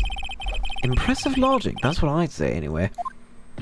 Oh, please do. My brain is something else, especially in the winter. However, I think you are overlooking one thing. Miss Von Karma, would you be so kind as to take another look at the autopsy report? The autopsy report. The victim did fall from a height of 10 feet. However, this fall was after she was killed. That's right. It says after death right here. The scene the witness claims to have seen is contradictory. If the defendant stabbed and killed the victim there in the courtyard, how would the victim then go on to take a 10-foot fall? You're so small. Order! The victim was killed, then fell.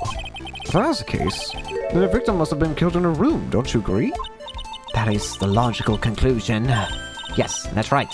The victim must have been stabbed by the defendant in her own room. Then she was thrown out of her window down to the courtyard below, but then she would have had to jump. Were there any signs of a struggle in Mr. Dusenum's room? She was stabbed with a sword. That would leave a blood stain, wouldn't you agree? Well, Miss Von Karma, was there any blood? No traces of blood were found in the victim's room.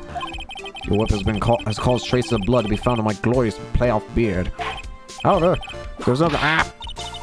I'm sure there's no need for me to go over this, as I'm sure you're aware, as I'm sure your honor is well aware, of when a stab wound produces the most blood. It produces the most blood. Very little blood is actually lost at the moment of a blade's insertion. If you want to talk about when the most blood would be lost from a body, that would be when the blade is removed. Indeed, with the weapon still in place. It acts like a lid on the wound. That is true. With the weapon still in the body, there won't be much bleeding.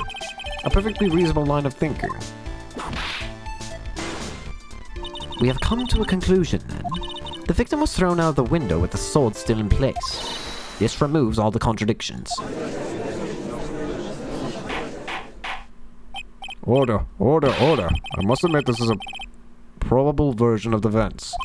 I'd expect no less from Franziska Von Karma. She okays and takes control of every vital point. It seems that we need a clear testimony from the witness. Remove all supposition on your part and tell us only the facts, please. Why did you shrink? Remain standing on the crate. Get another crate. Don't go selling me short now. The way of winter snow has bent me out of shape, especially my back and my mood. Sister, please give your testimony. I will give you a vigorous massage once we are finished here. With the whip? Oh boy. Alright. With the whip? What? Huh?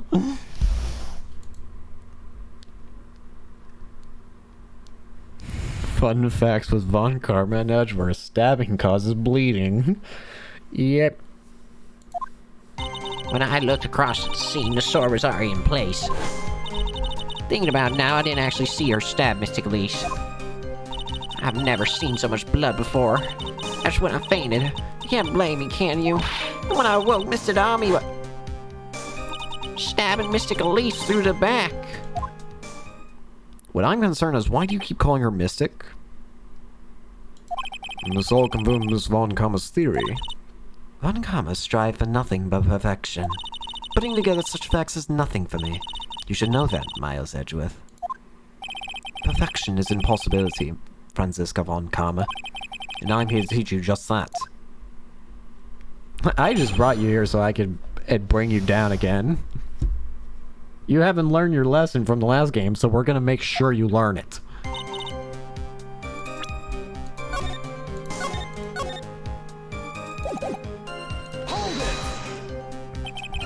At that time, was the victim bleeding?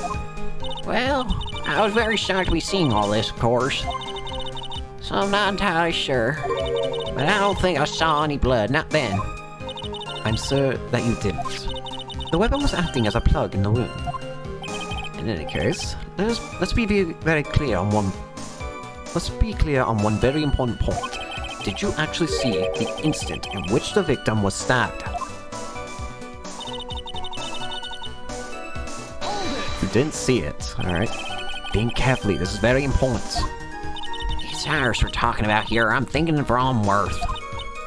No, when I looked over, the sword was already in Mystic Elise's body. It might not be conclusive, but this testimony supports the theory. The victim was stabbed in a room that dropped into the courtyard. I think this proves that rather well, Miles Edgeworth.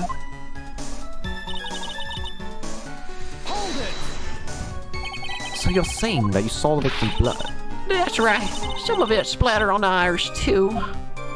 When the defendant was arrested, she was meditating in a room, and her blood-flecked clothing was neatly folded in a corner.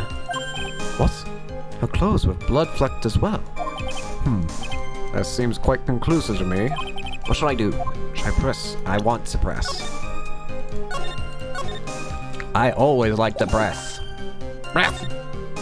Going back to your previous statement, you said that you saw little bleeding where the victim was stabbed. But now, you say you saw the victim bleeding. Well, I say I saw what I saw. What did you see? Well, maybe I didn't see the poor woman get stabbed, but I saw the girl pull the sword out of her plain as day. Pulling the sword out? Well, it wasn't exactly pulling. It was more like came out. With this, you will add the statement to your testimony. Oh, was that important? More important than you can imagine.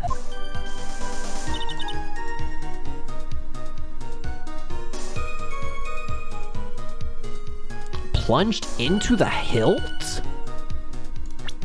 Hold on, what? Plunged into the hilt? What are you talking about? Sister Bikini, you are a reliable witness. At least, I like to think so, but there are too many contradictions here. What do you mean? You make it sound as though I'm a liar. But you're a handsome young man, so I'll forgive you. What contradictions are you talking about? In the scene that the witness claims to have seen, the weapon was thrust up to its hilt into the victim. Furthermore, the killer withdrew the weapon smoothly from the body. However, both of these are complete impossibilities. What do you mean? Please explain. Explain yourself. To start with, do you think it would be impossible to stab someone with the hilt of this? No matter how I look at the defendant, she doesn't appear strong enough for that. Doesn't appear? What meaningless drivel. I too may appear to be weak and frail. But I can crush men under my heel and make them weep, should I so choose. The objection stands. I whipped a little back there, I must admit. That isn't the only issue here. if the sword was truly stabbed into the body up to the hilt, well, just look at all the branches on it. I'm sure it certainly wouldn't come out smoothly. We also have a problem with the amount of bleeding. It's true that when a blade is left in a body, it acts as a plug. However, when the weapon is shaped like this, it's an entirely different story. The wound would be too large for the blade to completely stop the bleeding. Objection! That's nothing more than conjecture. In reality, the victim was stabbed with the shishijito. Even a weapon of this nature may still sometimes slide out smoothly, and may still sometimes stop the blood loss. Do you really expect me to believe that? I'm not finished. There's still one more conclusive contradiction. You've still got more. This one is simple. If the sword really was thrust in all the way to the hilt, why is there only blood on the tip of it? How did you miss that? If this witness is telling the truth, then there should be blood around the entire length of the sword. Order! Order! Bravo, Miles Edgeworth, raising this many contradictions from a single piece of evidence. All the other attorneys I know could maybe only match one, if that. What does this all mean? You're proving contradictions regarding the murder weapon, but... Having come this far, there can only be one answer. And that is... the weapon used to kill the victim was not the shishito. What? A foolish idea born from the foolish mind of a foolhardy, foolish fool. Let's examine this again. What was it that made us think the sword was a murder weapon? Well, it's because Mystic Army was holding it. Exactly. However, if we reflect on this, that's the only basis we have to assume such a thing. The impression left by the scene was just too strong. That is what influenced us. It influenced us to believe that Shishito was the murder weapon. Order! Order! Order! Ah! So maybe the Shishito was not the murder weapon. Even if that is the case, it changes nothing, Miles Edgeworth. The sister here saw everything. She saw the defendant stab the victim with a sword-like object. That is true. Your response, Mr. Edgeworth? If that is so, I would like the prosecution to answer the obvious question it raises. The obvious question. Yes, namely, where did the real murder weapon disappear to? It goes without saying that the police searched the main hall in the surrounding area.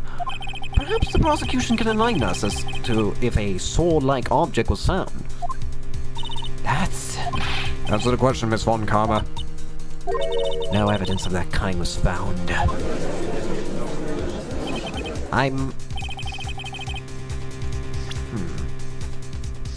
Let me see that death. Stabbed in the back. But what is the stab wound like? Because I have an idea. There is an item that I think might just be able to do the job as well. Maybe. But if it is this, then there's no way that it was Iris. I don't think. No mysteries to throw onto the pile. To try without a murder weapon is a tricky beast. Excuse me, can I say something? I just remember something actually. What is it, sister? I was just thinking, it's possible that just maybe what actually happened was, it was just over there. What is that going on about here? The murder weapon, I mean, maybe, I know where the sword was disposed of. You what? Well then. I think we need to hear testimony from you one more time, sister. Impossible! What else could this old woman have seen?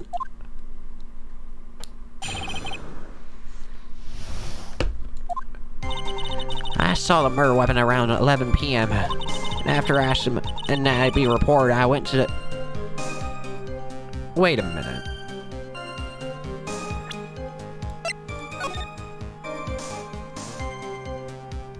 No, there's no way, would it? After asking that I'd be reported, I went out to the main gate. And there, I saw tracks that indicated the snowmobile had been used. It takes 15 minutes to walk to Dusky Bridge, but less than 5 using one of those. Maybe they threw the weapon in Eagle River and came back while I was knocked out. Nurse could have done that. She could have driven a snowmobile after all.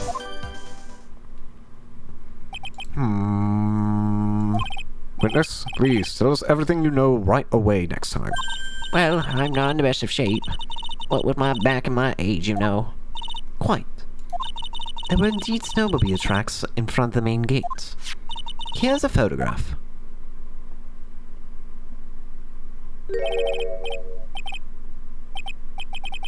It certainly is an interesting theory.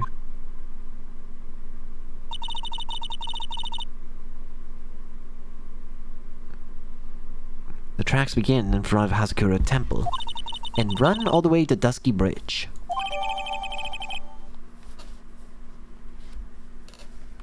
Wait.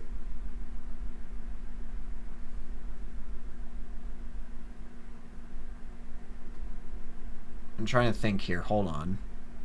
If I need to look at that photo.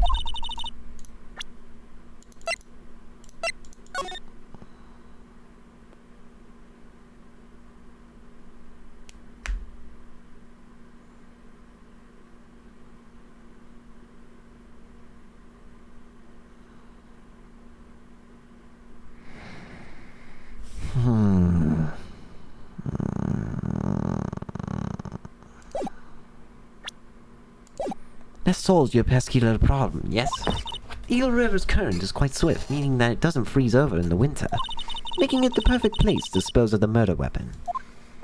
Did she really go to the river to dispose of the murder weapon? Is that right across that me?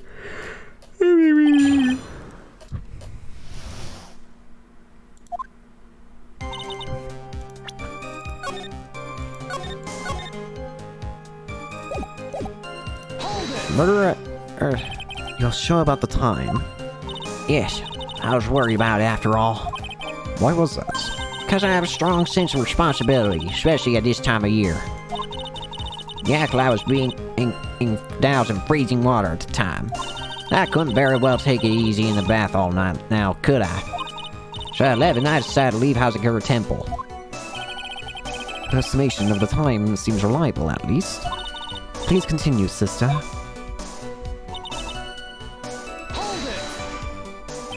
You asked Phoenix Wright to report the crime, correct? Whoops. Right. The one who trampled me. It seems she is the type to hold a grudge. There isn't a phone in the main hall, so I sent him to the bridge. Phoenix Wright. He didn't even have his cell phone on him. He had forgotten it at home, apparently. What a naive boy, as always. Not only do I always carry my phone, but I always have my whip in my hand, too. Anyway, I was really scared, and it was taking him a while to get back. So I thought I'd go up at the main gate for a spell.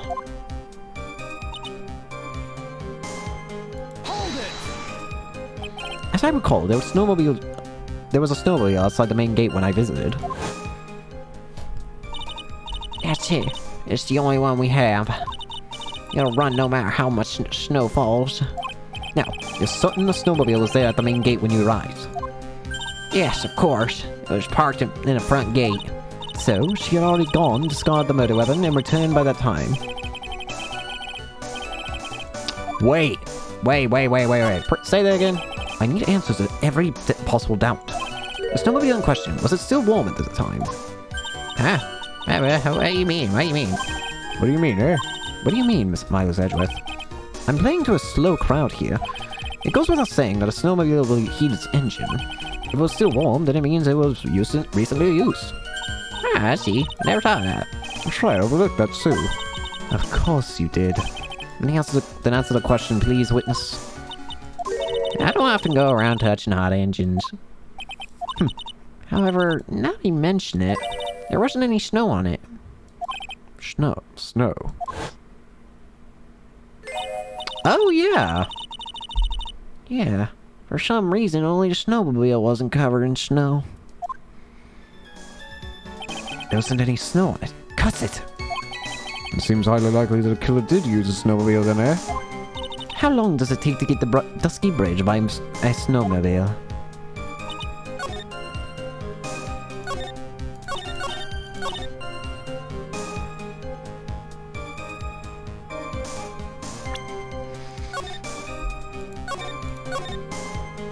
Hold on a sec.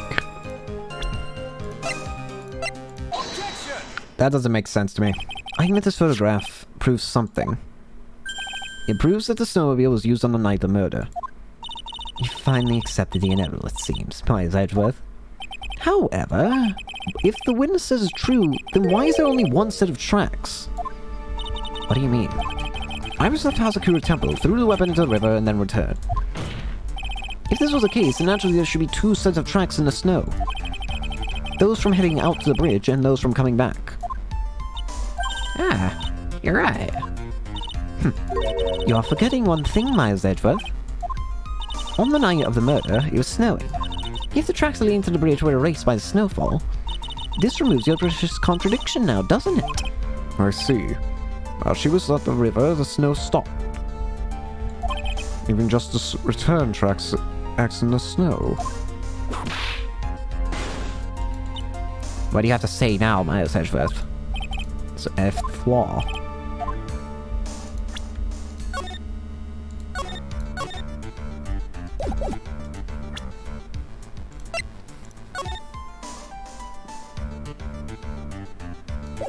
I feel like there has to be. The tracks to the river were covered by snow. What a nice theory. However, Miss Von Karma, that is impossible. But you can't explain why there's a rude index finger currently pointed in my general direction. No need. The evidence will do all the talking for me. So claims longer. Evidence that the outgoing tracks were not covered by snow.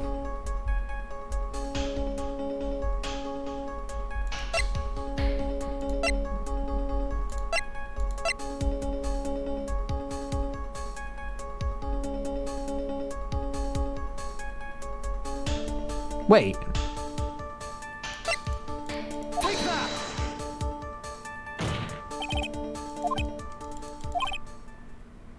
Remember the hockey hooligan. Nothing else? Oh dear, you messed up. Ah, pain.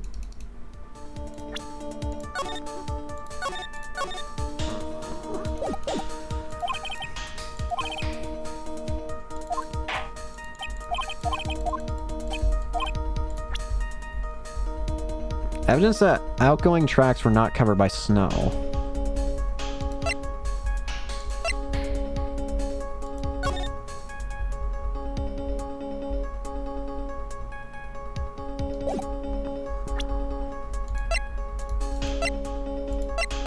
Would it be this? Witness, please tell us again what time it was when you witnessed the crime. I said so. It was around 11. Of course, this means that the weapon was thrown away after that time, correct? On that note, please take a look at this data. Is the weather report for Eagle Mountain on the night of the murder? The weather reports. Snow started to fall at 7 p.m., but it stopped around 10:50. Therefore, when the sister witnessed the crime at 11 p.m., the snow had already stopped falling. It's impossible for any tracks made after that time to have been covered up.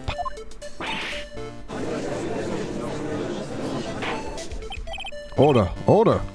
Very well then. It looks like Miss Von Karma's claim has been snowed in. Ah, It's too soon to be closing this trial due to snow. Miles Edgeworth, how pathetic for you to rely on the weather of all things. Answer me this then. When is a weather report ever correct? Ah, no. You've got it all wrong. This isn't a forecast. This is actual data. Ah, Forecast data or weather reports have some inaccuracies. It may have still been snowing in the vicinity at 11 p.m. It's true. We can't totally be sure, eh? What? How did you pull that off? It stopped snowing at Hazakura Temple when the murder took place. You need to provide conclusive evidence of this. I've come this far. There's no turning back.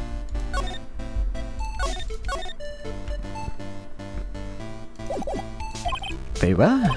I too cannot allow any doubt to remain concerning this testimony. You can't back down, can you? Such a perfectionist, Miles Edgeworth.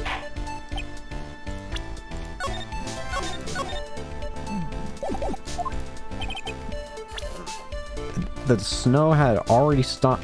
That had already stopped snowing when the victim was killed.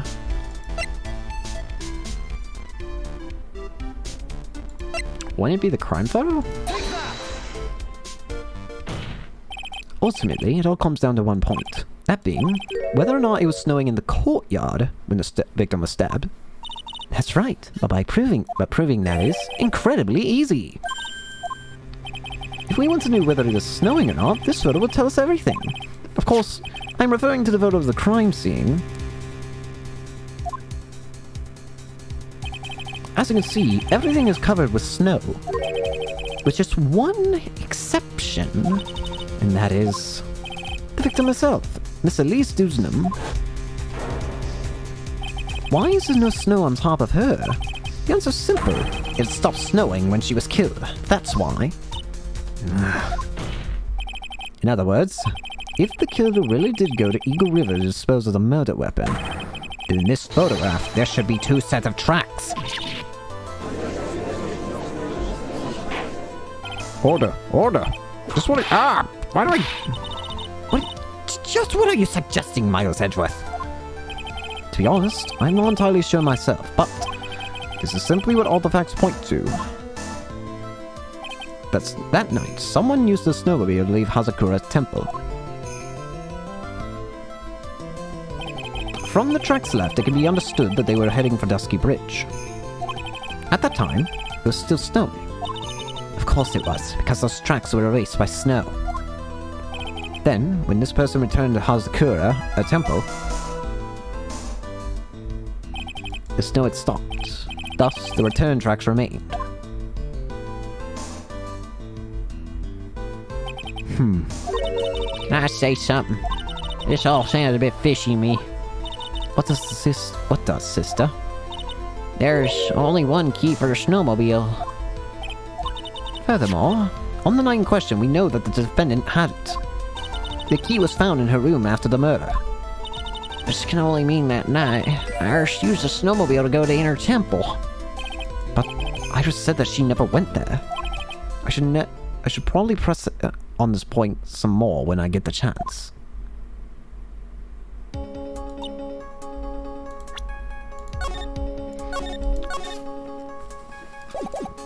The snowmobile can't cross the suspension bridge.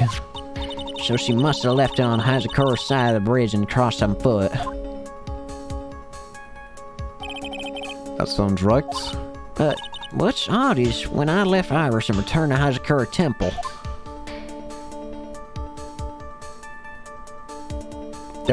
I didn't see anything near Dusky Bridge. You must have just failed to see it, sister. Maybe, but when I made it back to Hazakura Temple, it was there, by the main gate. The snowmobile, I mean. I know what I saw. It was covered in snow, too. What? But that isn't possible! Order in the court. What does all this mean? So then what was the snowmobile used for?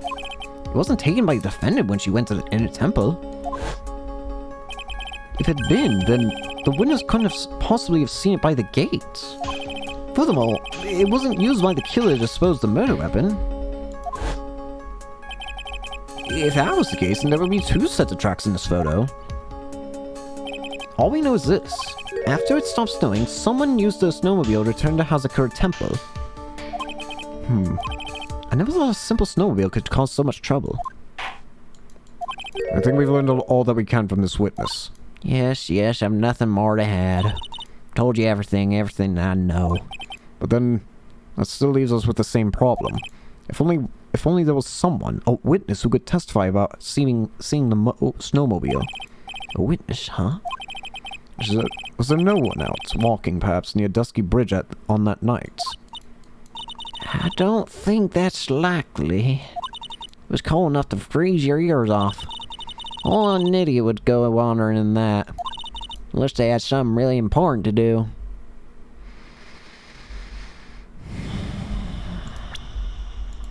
Boy, oh boy, oh boy. It's a shame. Hold on. Something is coming to me. An idiot may have gone wandering out on that subarctic night. Your Honor, actually, there might just be one individual who may be of help to us. You know someone who might have seen the snowmobile on the night of the murder? I don't know for sure if he saw it or not. But there are two things about him that do come to mind. Which are? First, he saw something incredible on the night of the murder. And the second being? Yeah, there's only one person it can be. This individual that I'm thinking of went wandering outside on that cold night. In other words, he is our kind of idiot. Bring in the Larry! This guy must be a product of Jean-Luc Laduc's Guide to Obnoxious French Painting. This is Larry Butts, a disciple of the victim, Elise Duzna. A student? Interesting. And why was he wandering about outside on the night of the murder? That's... I could tell them all about his designs for Iris, but it may cost us his credibility as a witness before I even call him. He is, after all, an artist. He was perhaps searching for something in the snowy scenery that would move him. Although, I cannot guarantee that this is the reason. And so, this unfortunate, unreliable-looking man, what exactly was it that he saw? I intend to extract that from him right here in this courtroom. Summon this youth as a witness immediately. I have no choice, do I? I believe he's in the gallery for this trial. It will not take long to summon him. Very well. There he. You may have escaped me yesterday, but today I'm going to get everything out of you. The court will not adjourn for a 20-minute break. Ms. Von Karma, please see to preparing the next witness. Understood, Your Honor. Good. Well then, goes down recess. That was an incredibly long trial, beginning section to the trial. Holy crap. Yeah, I'm gonna save that. I think I'm good for today. I did not expect it to be that long for that section alone. But yeah. I guess, I don't know what else to say, honestly, but yeah. We will continue this, hopefully tomorrow. There is another thing, though, that I will say. I did say before that I might do a stream through of Xenoblade Chronicles 3 when it comes out. I might backpedal on this for a few reasons, but the main ones being one, and is that I want to... It's a game I've been waiting for a long time, and it's going to be hard to, prevent myself from playing it on my own time. As well as it's going to be something I probably just want to experience on my own. I'll still be streaming during the time when I'm playing it. I'm not going to stop streaming entirely because I want to play through that game. I'm just going to be playing it on my own time. But yeah, I probably will just do... Eventually, I would like to stream it, but for my first playthrough, I think I'm just going to do it on my own because that's a game I've been waiting for a long time and want to go at a pace separate from streaming, I think. But anyways, that's all for that. But yeah, aside from that, thank you for enjoying all this, and I'll see everyone later. See ya.